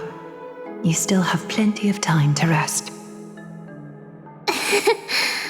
No. Our heart is still racing. It must be that reckless Grimnoan soldier who startled Trinan, and you as well. If you want, I can pass through his chest with the golden thread right now. Aggie, cut it out with the scary talk. I'm just kidding. If I were serious, I wouldn't have waited until now.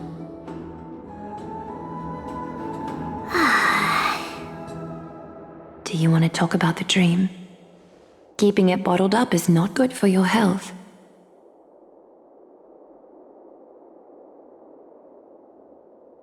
We had a dream about Mama. The dream itself was nothing. It's just the timing that feels a bit unsettling. You mean... It's Trian. Even if we refrain from ever using the power of the Century Gate again, her soul continues to slowly drift away from her body. There isn't much time left. Perhaps it wouldn't be such a bad idea to let her relinquish her role as the gatekeeper and live out her days as a carefree child. You have a point, Aggie, but our decision has already been made on that matter. I believe there's still another way. Souls will be spent until they dissolve into dust. Such is our fate. Once we had a whole and connected body. If that body were a tree, then its trunk and branches would share the same fate, decaying at the same pace. Now, we are fragmented into numerous selves. Despite the absence of a trunk, we are offered another possibility. We can choose how our branches will perish in a way that is most beneficial to the flame chase journey.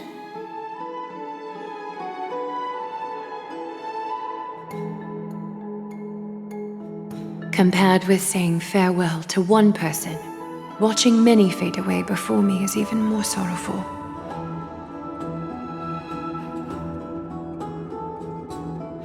But advancing is the destined end of Yanis's trial. There's no retreat in our path. Don't feel sad about saying goodbye to us.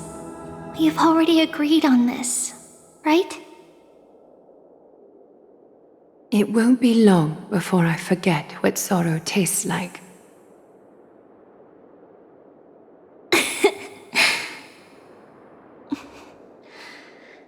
So, what would you like for breakfast, Aggie? What? Where did that come from? After all this talking, we're feeling a bit hungry. Plus, it's nearly the entry hour now. Do you remember when we first met, Aggie? You were still a little one, and we caught you secretly eating oatmeal late at night.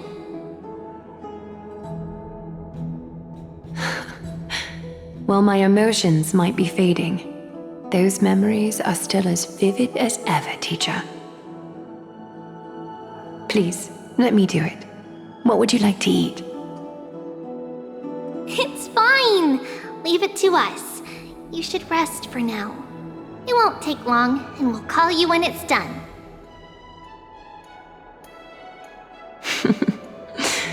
In that case, thank you. Then, see you tomorrow, Aggie.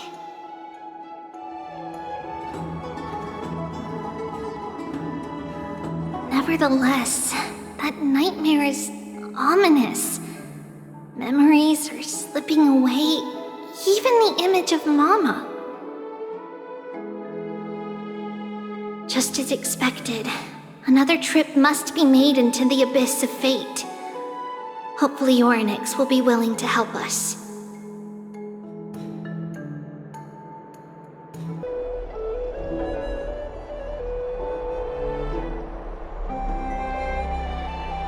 Long time no see, Professor Anaxa. Who are you? It's been a while. I'm the one who once overthrew the entire classroom in that spiritual physics lecture.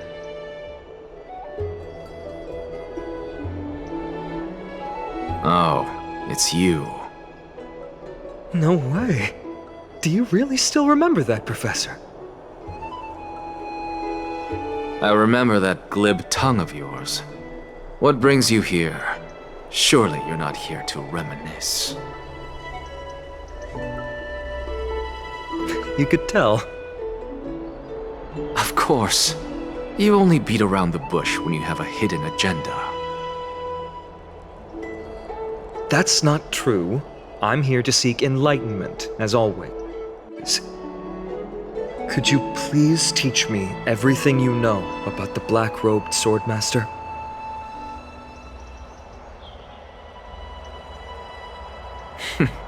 Rumors sure travel fast. Unfortunately, I too know nothing about it.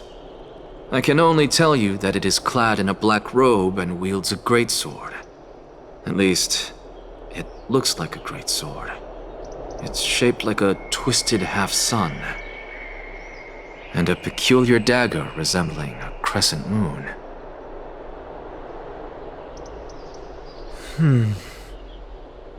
By the way, take this with you.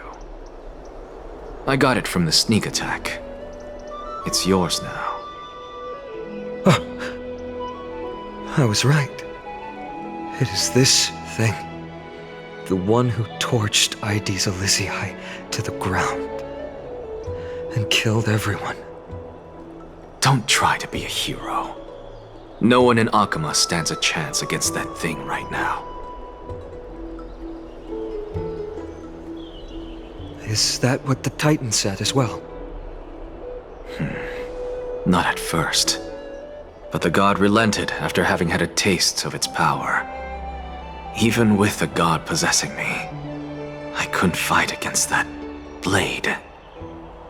That incredible power doesn't seem to be granted by any Titan.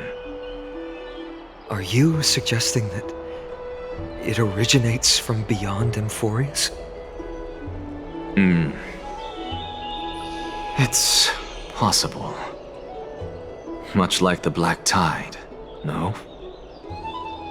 Nonetheless, it's an enemy we must overcome. We? Drop the pipe dream, Finon. No one wants to see you fall by their blade. His mere presence will endanger the holy city and the flame chase.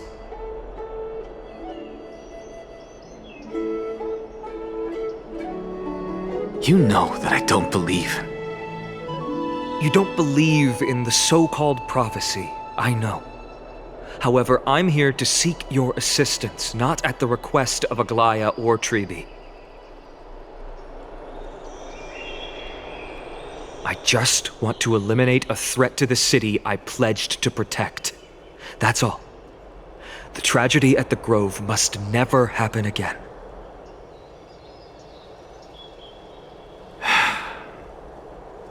Take a seat. Since you are sincerely seeking enlightenment, I suppose I can tell you one more thing.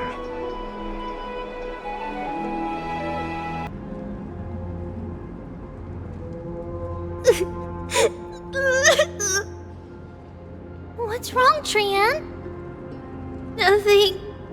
Just remembering what happened at the Grove. Monster in the black cloak. So scary. Everyone in danger. Nightmare. I can't forget. Don't be scared.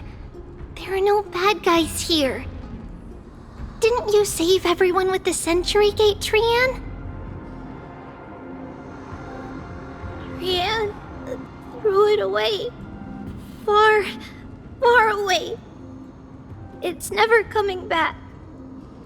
We got back safe from the Grove because of you, Trian. You're the reason the Flame Chase journey can continue.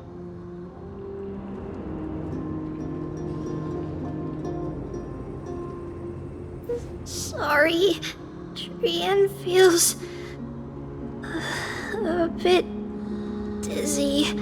Why are we here again? For the same thing, of course. Remember? Tomorrow we will reveal the prophecies past to everyone.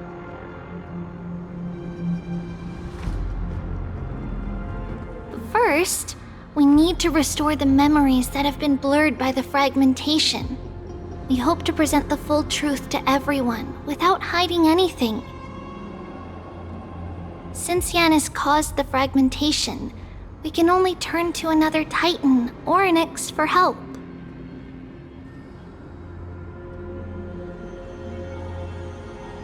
Also, remember to get breakfast ready for Aggie before the lucid hour tomorrow. Oh, yes! Trian remembers now. Oh, on that note, we had better prepare some saffron before we meet with the Titan. Saffron? Huh, it's an essential offering for rituals in the Temple of the Three Fates. You think we shouldn't go to Onyx empty-handed?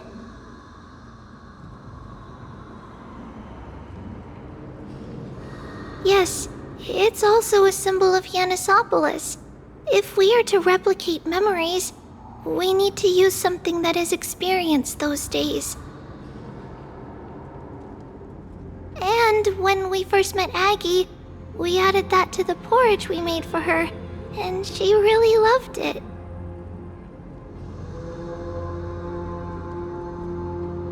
I see! It's like killing 3 birds with 1 stone! But it all depends on whether Onyx is willing to help us.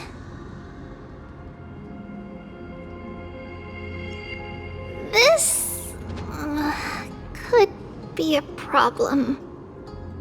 After all, it was us who took the core flame from Yanis, from Onyx's kin. We will have to give it a try. If there's truly no other way. In our current state, we probably can't do anything to them. We'll cross that bridge when we get there. Leave it to Trian. Trian knows how to play cute. In any case, let's look for Saffron first. I hope there's still some left in the temple, untouched by Nikador's soldiers. I remember that aged saffron is preserved in sealed jars. Let's be on the lookout as we go. It's a dead end ahead. Turn back, teacher. What? Aggie? No, it's an illusion.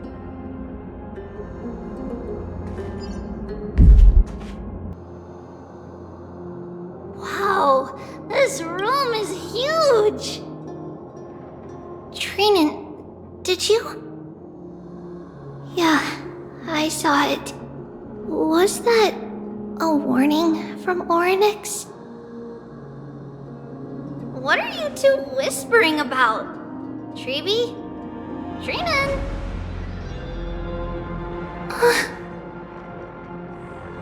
Trian can't even hear our own telecommunication.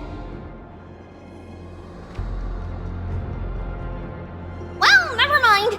Trian suddenly feels like this place is quite familiar.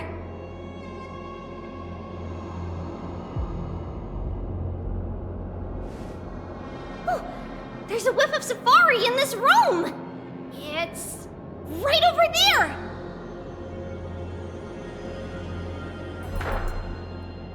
Over here!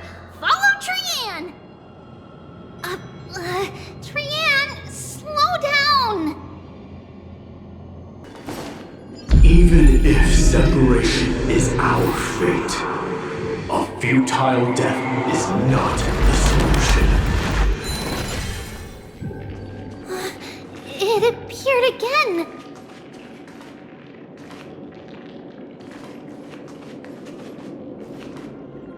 Right here! I summon thee, Orynyx! Stir up ripples of past reverie!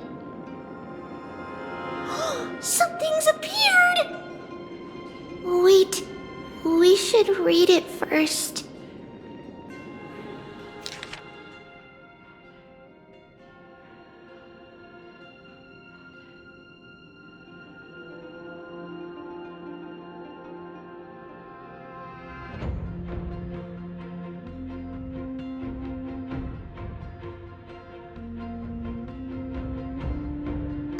Wait, this is a letter? It mentions something about Saffron and Trebios? Isn't that name... Never mind that for now.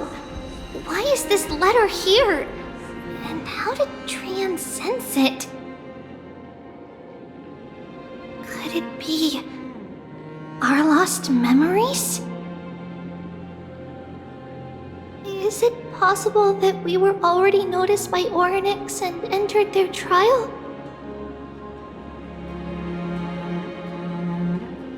But why haven't they said a word? Orynyx has the whims of a child. Perhaps they're toying with us on purpose.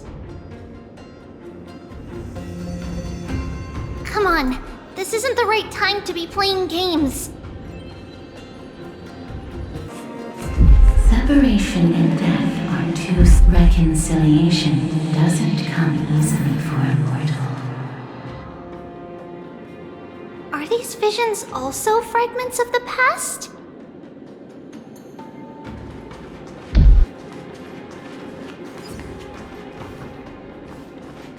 Treeby! Trinan! Look what I found! Is this the safari? Coming! We'll take a look. But Trian, there's nothing in here. What? It was right in the stolium. Huh? There's really nothing here. That can't be! I swear I saw it! I swear! Trian is telling the truth. It was right there. Where did it go? Trian, Treeby, why aren't you saying anything? Trian can't seem to hear you at all. We were just lost in our thoughts. Don't worry, Trian. What you saw was likely, Yenna's hair. We must have startled it away. Okay. Could Orynyx be trying to make us falter? But why would they do that? Something feels off. Treeby, don't you think this temple is a little too quiet? What do you mean?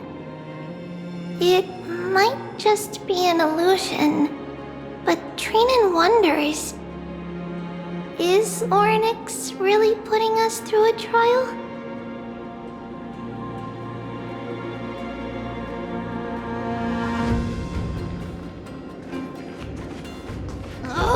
Still no luck finding any safari. I suppose we can do without it. Let's try to convince Orynyx. At least they didn't toss us out straight away. Whoa, Treeby, Trinan, look at this! So cool! So many of us now! Trian.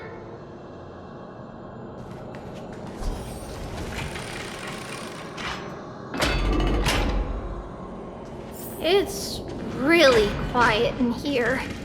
Do all Titans live in dark places like this?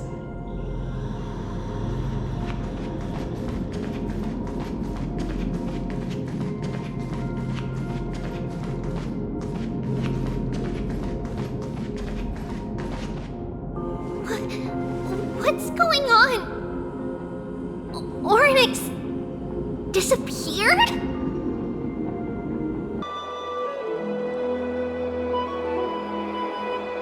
Are you saying that the black-robed swordmaster is not just tied to the Black Tide, but is also hunting for core flames everywhere? This is the most plausible possibility. First, it has a vessel that can hold core flames. Second, I'm one of its targets. Let's start with the first premise.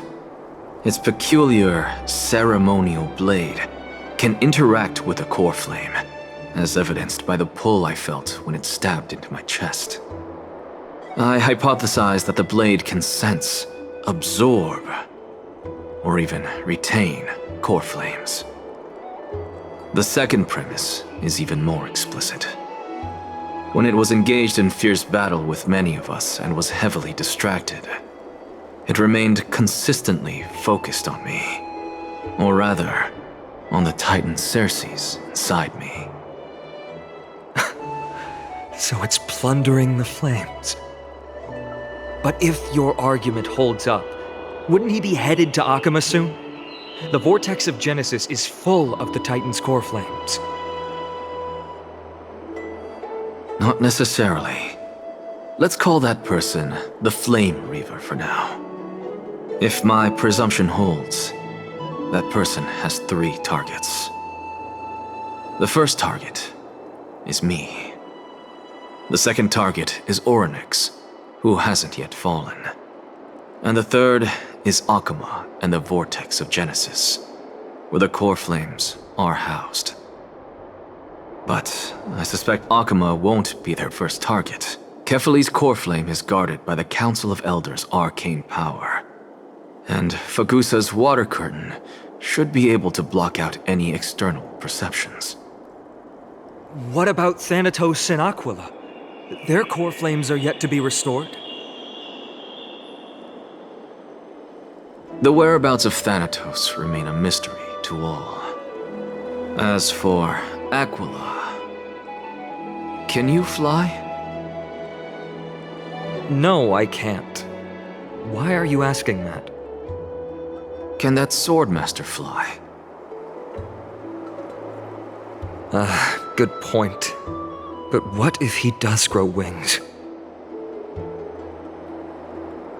If they had wings, I wouldn't have made it out of the grove alive. That's a relief. Anyway, since the Flame Reaver has 2 targets, we need to move fast. With the distances between Akama, the grove, and these potential targets, I believe we should bolster our defenses and...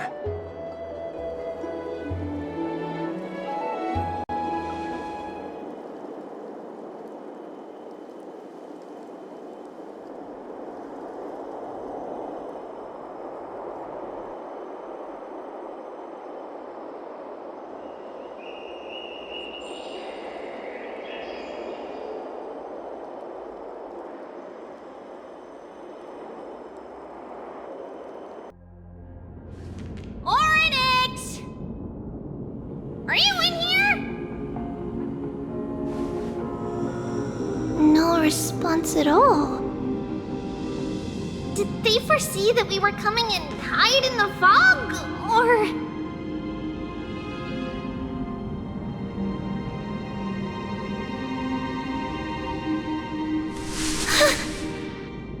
Treeby, we should leave. This temple has other people in it. What? Oh. Listen, footsteps. Fast ones. 3 or 4 people coming this way. Come on, we need to hide. Whoever they are, we can't let them see us!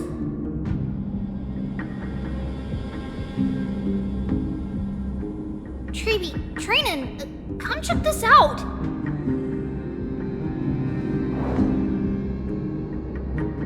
What's this? Trian feels like... it's so familiar.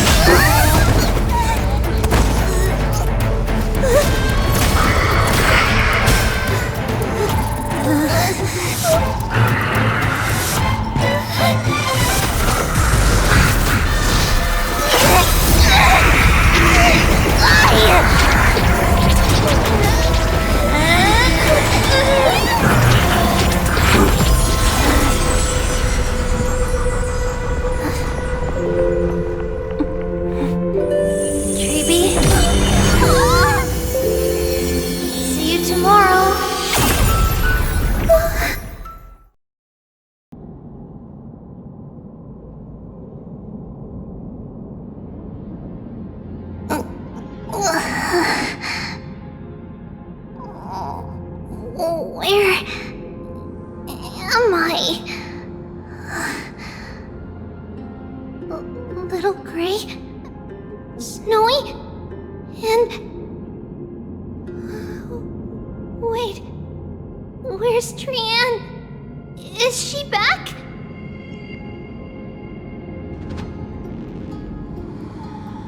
We only saw the 2 of you collapsed on the side of the road when we arrived.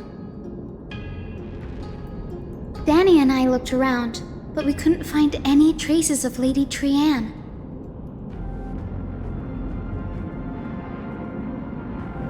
What about the black-robed swordmaster? Blast it! Of course it's him. We were still too late. I fear something bad has happened to Orynyx's core flame. Then Lady Trian... She doesn't have much divine power left. We can barely sense anything.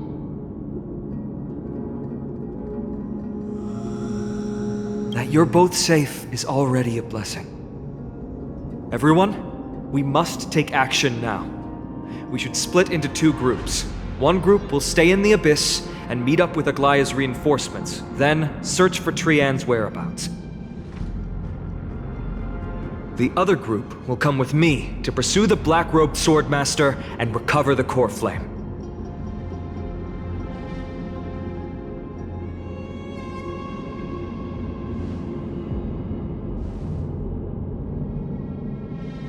I didn't get to tell you this before, but Anaxa and I already have our misgivings about the Black Tide, so we've made preparations.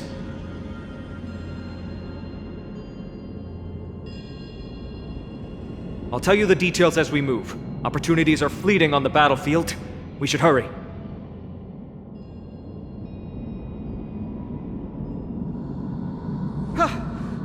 Lord Finan! Lady Treby and Lady Treenan! I'm glad you're all right. Did Aglaya's people get here? Yes. Lady Aglaya already knows about the situation and sent along a message.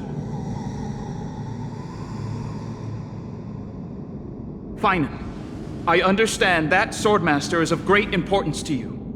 But if you charge in without a plan, I fear that you won't be the only one who dies in vain. I understand. Hatred is a hero's deadliest poison. I have no intention of fighting alone. If that Swordmaster really is related to the Black Tide, the Chrysos heirs must not take them lightly. I have indeed planned to return to the Holy City and discuss the strategy with Aglaya. We'll need all the help we can get for this encirclement.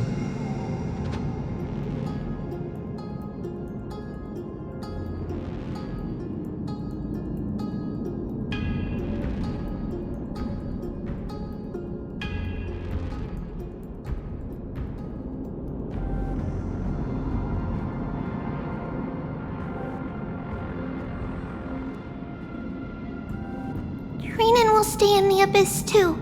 That way, both sides can communicate with each other if anything happens. Thank you, everyone. Partner, Treby, let's go. We're back, Aglaya. You should have come to me first, Finan. Aggie, there's no need to scold Snowy. Akama is currently in grave danger. I know.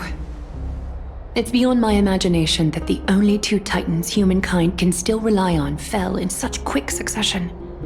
I've never seen the golden thread pulled this taut, as if it could snap at any moment. Finan, tell us your plan. Time is of the essence.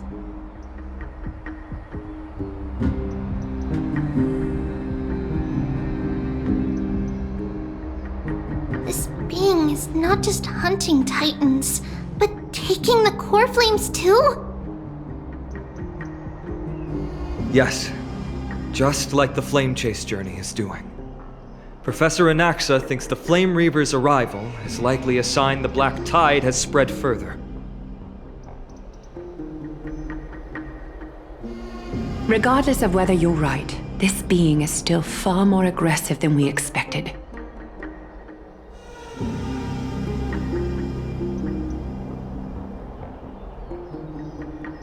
But its madness is also an opportunity for us. If its goal is the core flame, then that means us humans can lure it into a trap. Anaxa had already left the Holy City with Cersei's core flame while we were on our way to the Abyss, so he can make preparations for the battlefield.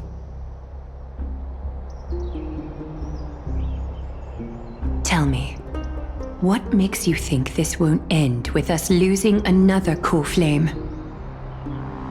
Because this time, the power from beyond the sky is also at our side.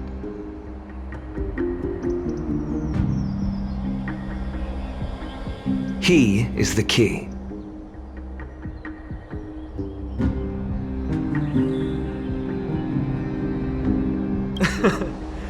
We need your other companion, too. Ma'am, do you mean me? I see. Finan, that battlefield you mentioned. Is it Castrum Kremnos? Yes, I'm sure everyone remembers the astonishing miracle our partner here performed with his companion during the battle with Nikador, and how they awakened Castrum Kremnos' past. That will be the key to our victory. We will use Orynyx's power to once again open a passage to the past and lure our enemy inside. Then, we'll seal the Flame Reaver in the maze of time. Impressive. Orynyx has fallen, and Yanis's divine power already belongs to Okima. Once we take back the core flame, the Swordmaster will have no means of escape. It's very clever, using the element of surprise instead of brute strength. Can you do it, little one?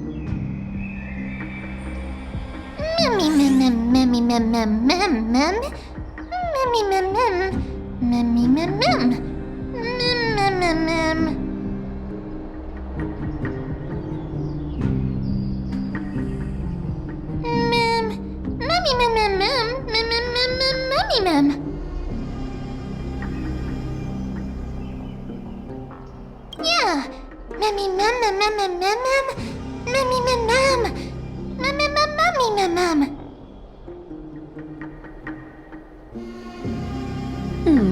Such enthusiasm. I'm glad to see you're confident. By the way, the Council of Elders declared a state of emergency when Treeby went missing. Kynus and her following have heard tell of the incident at the Grove, and are galvanizing support in secret. I fear she'll make her move before the next assembly of the citizens. What are they plotting? That short-sighted politician likely believes the Chrysos heirs have outlived their usefulness, and is making preparations for her next step. That ugly side of humanity is something we'll have to deal with eventually.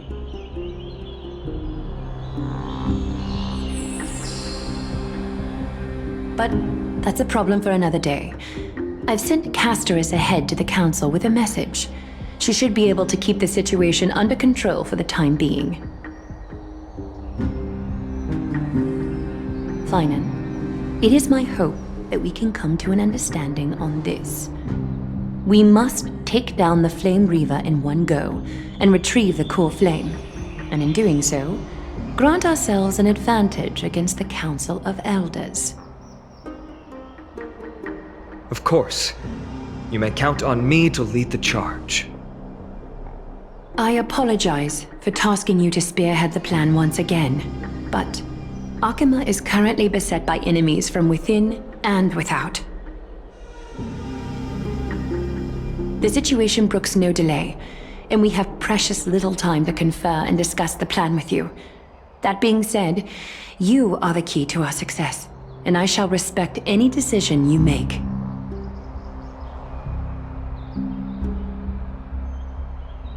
I may not be as masterful as Trian when it comes to the Century Gate, but even I can open a nice big gate if I have enough time.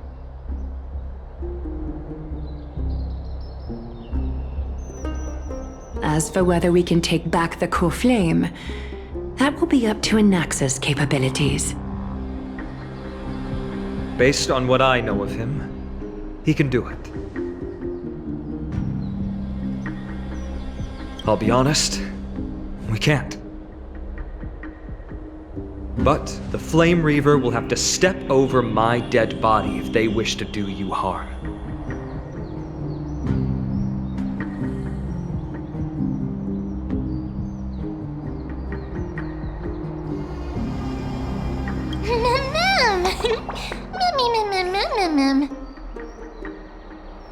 We are grateful to you for your aid, and to the rest of you as well.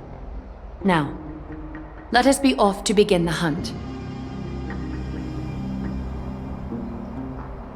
May Kethely sharpen our gaze and grant us victory over the enemy.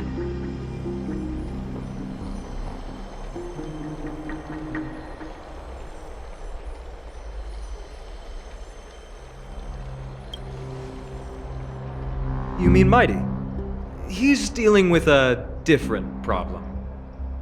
Don't worry, that man would never miss out on this fight.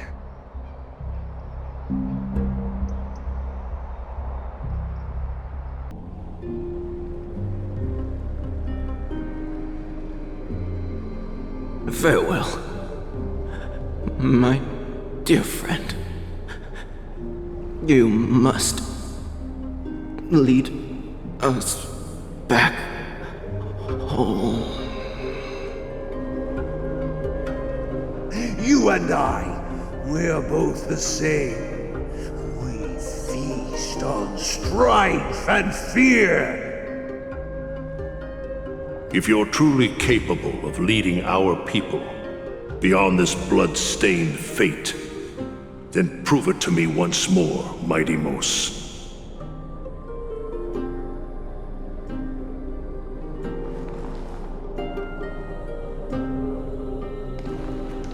I knew you'd be here. I heard you're about to set off on an expedition. That's right. It's going to be a tough battle, and our destination turns out to be Castrum Kremnos.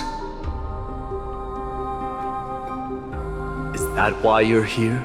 To pray to the dead Nikador? No, just the opposite. I'm here to tell you, you can entrust the front lines to us this time. You can't afford to lose your upcoming battle either.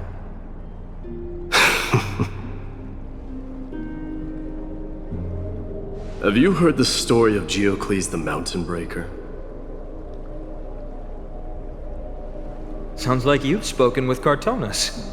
That's the name of the legendary mountain dweller, right?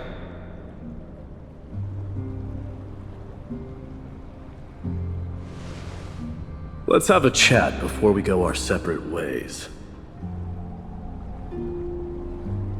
Cartonus told me that back in ancient times, the mountain dwellers lived in seclusion. They spent their days quarrying and gathering, living a simple and peaceful life away from strife.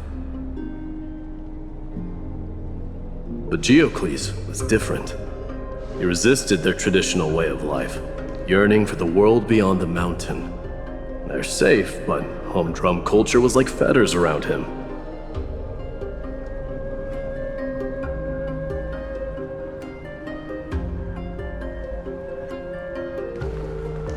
He sounds a lot like you. Yes, that is why he too faced the same dilemma as I do. One day, during one of Geocles' many ventures beyond the mountain, he spied a battalion of Ladonians stationed at the foot of the mountain. The Ladonians were at war with their arch-enemies, the Companions, and they used the mountain as a base to carry out guerrilla warfare operations. When Geocles, who had taught himself the common tongue, approached a soldier, he learned a shocking piece of news.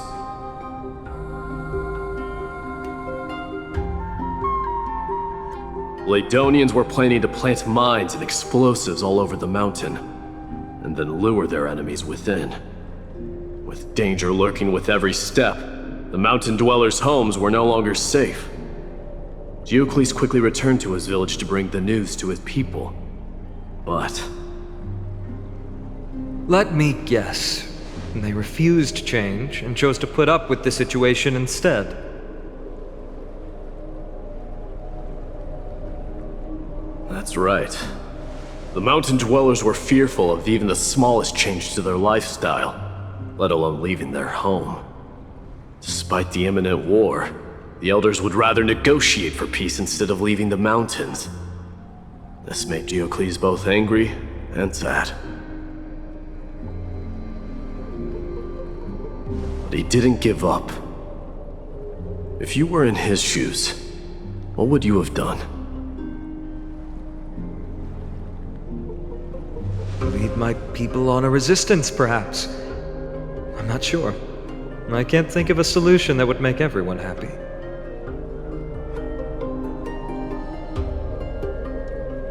A solution that would make everyone happy, huh? That's how naive we are. Well, let me tell you what Geocles did. He took the Mountain Dweller's store of gemstones and traded them with the Ladonians for a massive amount of gunpowder. But he didn't do this to fight the Companions.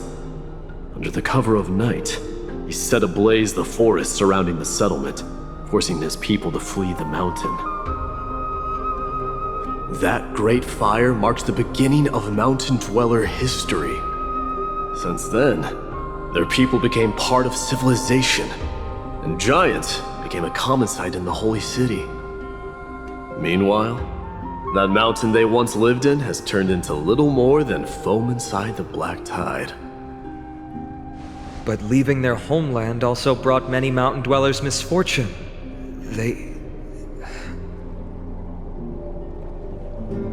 They were hunted by Kremnoans or enslaved. Indeed, that is undeniably also part of their history.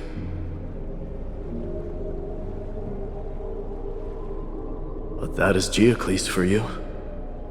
The merits of his actions, or lack thereof, have been scrutinized by many, but historians nevertheless hail him as the Mountain Breaker. Why do you think that is?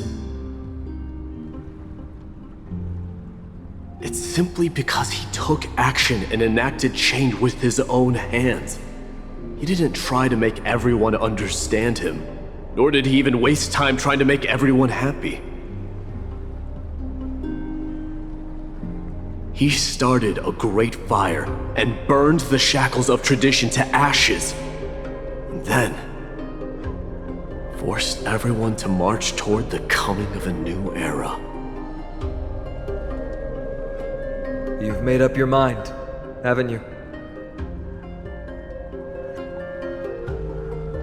I'll be leaving Akama soon to fight the great darkness of this world, and to shoulder Nikador's destiny.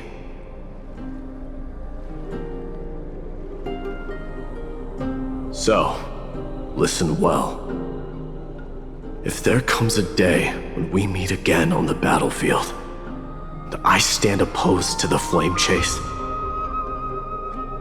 remember to stab your sword into my back through my 10th thoracic vertebra. That's my weak spot, and the only way to kill me.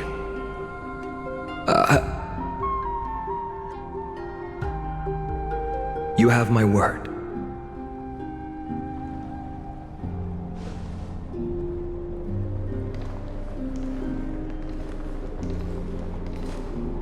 Go now. The battlefield calls. Send that flame-thieving hyena to their death.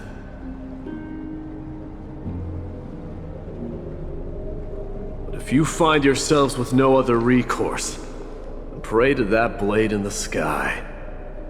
And loudly call out the name of the new god.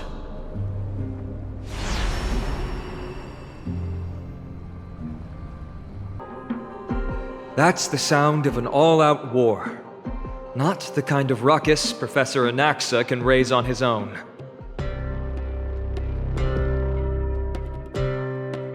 Let's hurry. The battlefield is just ahead. No way. A Kremnoan?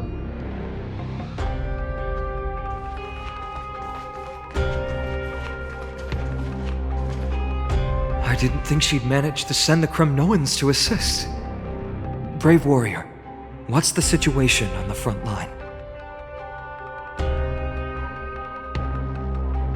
Nakaman, why are you here? What? Didn't Aglaya tell you? We have been instructed to assist you in trapping the Flame Reaver.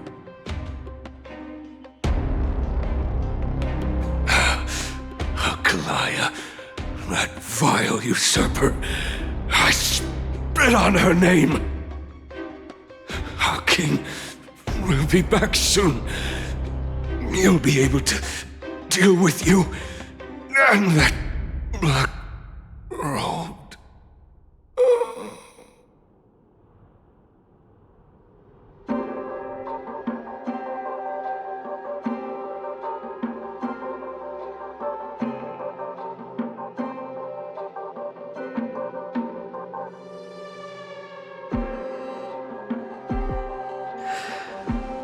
Kremnoans really are just like their king. Rest in peace. May your glory last forever. Did they come to fight on their own accord? Or...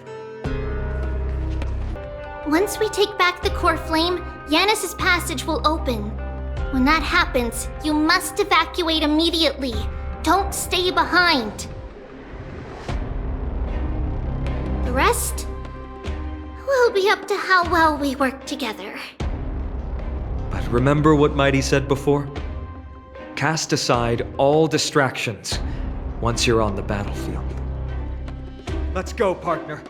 Today, destiny shall stand with us!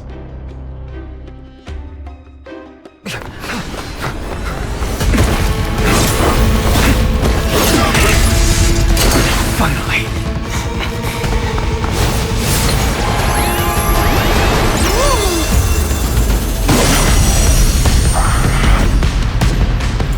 Pent in the memories of the dead! Executioner!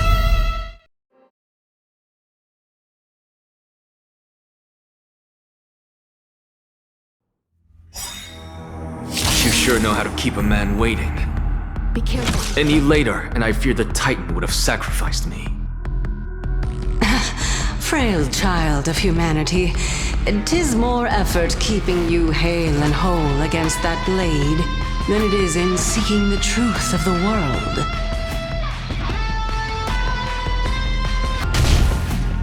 Return to the great tree. They're trying to overwhelm us with numbers. Split up, take them out! Oh, what a spirited display, deliverer. Live to fight! Fight you! Get ready, Prof. Can't hold out much longer. Quiet! I know what I'm doing! Recalibrating! Combat is a series of precise machinations.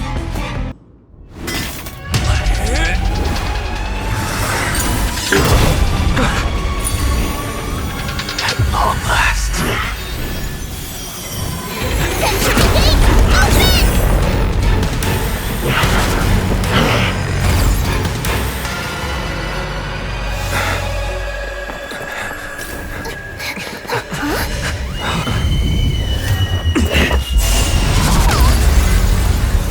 How embarrassing. You didn't come down from the sky? This city is mine anyway. So why shouldn't I go through the front door?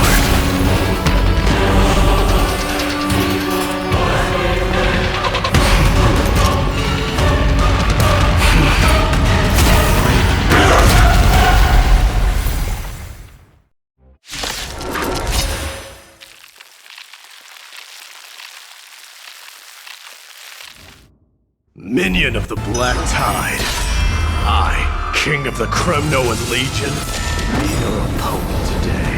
Be careful. Long time no see, Mikador.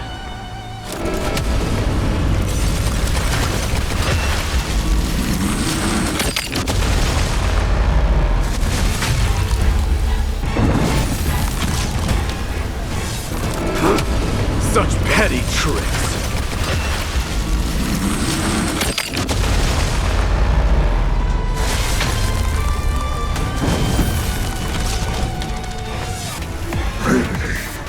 Leads to self-destruction.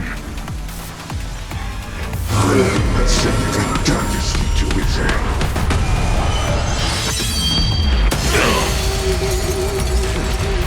Well fought. That was a good opener to the ceremony. Now, we honor the fallen gods with this fight to the death. Executing attack! Rejoice, for I grant you the honor of sharing your final resting place with Kremnos' departed heroes!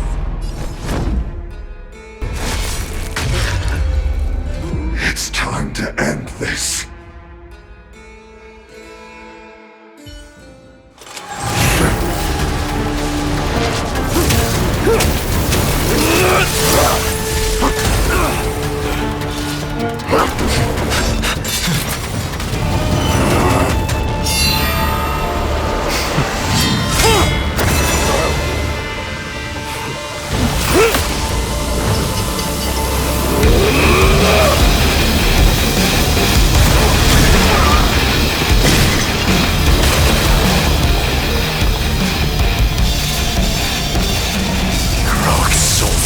strife, heed my call! I am the Lance of Fury. The agony this world needs!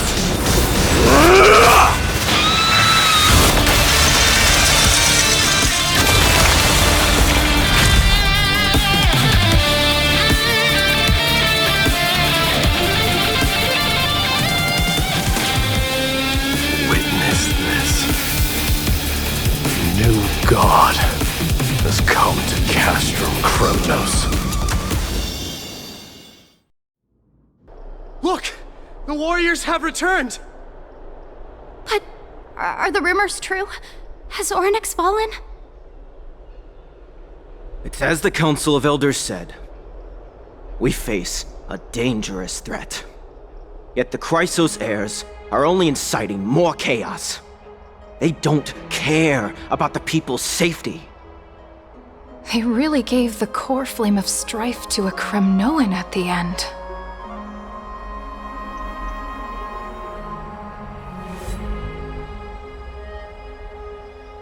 What a noisy crowd. This, doesn't feel right. It's probably because Ornyx is gone. Ornyx was a generous titan in the eyes of the people. They graced us with miracles, allowing humanity to reap many a convenience from the past.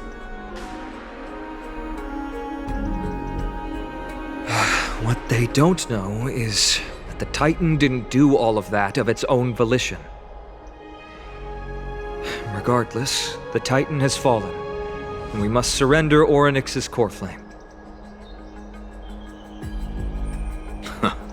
A meeting with that woman again so soon? I just can't catch a break. Professor Anaxa, why don't you find someplace to rest first? Matters that require Aglaya's attention are piling up. You two meeting again will, forgive my honesty, only distract her. Just try to stay on your best behavior, if you know what I mean. That's not up to me, I'm afraid. I've been trapped in her prison the moment I set foot in this holy city. The price of having a Titan living in my head, I suppose. Don't worry, I don't want trouble either.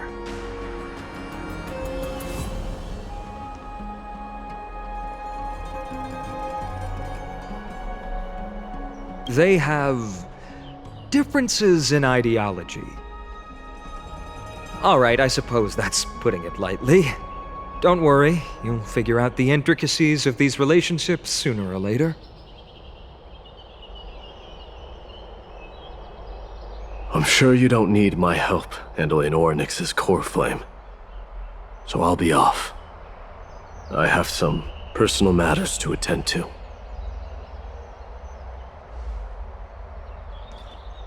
It somehow feels like D has closed himself off even more after he completed his trial. Yeah, a lot has happened in the past few days. You've been lost in thought for a while now too, Treeby. Did Trinon bring news? Yes. She has found Trian. She was at the bottom of the valley outside the temple, but that's where the good news ends. I'm sorry. It's alright. They also found someone else besides Trian. He was no better than a corpse when Trinan and Hyacinth arrived. He had suffered more cuts than could be counted and leaped off a cliff from a great height, all to free Trian's body from the clutches of the black-robed swordmaster. What a brave soul. Do we know who he is? Yes. It's Krateros.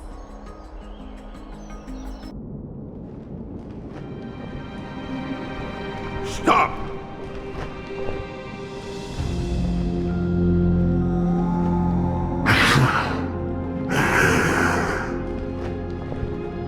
If you want this girl dead, you'll have to kill me first. How ludicrous. Your body made of flesh and blood as it is will not survive more than a single strike from me. Better to die in battle than return even in glory. As a Kremnoan, I know not the fear of death.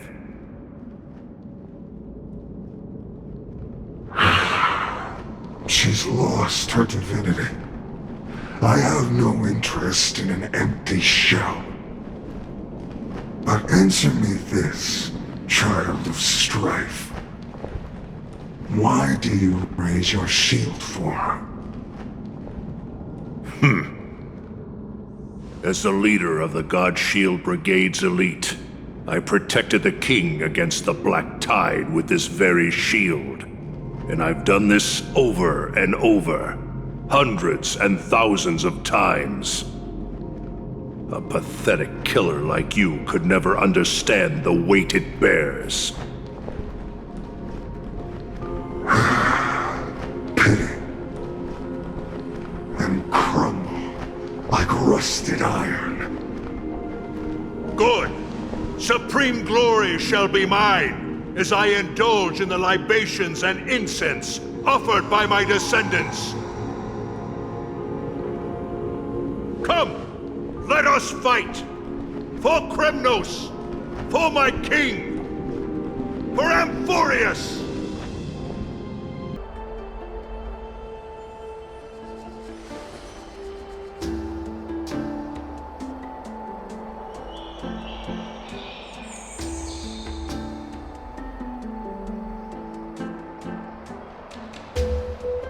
We foresaw this cruel parting 1,000 years ago. Today is but a reminder of that bitter taste.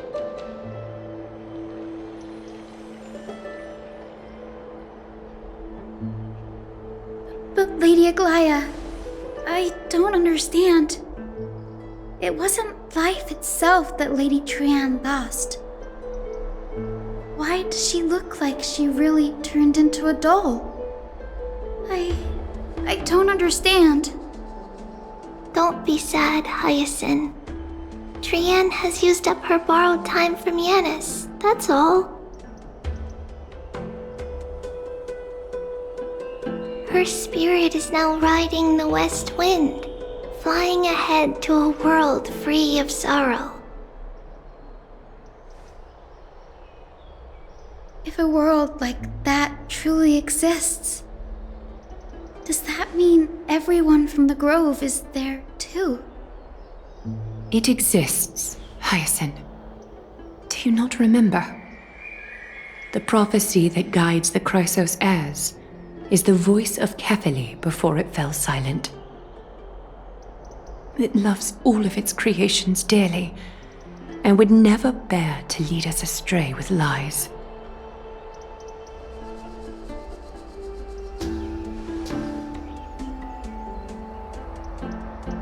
What about the Kremnoan veteran? How is he doing?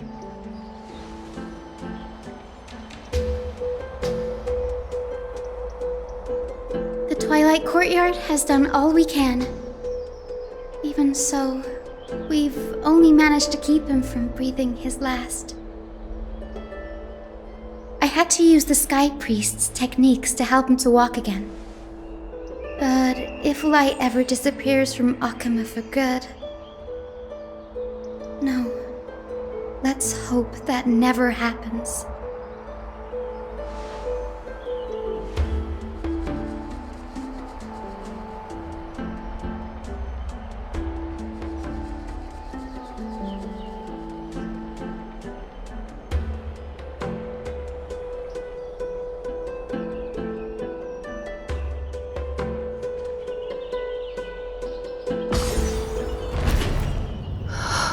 The parting hour is upon us.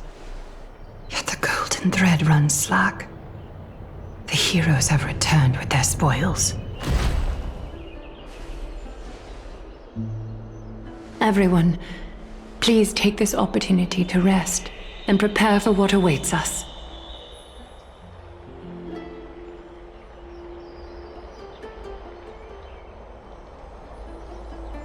you've returned unscathed and brought tidings of triumph. Truly a moment worthy of celebration.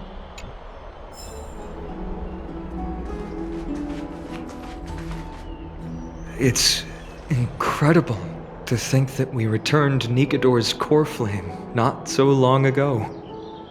It wouldn't be an exaggeration to say that you and your friend's arrival has melted the glaciers of history.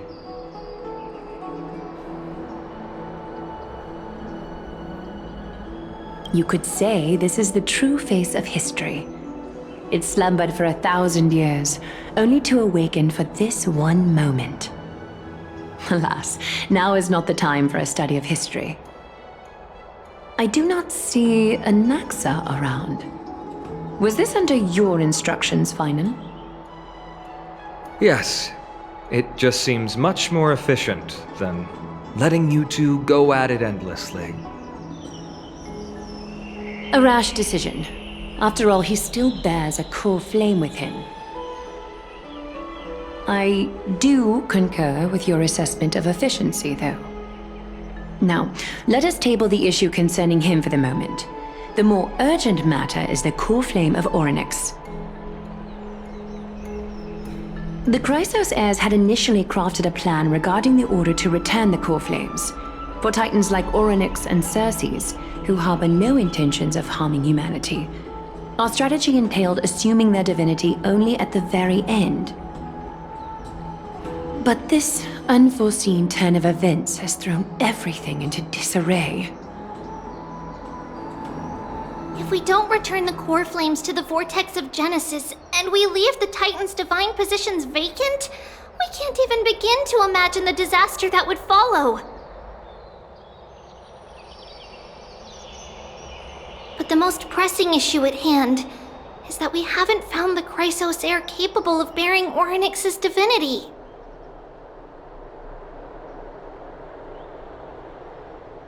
Finan, Castrus, Mighty, and Hyacinth. Treepy and I devoted a millennium scouring the world, only to find these few people. Only a chosen few possess the capacity to assume divinity, the elite among the Chrysos heirs. We would never hastily extend our invitation without first verifying their potential to bear such power. Yet we cannot compel anyone into divinity, as it would be no different from sentencing them to the gallows.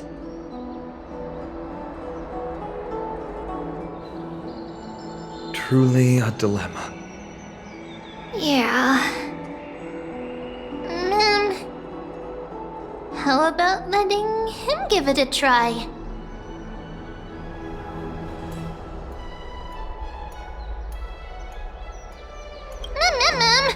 Mem special mem.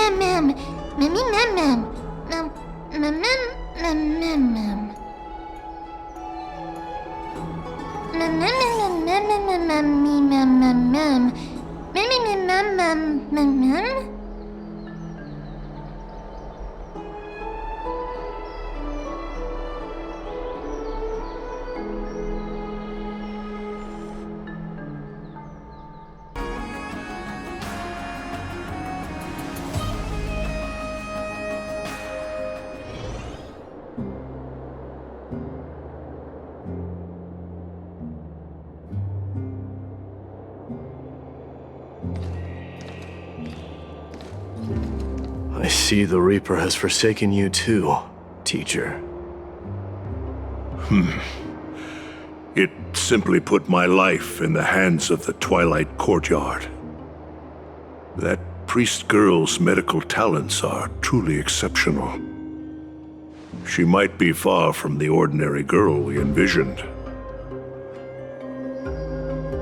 But this isn't about me, Mighty Mos. I saw it. You finally decided to embrace your own fate. The power of strife is stirring a tempest within me as we speak. My bones have turned into steel, and my blood is seething in a blaze. Past rulers of Kremnos could only aspire to this might, yet I have merged with it. I've made history, and henceforth divinity and kingship shall coexist as one. Indeed, you've realized the aspirations of every former king of Kremnos. And now, you can at last bring our people home and reforge the glory of Kremnos.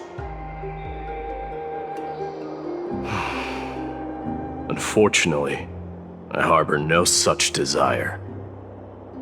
What? What do you mean by that? Over 2 millennia past, devotees of Nikador's might banded together beneath their feet and erected a city of their own. Ever since then, Kremnoans have served as the blades wielded by the god of war, following the Titan's path in its conquest. Yet, gazing upon our history through the lens of my newfound divinity, I now see it with unprecedented clarity. This history is sheer absurdity and inferiority.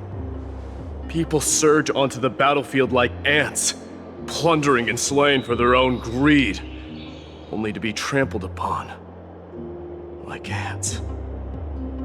The city and the beliefs that Kremnoans hold so dearly, alongside the supposed tradition, mere anthills that can be crushed with a single touch in the eyes of the Titan. You! Are you trying to strip Kremnoans of the pride we've amassed over thousands of years with mere words? That pride holds little significance, Kratoros. Now that I've assumed the divinity of strife, my next step will be to renounce the title of king. No! Convey my message to every Kremnoan. This is an order. Do not do this, Mighty Mos! I beg you! Our history commenced in the year 2506 of the Light Calendar, concluded in the year 4931. I, Mighty Mos, last king of Castrum Kremnos, son of Gorgo, do hereby proclaim the Kremnoan dynasty comes to an official close today. You have killed us. You have killed us all. No. I am granting you a new beginning. What is this? My mother's signet ring. It served as a symbol of kingship, and I now imbue it with a fresh significance. Take it, and rally those who have lost their identities. Convey the words of Mighty Mos, now ascended to divinity.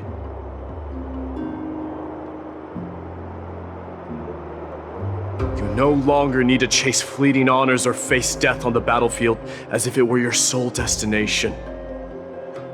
However, you must adapt to fit into the city you once observed with indifferent eyes. A cruel fate awaits Amphorius. No matter how illustrious a dynasty may seem, it crumbles to rubble and gravel before formidable foes. Yet, you shall tread the only path out, one that leads to a brand new world at its end. Why task me with being your messenger? Why not explain all this to them yourself? Because only humans can guide the path to be trodden by humans. It's not the lot of humans who crave the power of gods and spiral into madness for it, but humans who stand ready to raise their shields high to protect the lives behind them. I failed to save that child. That is irrelevant. As demigods, they have long been prepared for it. What truly matters is that you showed up there and shielded her. The one who persuaded Aglaya to set me free that night. Was that you, Mighty Mos? Yes. She's not one to easily make a concession. What did you offer her?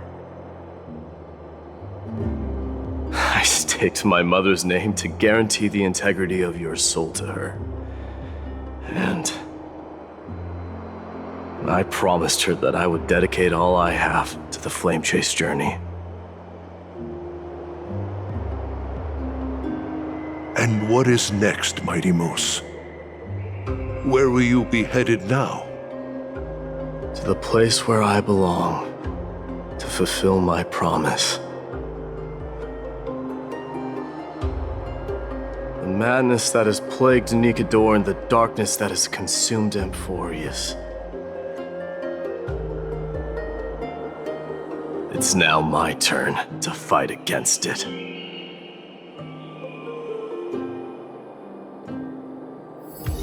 There are some people to meet with before I leave. Let's go. You're here, my Demos. It seems that you are prepared. Yes. You aided Akuma through yet another trying ordeal, and my gratitude knows no bounds.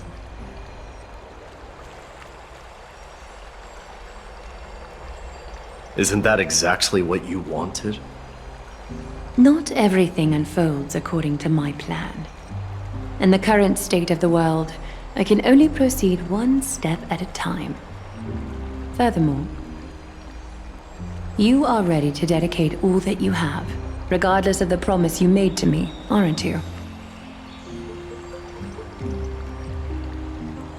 Throughout my time in the Holy City, I've gleaned valuable lessons from you.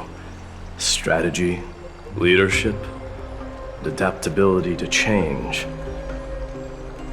Yet, it's only recently that I've come to realize the truly remarkable quality you possess.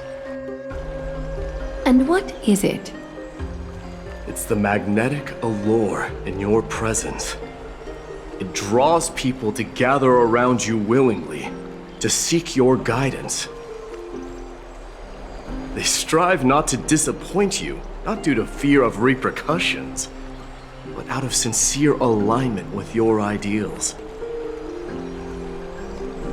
That is precisely what every ruler of Castrum Kremnos has been missing.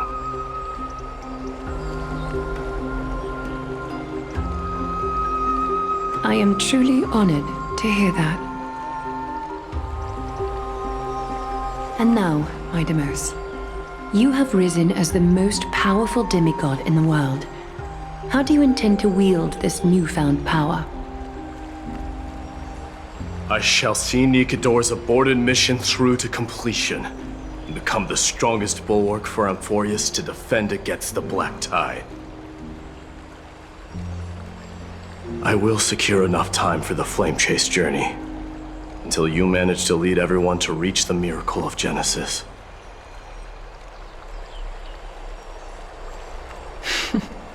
My Demos, a new chapter awaits Amphorius. Yet, the one who guides the people to the destination need not be you and I. Huh. What did you see after assuming Nestia's divinity?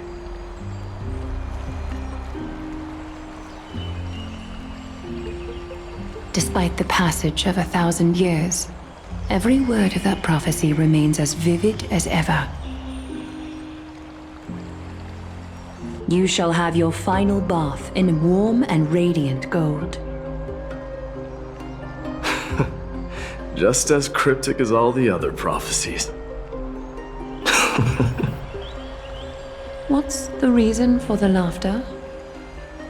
I was just thinking, if an ordinary person encountered these words, they would probably stay away from the baths for the rest of their life.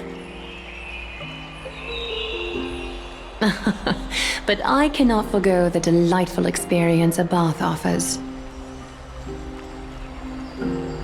So, I assume you also glimpsed yours, my Demos? One day, you shall die with a wound in your back. Well, that is a rather straightforward scenario. If I were to be terrified by drivel with no basis, I would not have attracted your gaze and joined the flame chase journey in the first place.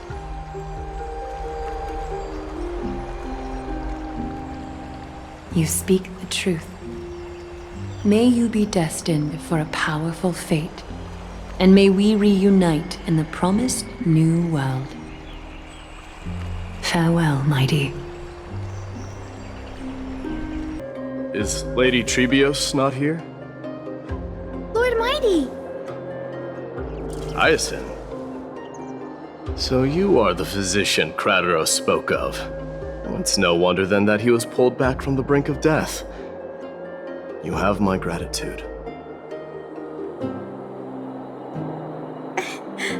I can take that as a compliment, right? I've heard about what happened at the Grove.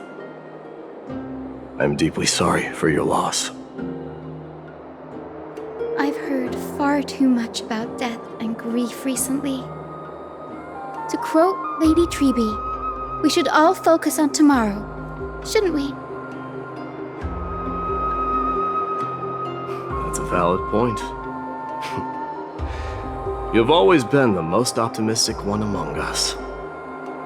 Well, I must say, it feels quite incredible to see a new demigod standing right before me.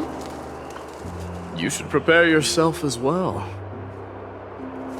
Humanity has already taken hold of strife, and one day it will also reach the sky. Do you really believe I can do it? Even my ancestor, that hero of legends, couldn't conquer the core flame of Aquila. Given your good rapport with the demigods, you should know that the path to assuming divinity is never limited to swords and spears.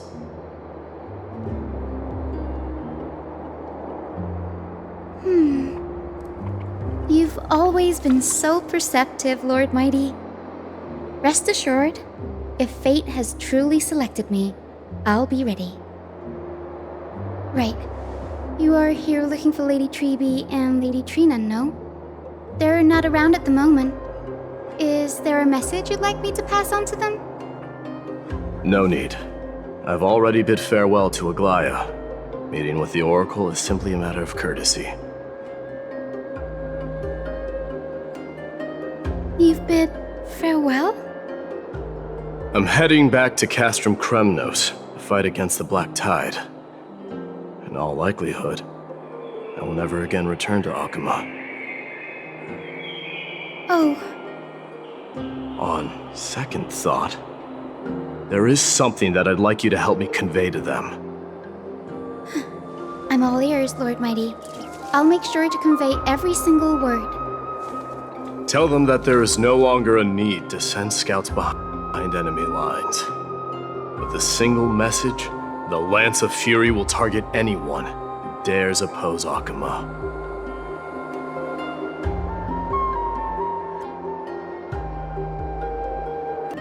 Lord Mighty. I'll be embracing my destiny before you do, Castorus.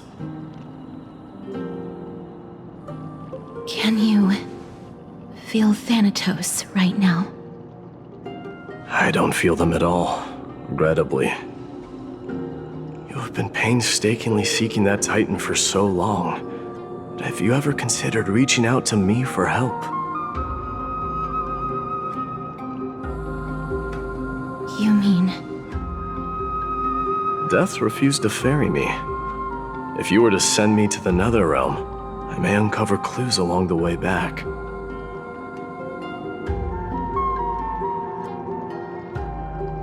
I would never do that, Lord Mighty. Death is not a game.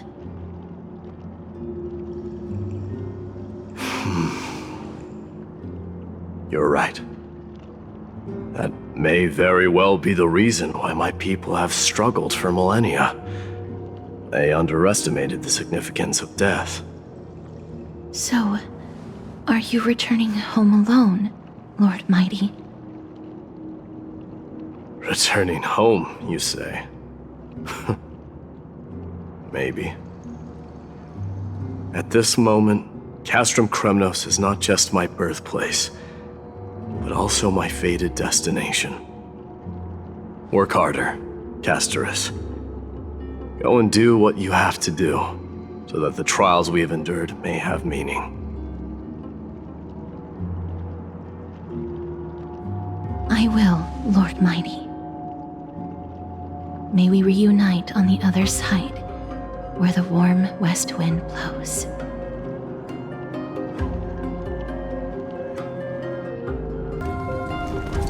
The King of Kremnos, without the signet ring, but looking more like a king now.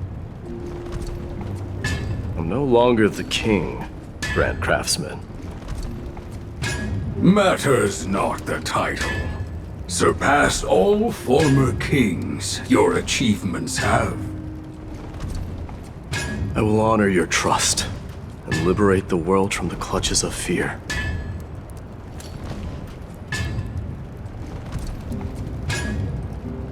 Nevertheless, I must request that you continue to watch over Phainon, Cartonis.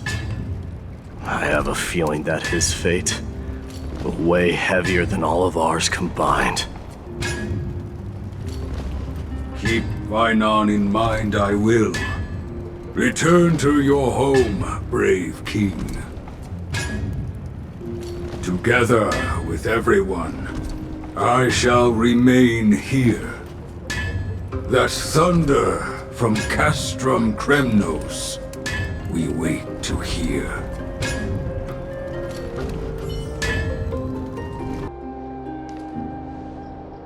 Outlanders? No. Trailblazers. I will soon make my way to Castrum Kremnos. If all goes according to plan, this may be our final meeting. I just want to let you know that I appreciate everything you have done for Amphorius.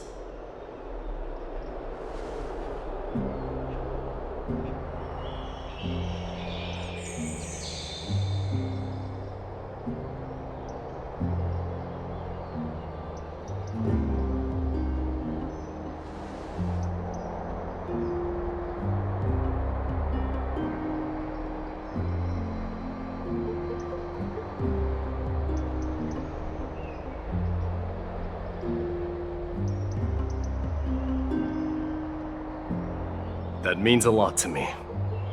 May success accompany your trailblazing wherever it leads.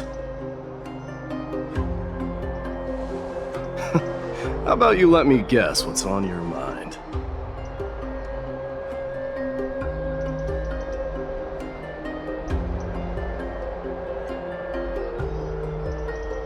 Are you thinking about saying something inspiring?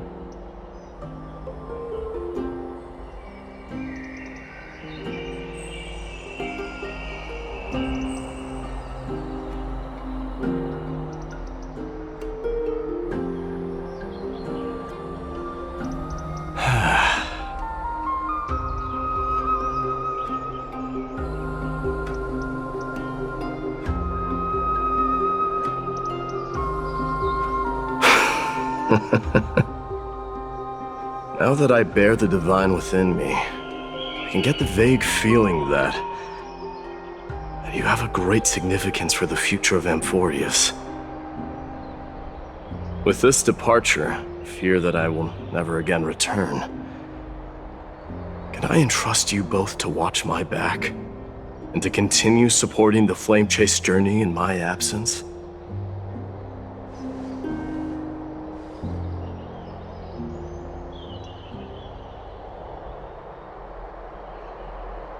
You have my gratitude. Then, farewell. Yes?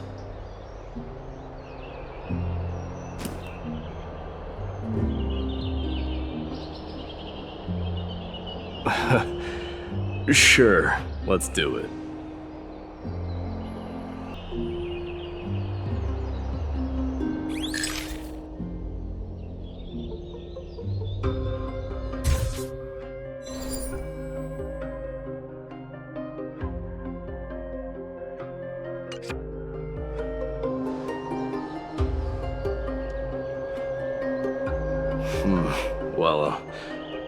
Feels peculiar, I suppose.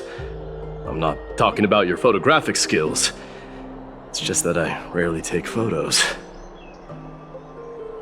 But this one, it's pretty good.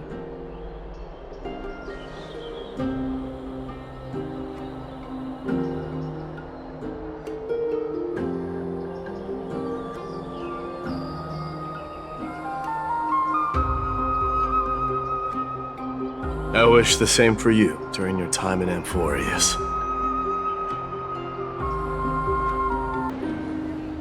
The prince is here! Run! Hold on! Lord Mightimos isn't the prince anymore. He's now the guardian of Amphorius! What's going on?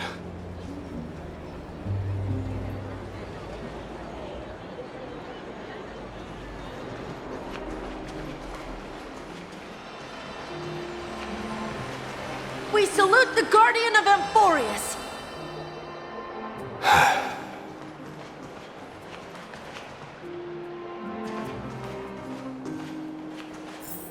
We salute you. Farewell! It's been a while, Guardian.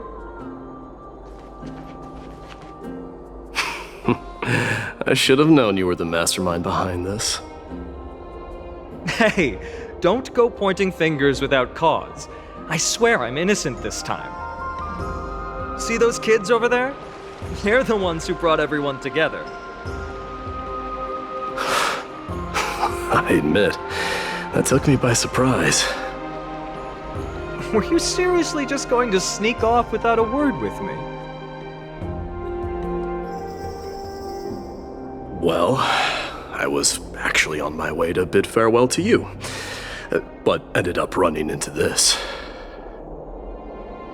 Oh, that's quite an honor, I suppose. We better not leave them waiting too long, don't you think? The road to Castrum Kremnos from here is long. Perhaps it wouldn't be a bad idea to take a moment and etch their faces in my memory one last time.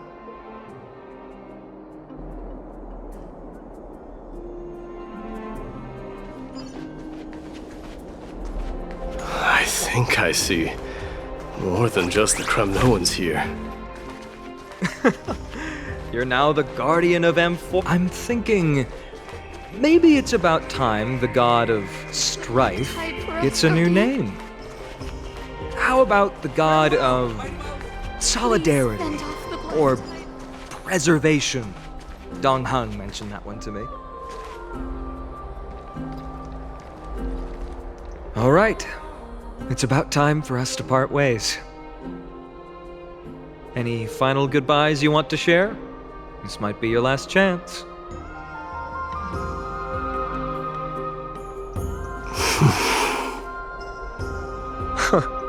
Why so quiet? I thought divinity would wash away some of your sentiments. Do you truly feel as carefree as you seem? Or is this just a facade you wear? You know what? You sound just like Aglaia at this moment. But you're not off the mark. I just thought that putting on a nonchalant front for this occasion might help us preserve some dignity. I can see through your deception, even without the power of mind reading.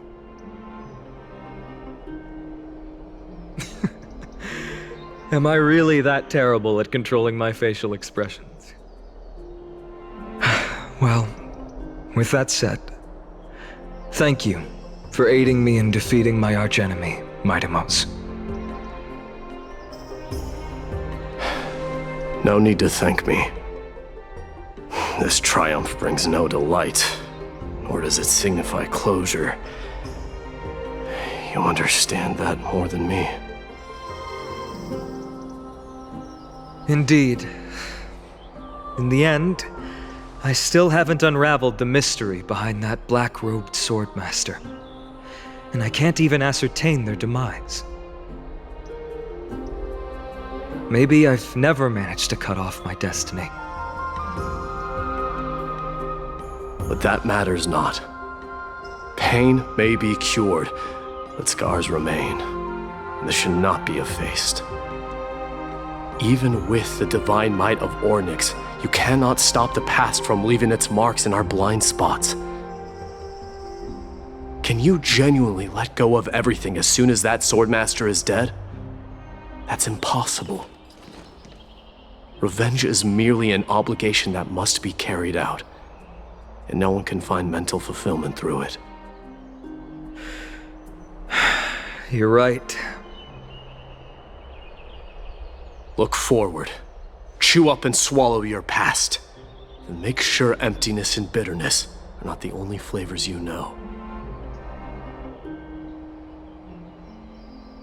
Remember that there is a whole world behind you waiting to be saved.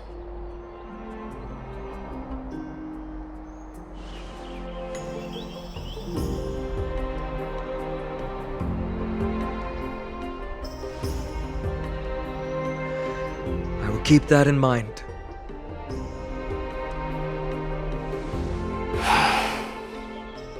I have a final favor to ask. Please look after the Kremnoan warriors in my absence. They will undoubtedly face challenges while assimilating into Akama. It is my sole regret that I cannot stand by them during this time. Do not worry. Leave it to me. And, while I'm at it, I'm going to find out if the Kremnoan language is really missing that many words.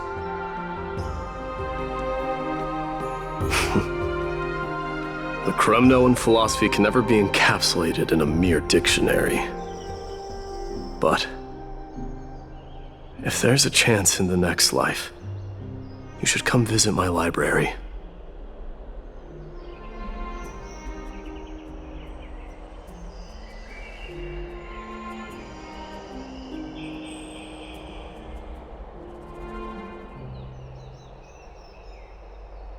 I'll be on my way, Deliverer.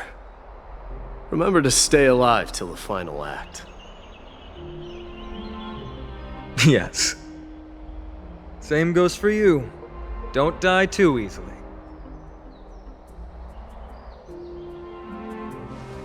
May triumph always be yours, Midamos.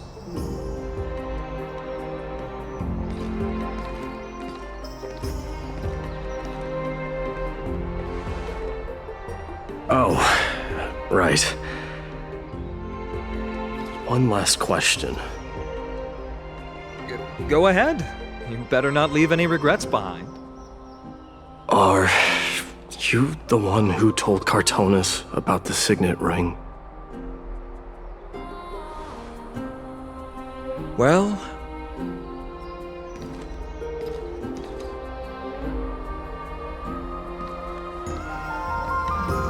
who knows?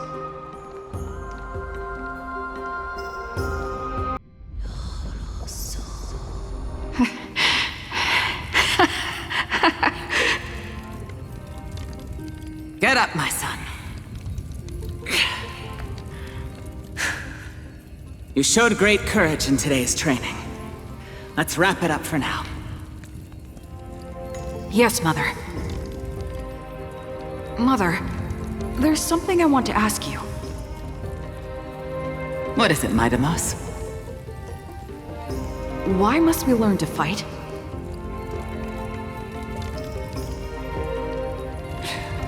It is for glory and honor, my son. For Kremnoans, mastery of swords and spears is ingrained from birth. And the battlefield is our destined end. Is that really the way it is, Mother? What makes you say so? Because you don't sound entirely sure. You're right, Midamos. I once believed those words, without question. Until your father cast you into the Sea of Souls. It was at that moment I realized how everything I believed in was utterly hollow.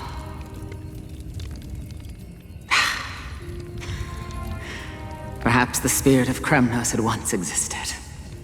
But as greed bloomed in the hearts of humanity over the years, such spirit had long faded alongside our glory. I no longer put my faith in any oath or doctrine. Now I have just one role. That of your mother, Midamos. Your guardian.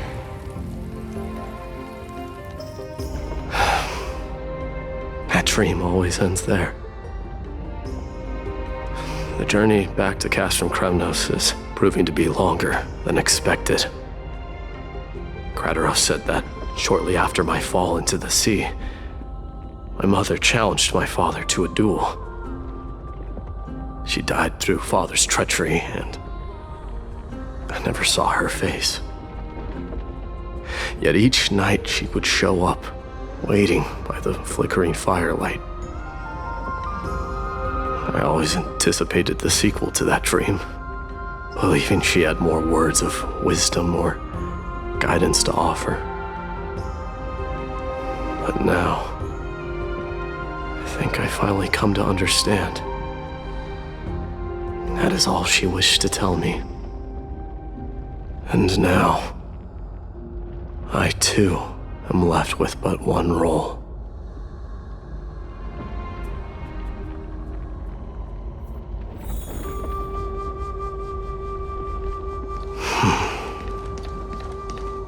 It is time for this journey to reach its end.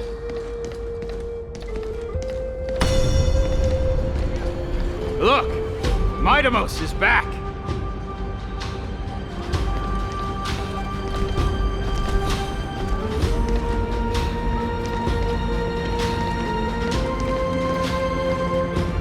We've got fresh pomegranate juice. Welcome back! Want to try some? We meet again, Your Welcome back!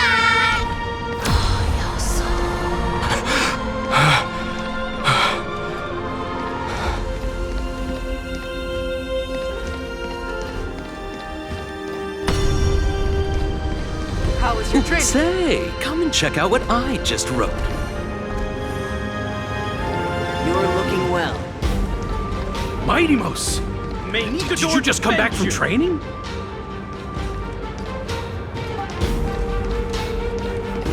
It's I'm gonna been a beat you while. at the festival.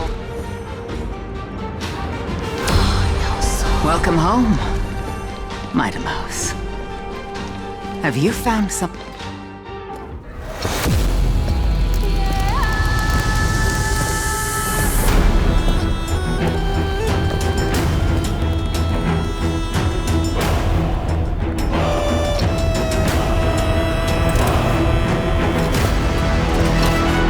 The son of Gorgo will be crowned in blood! The son of Gorgo will be crowned in blood!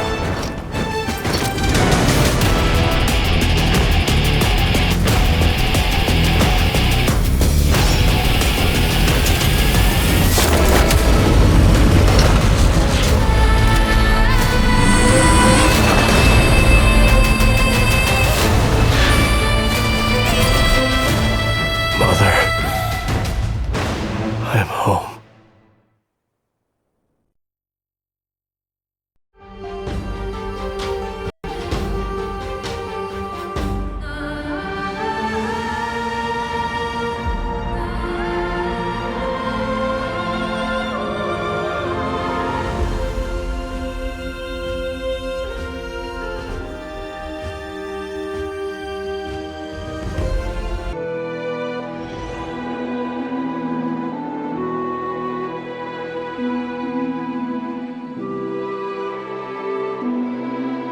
We smell sunlight and the wind of Akama.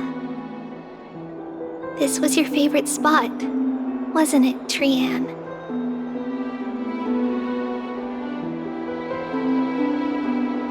Lady Trian, why did it have to end up like this?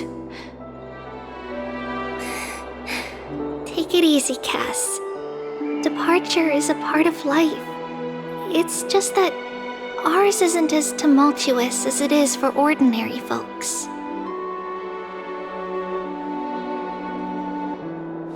When we started our journey, Yanis had already provided their prophecy. Just like how that Titan divided themselves to create the countless passages in the world. It's only natural for us to follow the same path since we inherited their destiny.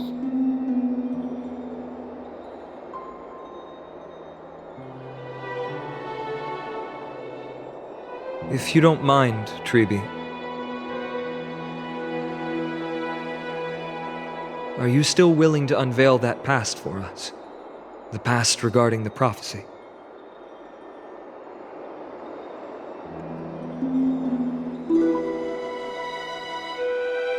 What do you seek to learn, Snowy?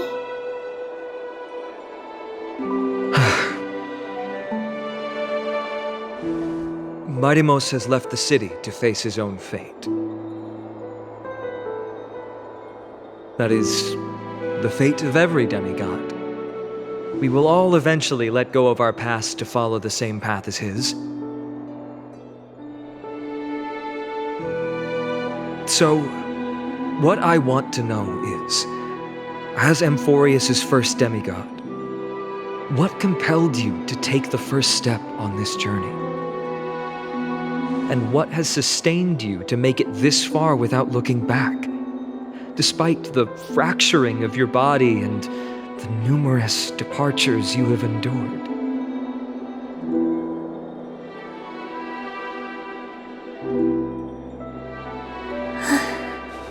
All right. Teacher, are you sure about this? Dee is already doing what he has to do. What reason do we have to keep it from them? Let's go, everyone. Let's go to the abyss of fate and see how it used to be.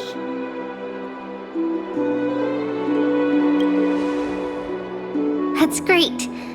Thank you. Trinan, would you mind? Treeby, are you not coming with us? I want to stay here with Trian for a bit longer. I see. We'll be off then. Take care. Since you have made your decision, then let's proceed as you wish. See you later, teacher. Cass, are you not going with them? No. I'd prefer to remain here to accompany Lady Trian. She hated being alone. What's this? A little gift that I had hoped to deliver to her personally, though fate had other plans. Oh. So you saw us arguing that day? Yes. I figured Lady Trian would like it a lot, so I bought it. I see. Cass, you know, I recognized it immediately that day. It truly is an authentic piece from Yanisopolis. Then why? It's just that Trian had forgotten far more things than I. For example, she forgot that this glass object meant something unfortunate according to the traditions of our homeland. I'm sorry, Lady Treeby. Should I... No need to apologize, Cass. At that time, I simply didn't want her to be trapped by our past, especially considering how much time had passed since we left home. But now... it might just be the perfect gift for Trian. All shall bid farewell to one, and that person alone will witness the miracle. While you and I have long accepted this absurd fate, they remain fresh and inexperienced.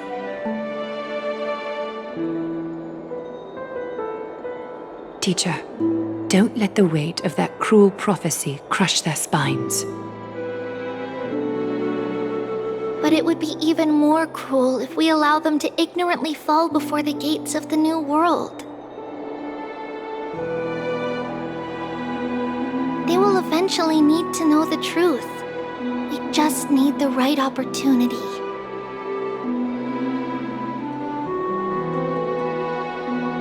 This, to me, feels like the right opportunity. So, this is how the Temple of the Three Fates looked back in the day. At this point, Ianisopolis still resides under Aquila's protection, yet it is already fated for decline, and only contains a beautiful facade. Is it because Amphorius has entered Era Bellica? Yes, strife remains distant from this part of Amphorius right now, but in 5 years' time, at the same entry hour, this temple will become the source of another war. Then, where are you at this time? Right over there. Why does she look somewhat different? It's because we don't quite recall how we used to look. Oh, my apologies. Please don't. We should be the ones apologizing. Come, everyone. It's time to witness our last conversation with Orynyx.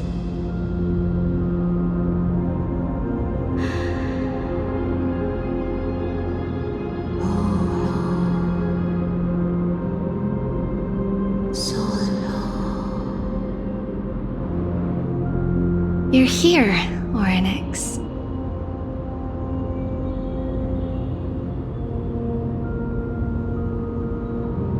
This is our memory, so your senses are also aligned with the Trebios of that moment.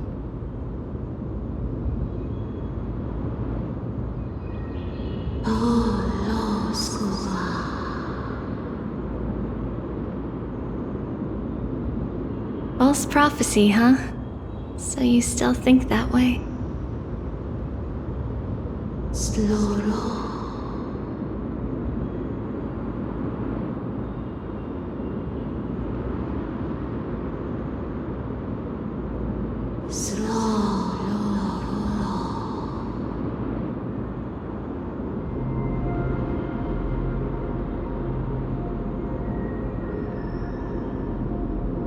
But the black tide has already arrived, and Yanis remains in slumber. If even the god of passages, known for guiding mortals, cannot resist this catastrophe, then what can we do against the incoming destruction?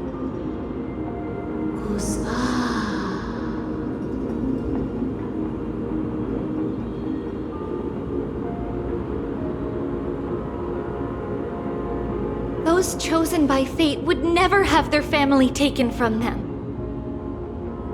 And how can I alone remain safe and secure while watching the entire world crumble before my eyes?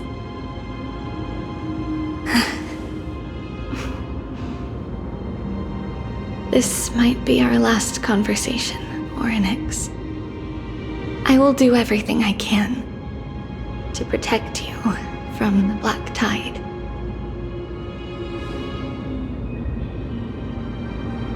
The family she just mentioned. It's our mother. She fell from the spot into the valley a long time ago. It was during a grand ceremony held to seek Yanis's guidance.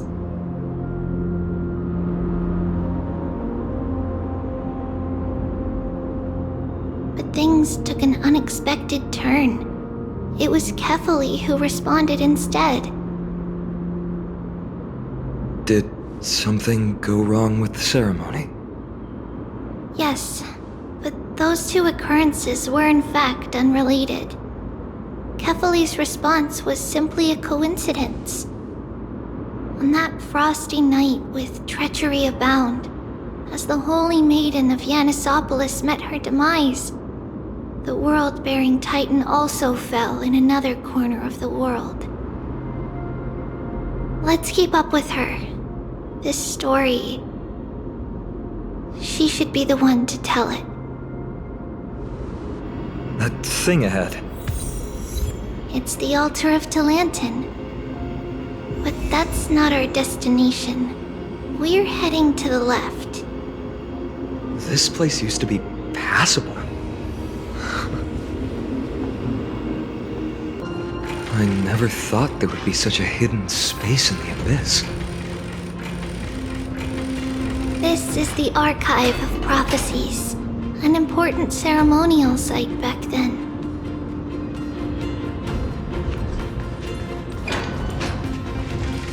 Is this Giannis's maze that Trinon used for divination in the past? Not only that, it also serves as a lock. Our childhood abode lies sealed within. This is the largest puzzle I've ever laid eyes on. And it even acts as a door lock. Should have expected something like this in the homeland of puzzles, I suppose. So, how are we going to solve it? Just follow the designated path and let the stone ball fall into the pool twice. Seems pretty straightforward. Even Mighty might be able to complete it in a single try.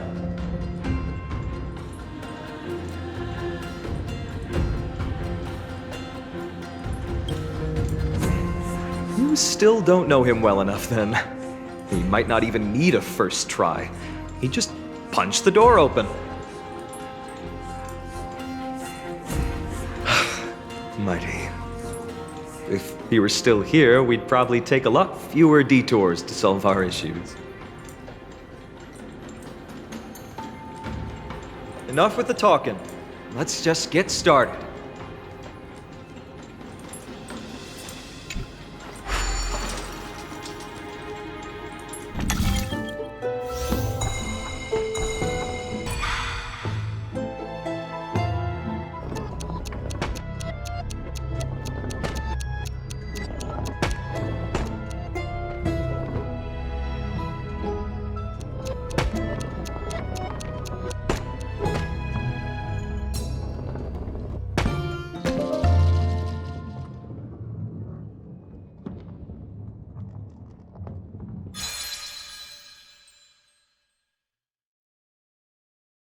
Impressive. You too have the makings of a high priest now.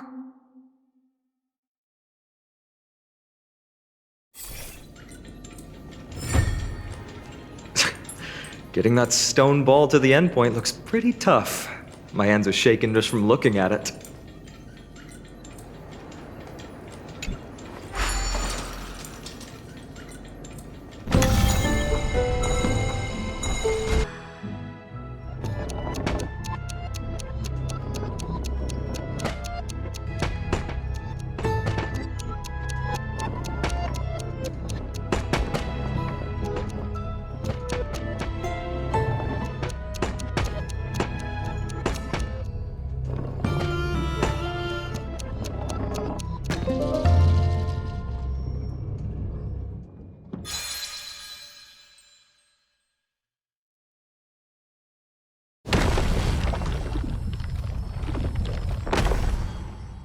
The secret door is open. Go inside, and you'll see the place where we grew up. You grew up in a place like this?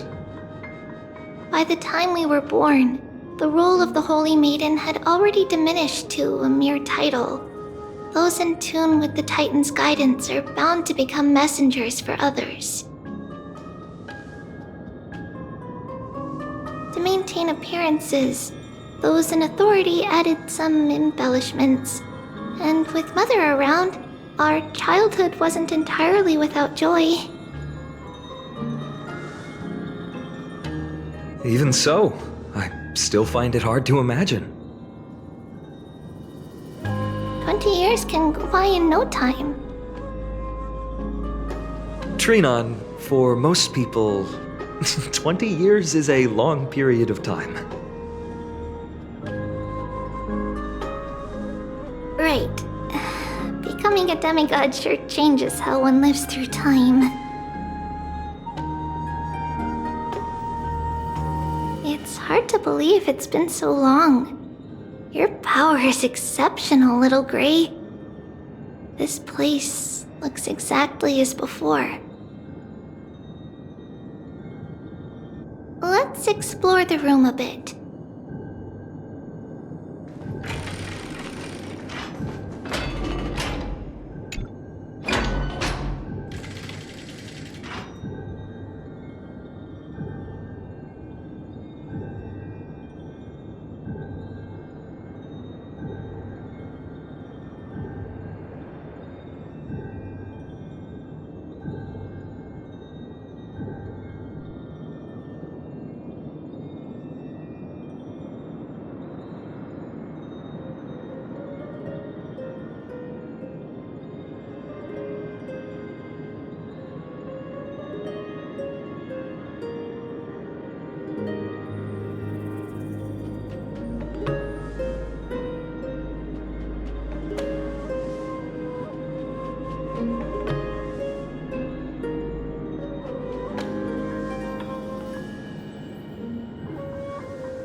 There's a blackboard here. What's that drawing on it? That doesn't ring a bell. It should be something we invented during those 10 years. It has been approximately 10 years between Kefali's prophecy and this moment when we are about to set out.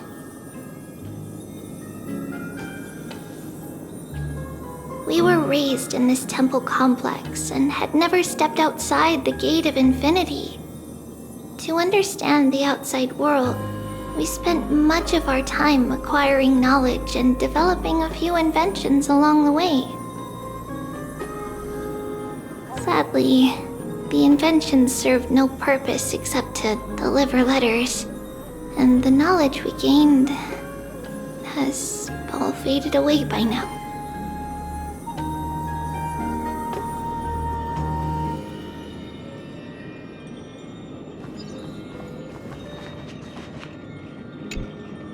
The shelf is packed full, but all I see are annals of geography for various cities.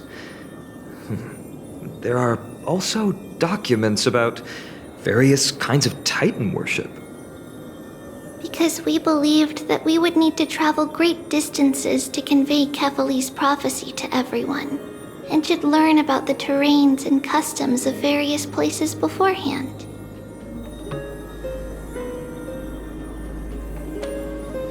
Back then, our memories were still sharp. 10 years was enough for us to memorize all these. Mother left us these scrolls too. When we were young, she would read them to us as bedtime stories.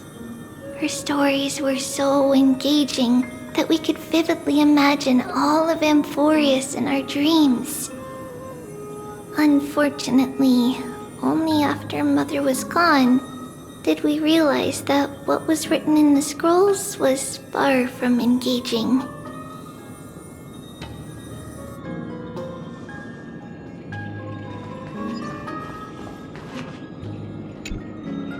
There are so many boxes here.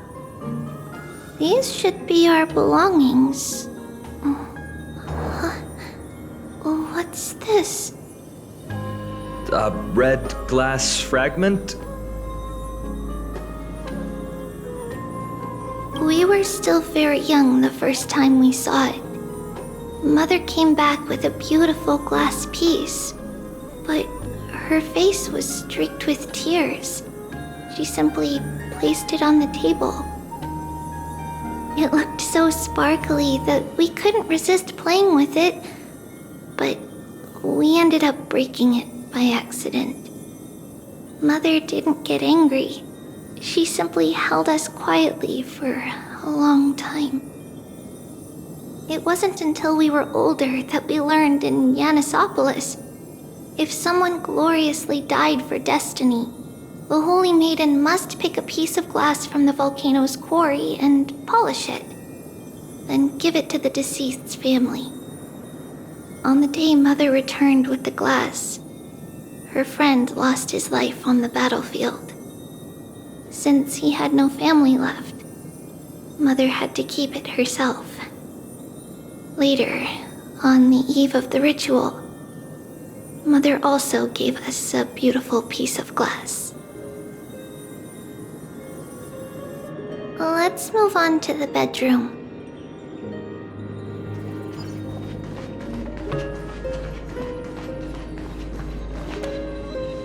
It's Trivios. Just as expected. It's time to get going after all. Mama, are you going to that ritual tomorrow? That's right, my sweet girl. What's the matter? I wish I could go too. I have something to ask Yanis. Oh. What do you want to ask? I want to know how to chase the black tide away. Ah, I see. Unfortunately, it's a secret ritual, and only I can preside over it. If you want me to consult the Titan on your behalf, you'll have to promise me something.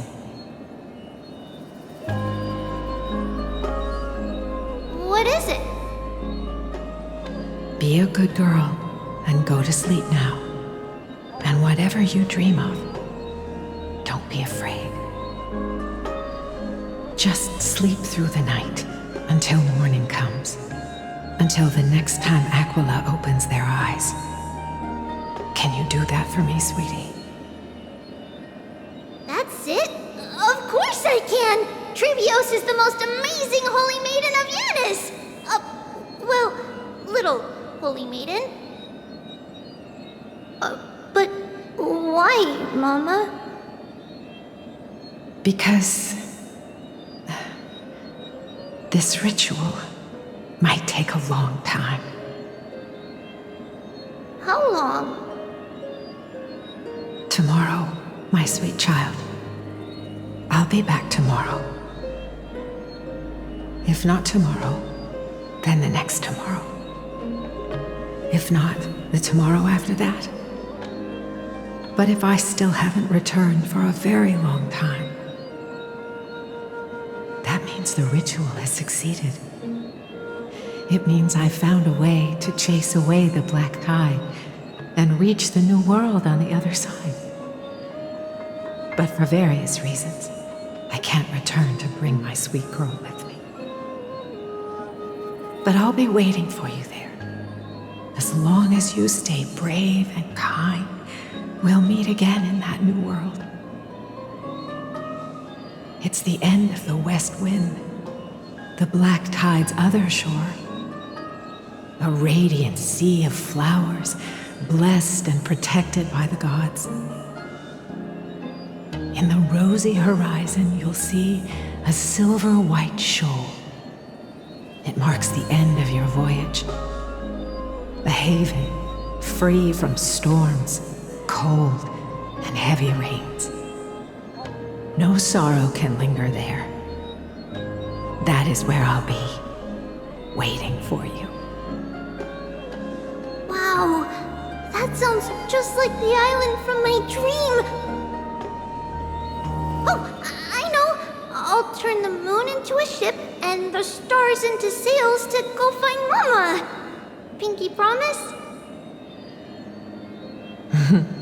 Pinky promise.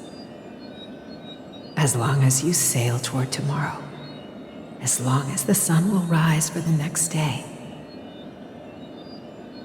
our wishes will come true together. If the final murmurs of the Titan are true, if such a place really exists on the shore beyond the Black Tide at the end of Genesis, then our promise still stands. Please, wait for me, Mother.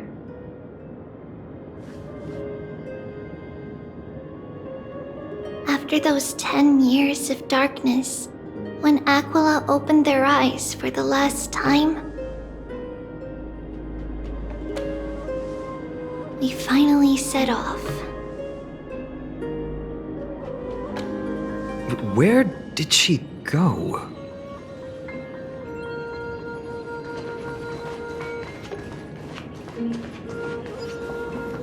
This way.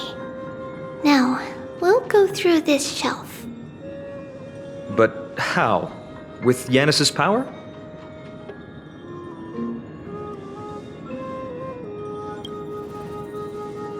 Indeed, we hadn't acquired their power back then. So, this obstacle, it was simply a mirage? Yes, the answer is right on the shelf. Go ahead and give it a try.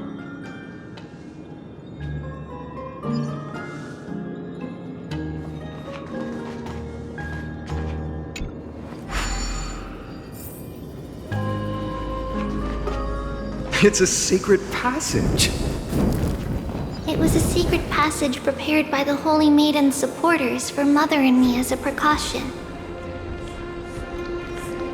And now, it is turned into our passage to escape, just as anticipated.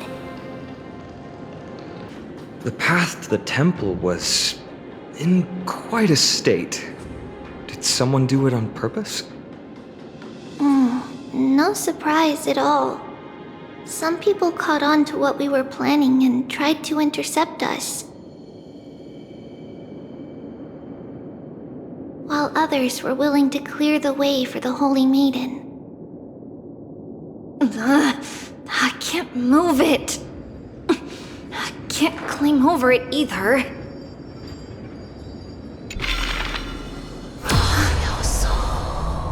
Time Titan? Is that you?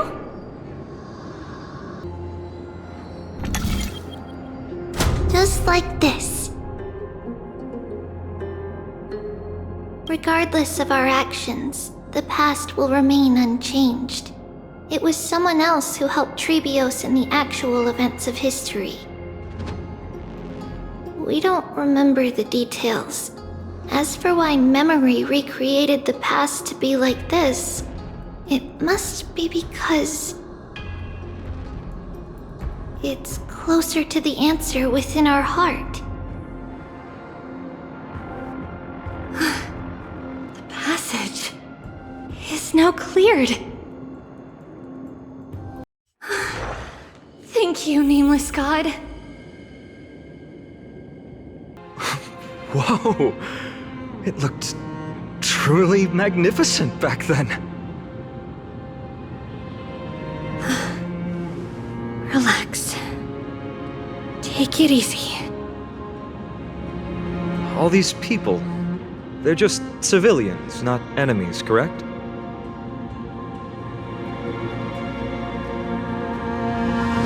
Mostly, but it might not be the case later on.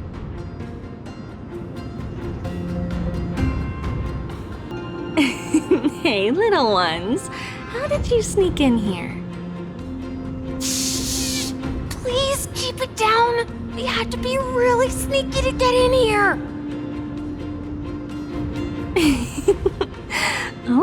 Okay. But what did you sneak in here for?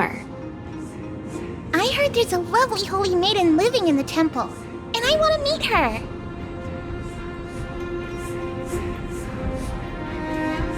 I couldn't stop her, so I had to think of a way to sneak her in.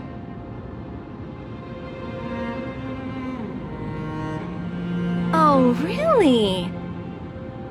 I was here to meet the Holy Maiden as well, but the guard said she had to go somewhere far away today. Huh? What a bummer. Mommy even asked me to bring her gift to the Holy Maiden. It's getting late. We couldn't go home now, okay?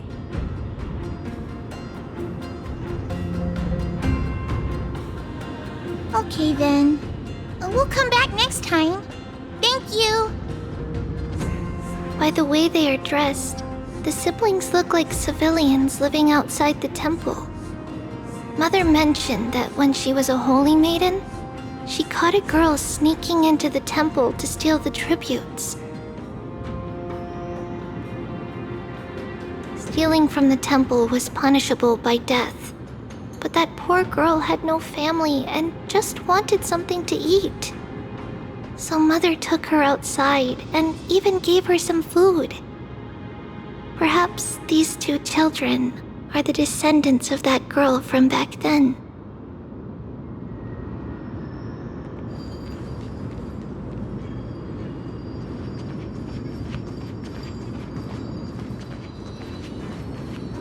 Ah, Lady Maiden.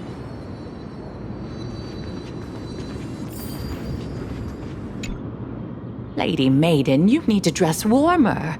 It's pretty cold out. Let me get you a blanket. No need to trouble yourself. I'm just going for a quick walk. All right, but please take care of yourself. Your mother made us promise to look after you before she left.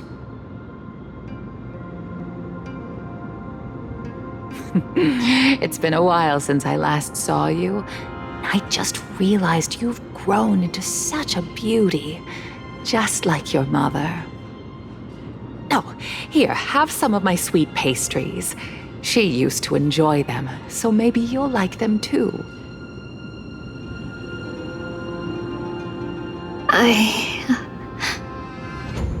What's wrong, Lady Maiden? I'm fine. It tastes really good. This lady is Mother's old friend. When we were little, we sometimes got to eat the sweet pastries she brought back. We've always remembered the familiar taste, and only now do we learn where it came from.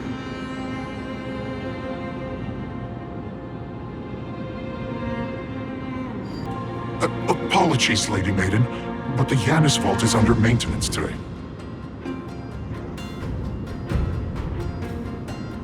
Perfect. That way, no one will disturb me while I'm talking to Mother.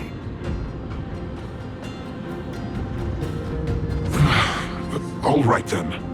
May Janus guide your path. The Janus Vault? It's where Janus's heart lies and the core flame is kept. Just enter on the left. It's also the place where Trebios was born.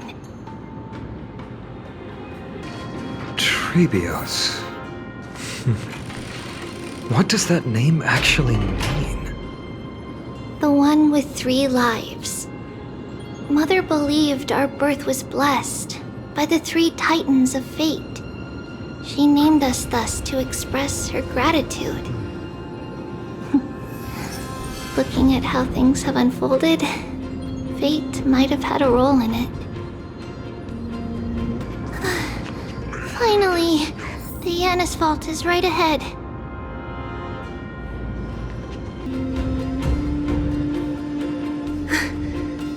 At long last.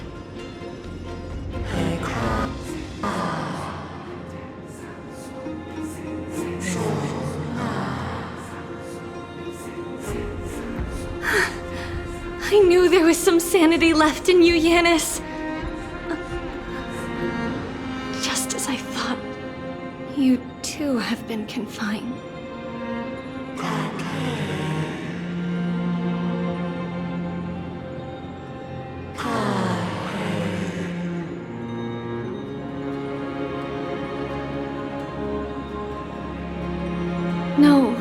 Highness, I've come here to take on your fate.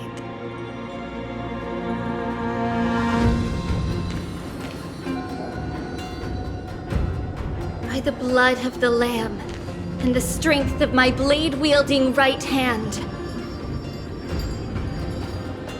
I am Trebios, the listener, the announcer, and the witness of the prophecy. I, the Holy Maiden of Yanisopolis, the Walker of the Infinite Paths, have come forth to assume your duty.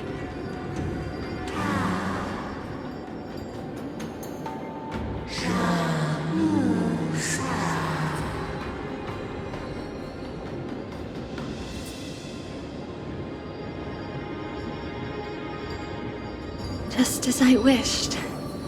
This journey promises to be a long one, with 1,000 selves to accompany me. I'll never be lonely.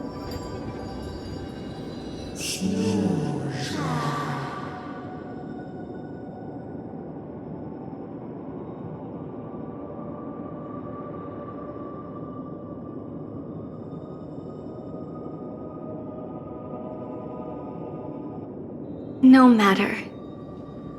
My hands are not made for bearing arms. But my feet are destined to embark on a journey for the benefit of all.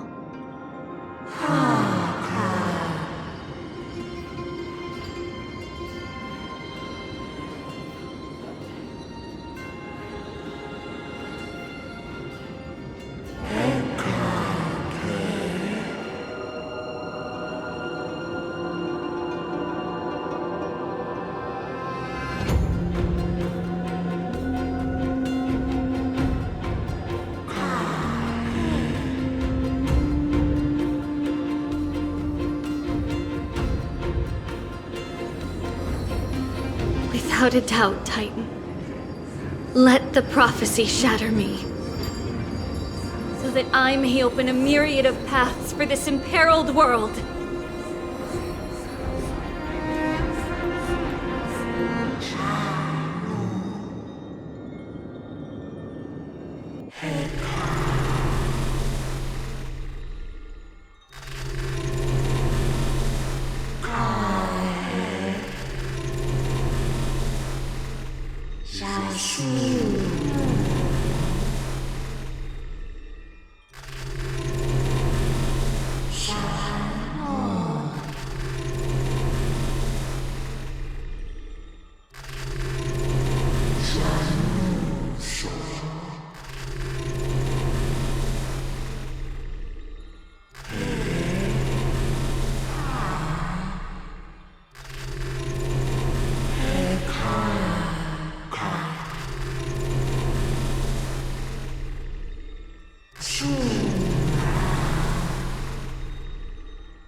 I understand, Yanis.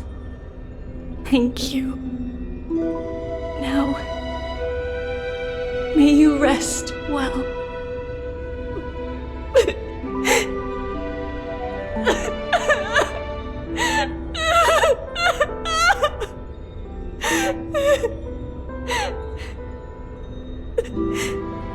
Mother, did you see that? I have assumed my duty and stand ready to set out. We will step over the gods' corpses and wander among humanity, and thus we shall sweep apart Amphorius's pitch-dark fog. May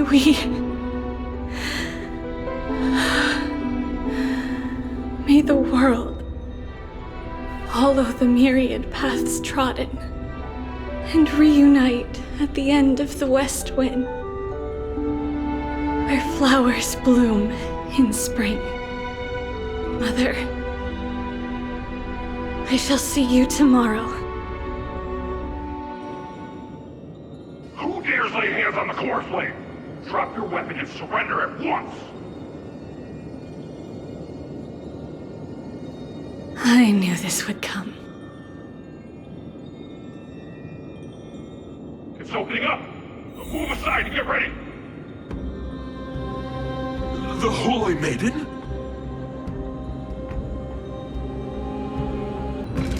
What's happening here? Lady Maiden, where's the thief who stole the core flame?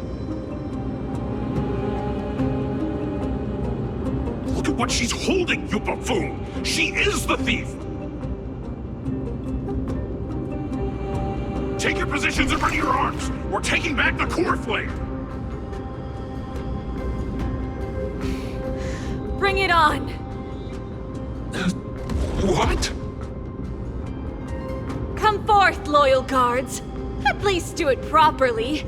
Pierce me in the chest.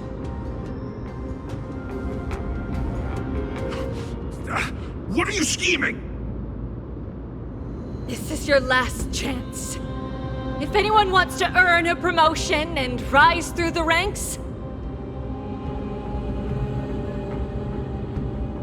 I'm right here. You all know who I am. Go ahead. However, if there's still any loyalty within you, step aside for the Holy Maiden. Otherwise, by the decree of the Holy City's Codex, anyone who dares to harm the Holy Maiden shall face execution! Captain, what should we do?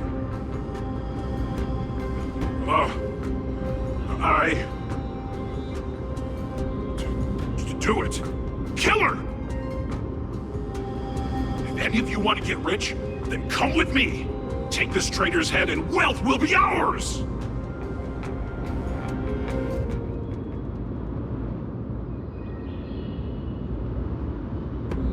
We can't just stand by and do nothing. Let's move, partner.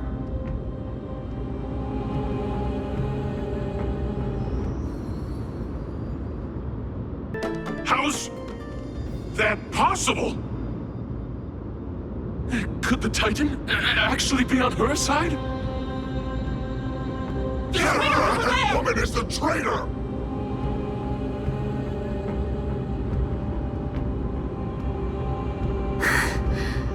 I should go. Let's keep up.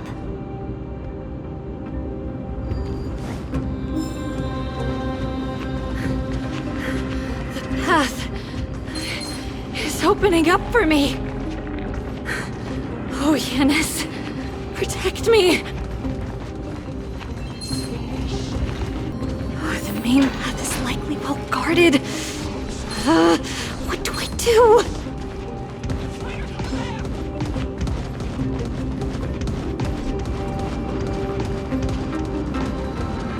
Just as I thought. Inside!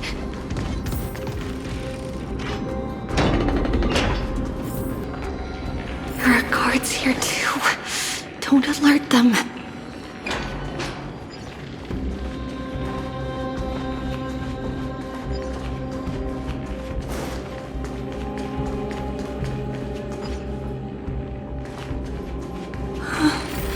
At long last. A creature of the Holy City Guards. But I'm already so close!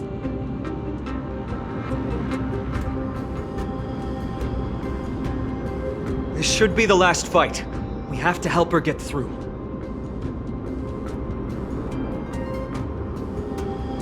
But I don't get it. This has been puzzling me for a while now. Who has been aiding Trebios in her escape?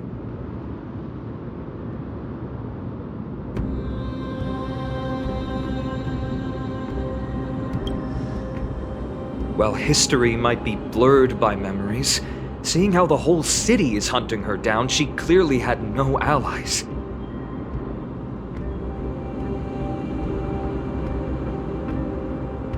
If she pulled it off alone, were we too involved in this process?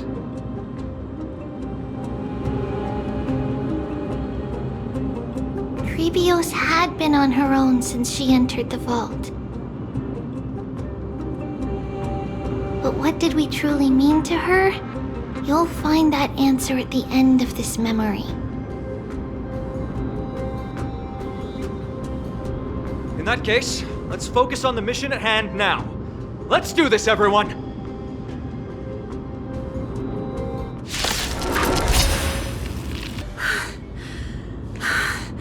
Finally, beyond this gate awaits a boundless world.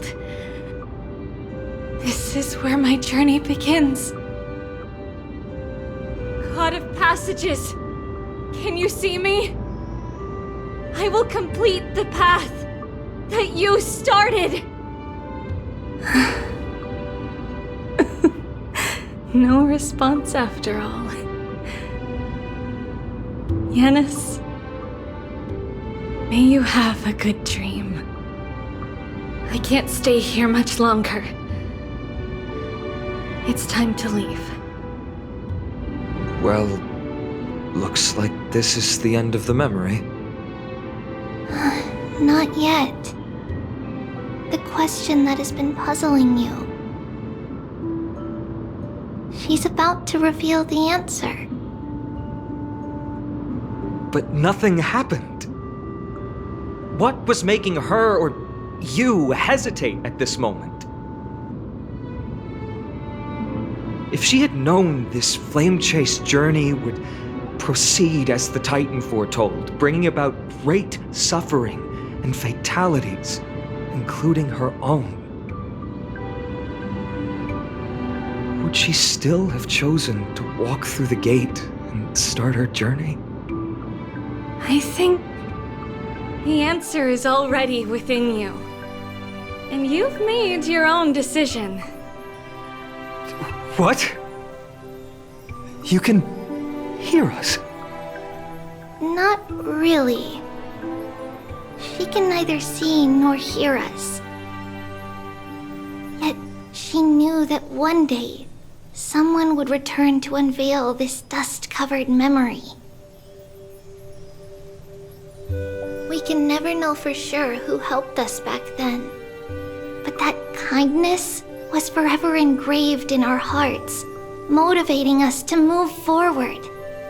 Time has modified this memory into a special letter, so that we do not forget our original intent. It's a letter written by Trebios of the past and sent to her future self. In this memory, it is Trebios of the future who overcomes all difficulties for her and sends her on a long journey toward the tomorrow where we are. Yes, you'll remember it all. And then find your way back to the gate where everything began. Here, I will set sail toward the distant horizon. Here, you have traveled far on your way home. Such is the maxim that unveils Trebios' fate. You shall shatter into 1,000 fragments and wither on the soil of foreign lands. So, if you ever feel lost, return to this place. I'll keep this memory here for you. Or for me, to embrace it again. Worry not. The loss is something we've grown used to. Our resolve and our pledge are what Trebios will never forget. Each one of us has never failed to remember. Losses are a constant on the flame chase journey, among which even life itself holds little value. The hot blood of the sacrificial lamb will not be spilled in vain, like my mother and I.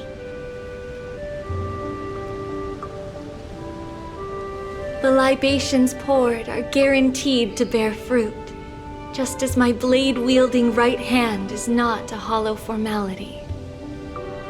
Surmount the myriad passages of Yanis, and we will once again ride the west wind and let the wings carry us far away. So, this is your answer?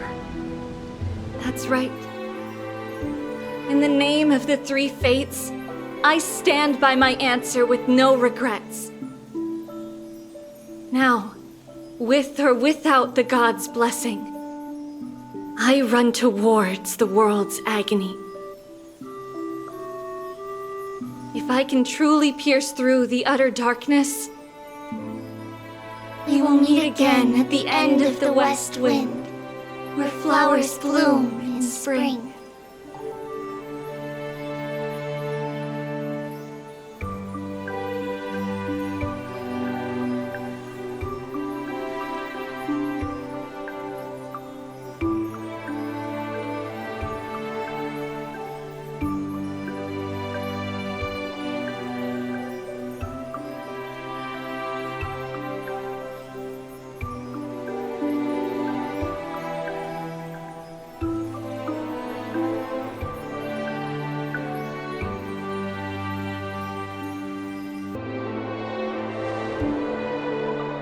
Lady Trebe, do you still think that everything will be fine tomorrow? Yeah, that's what Trianne would say as well. With all due respect, Lady Trebe, you know perfectly well that see you tomorrow is nothing but a white lie.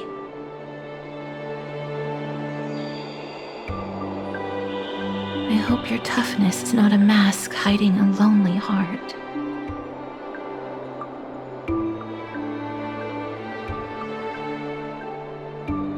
Cass, that's not a lie. See you tomorrow is the greatest prophecy in the world. Prophecy? Listen, in every corner of this land, every heartbeat carries a prayer for that prophecy to come true.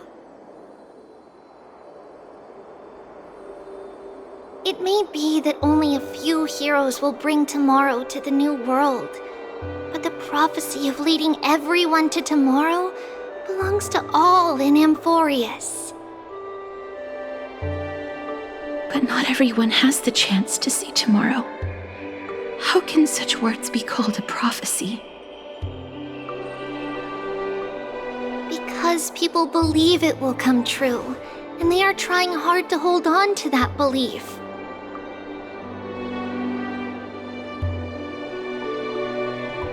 Even as the world teeters on the brink of collapse, everyone is pressing forward, longing to reach farther and move toward tomorrow.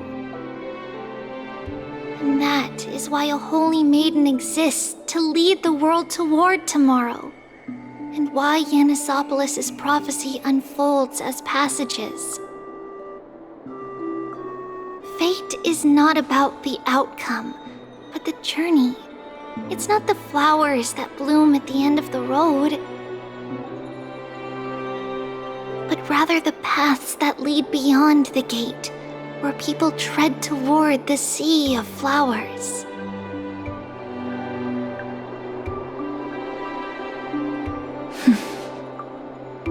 So, Cass, if anything is troubling you, just set it aside for tomorrow. There's no difference between demigods and mortals. The troubles we encounter can only be resolved by our future selves. Reflect through the long night. Wait for the dawn as you think. Then set off at daybreak. The hesitant part of us will be left behind in the dark, while the determined side of us will know no fear. Because that's how Tribios has journeyed so far to spread the prophecy.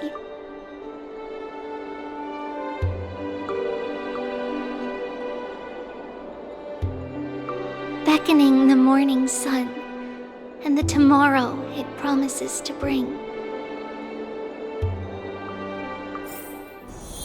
We will now continue the journey and face our destiny. We will step over the gods' corpses and wander among humanity, And thus, we shall sweep apart Amphorius' pitch-dark fog. And at the end, all will reach that silver-white shoal. That end of the journey, that new world and new tomorrow. It is a haven free from storms, cold, and heavy rains. No sorrow can linger there. We've made a promise to meet again at the end of the west wind, where flowers bloom in spring. See you tomorrow, Brienne. See you tomorrow!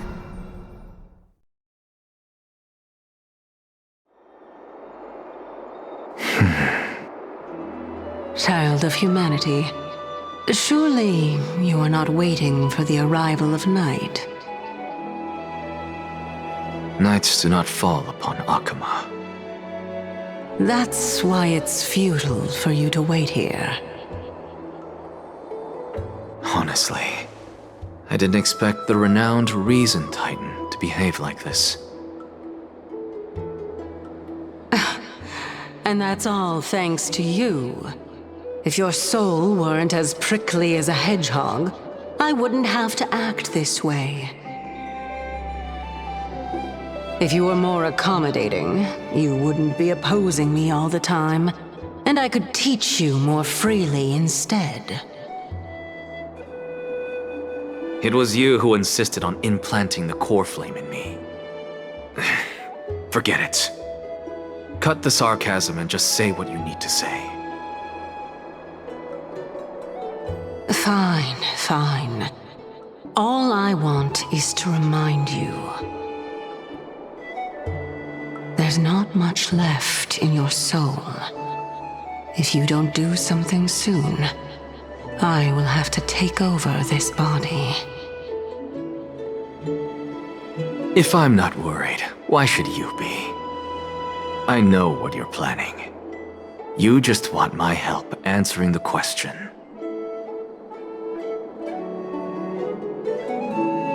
What exactly are we? Correct? It's good that you remember. Thus, equivalent exchange. It's only fair. Then rest easy. The answer will soon be revealed, and you'll have to return my body shortly. Is that true? Certainly. I initially thought this extremely frail state would hinder me from getting my body back.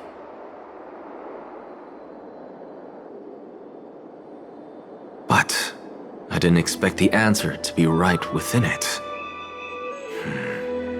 That saved me a lot of trouble. I don't even need the black-robed Swordmaster's ceremonial blade. That's certainly worth celebrating. Regrettably, I can't carry out the upcoming experiment alone. The girl who's walking with death, is she fully prepared?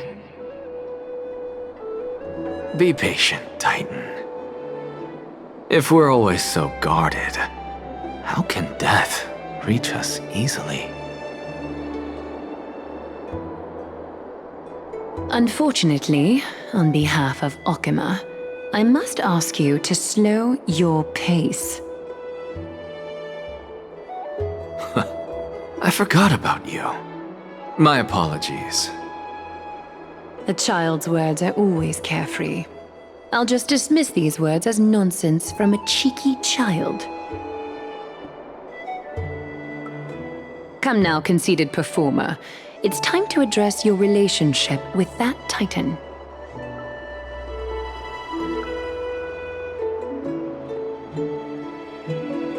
What if I refuse? Provocation will only tip Talantan's scales further toward your demise. There's no need to go to such lengths. Oh, monster neither human nor divine. Don't forget that you won't dare kill me. If you snuff out the core flame of reason, What else can you use to stand against the Council? Do you two mind if I cut in? I warned you. Do not interrupt me. I just have been meaning to ask. Does death really matter to you? What do you mean? What I mean is, before I implanted the core flame into your heart, you were already a silent, cold corpse.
And so, this long day passed for Akama. Some people arrived, and some left forever. Just like every other day of this journey, where we, stumbling, move forward. We have long been prepared. If we are to chase the flames, then we must grow used to farewells. And yet, no one back then could foresee death. Its arrival would always be so sudden and so momentous. Even little Gray, coming from beyond the sky, could not escape the Reaper's two hands. And what people gained and lost in that trial of death was far heavier than life itself. Just like the destiny that the prophecy revealed for Cass. At the end of the Sea of Flowers, the souls of the living shall warm thy fingertips. And after an embrace, there shall be eternal separation.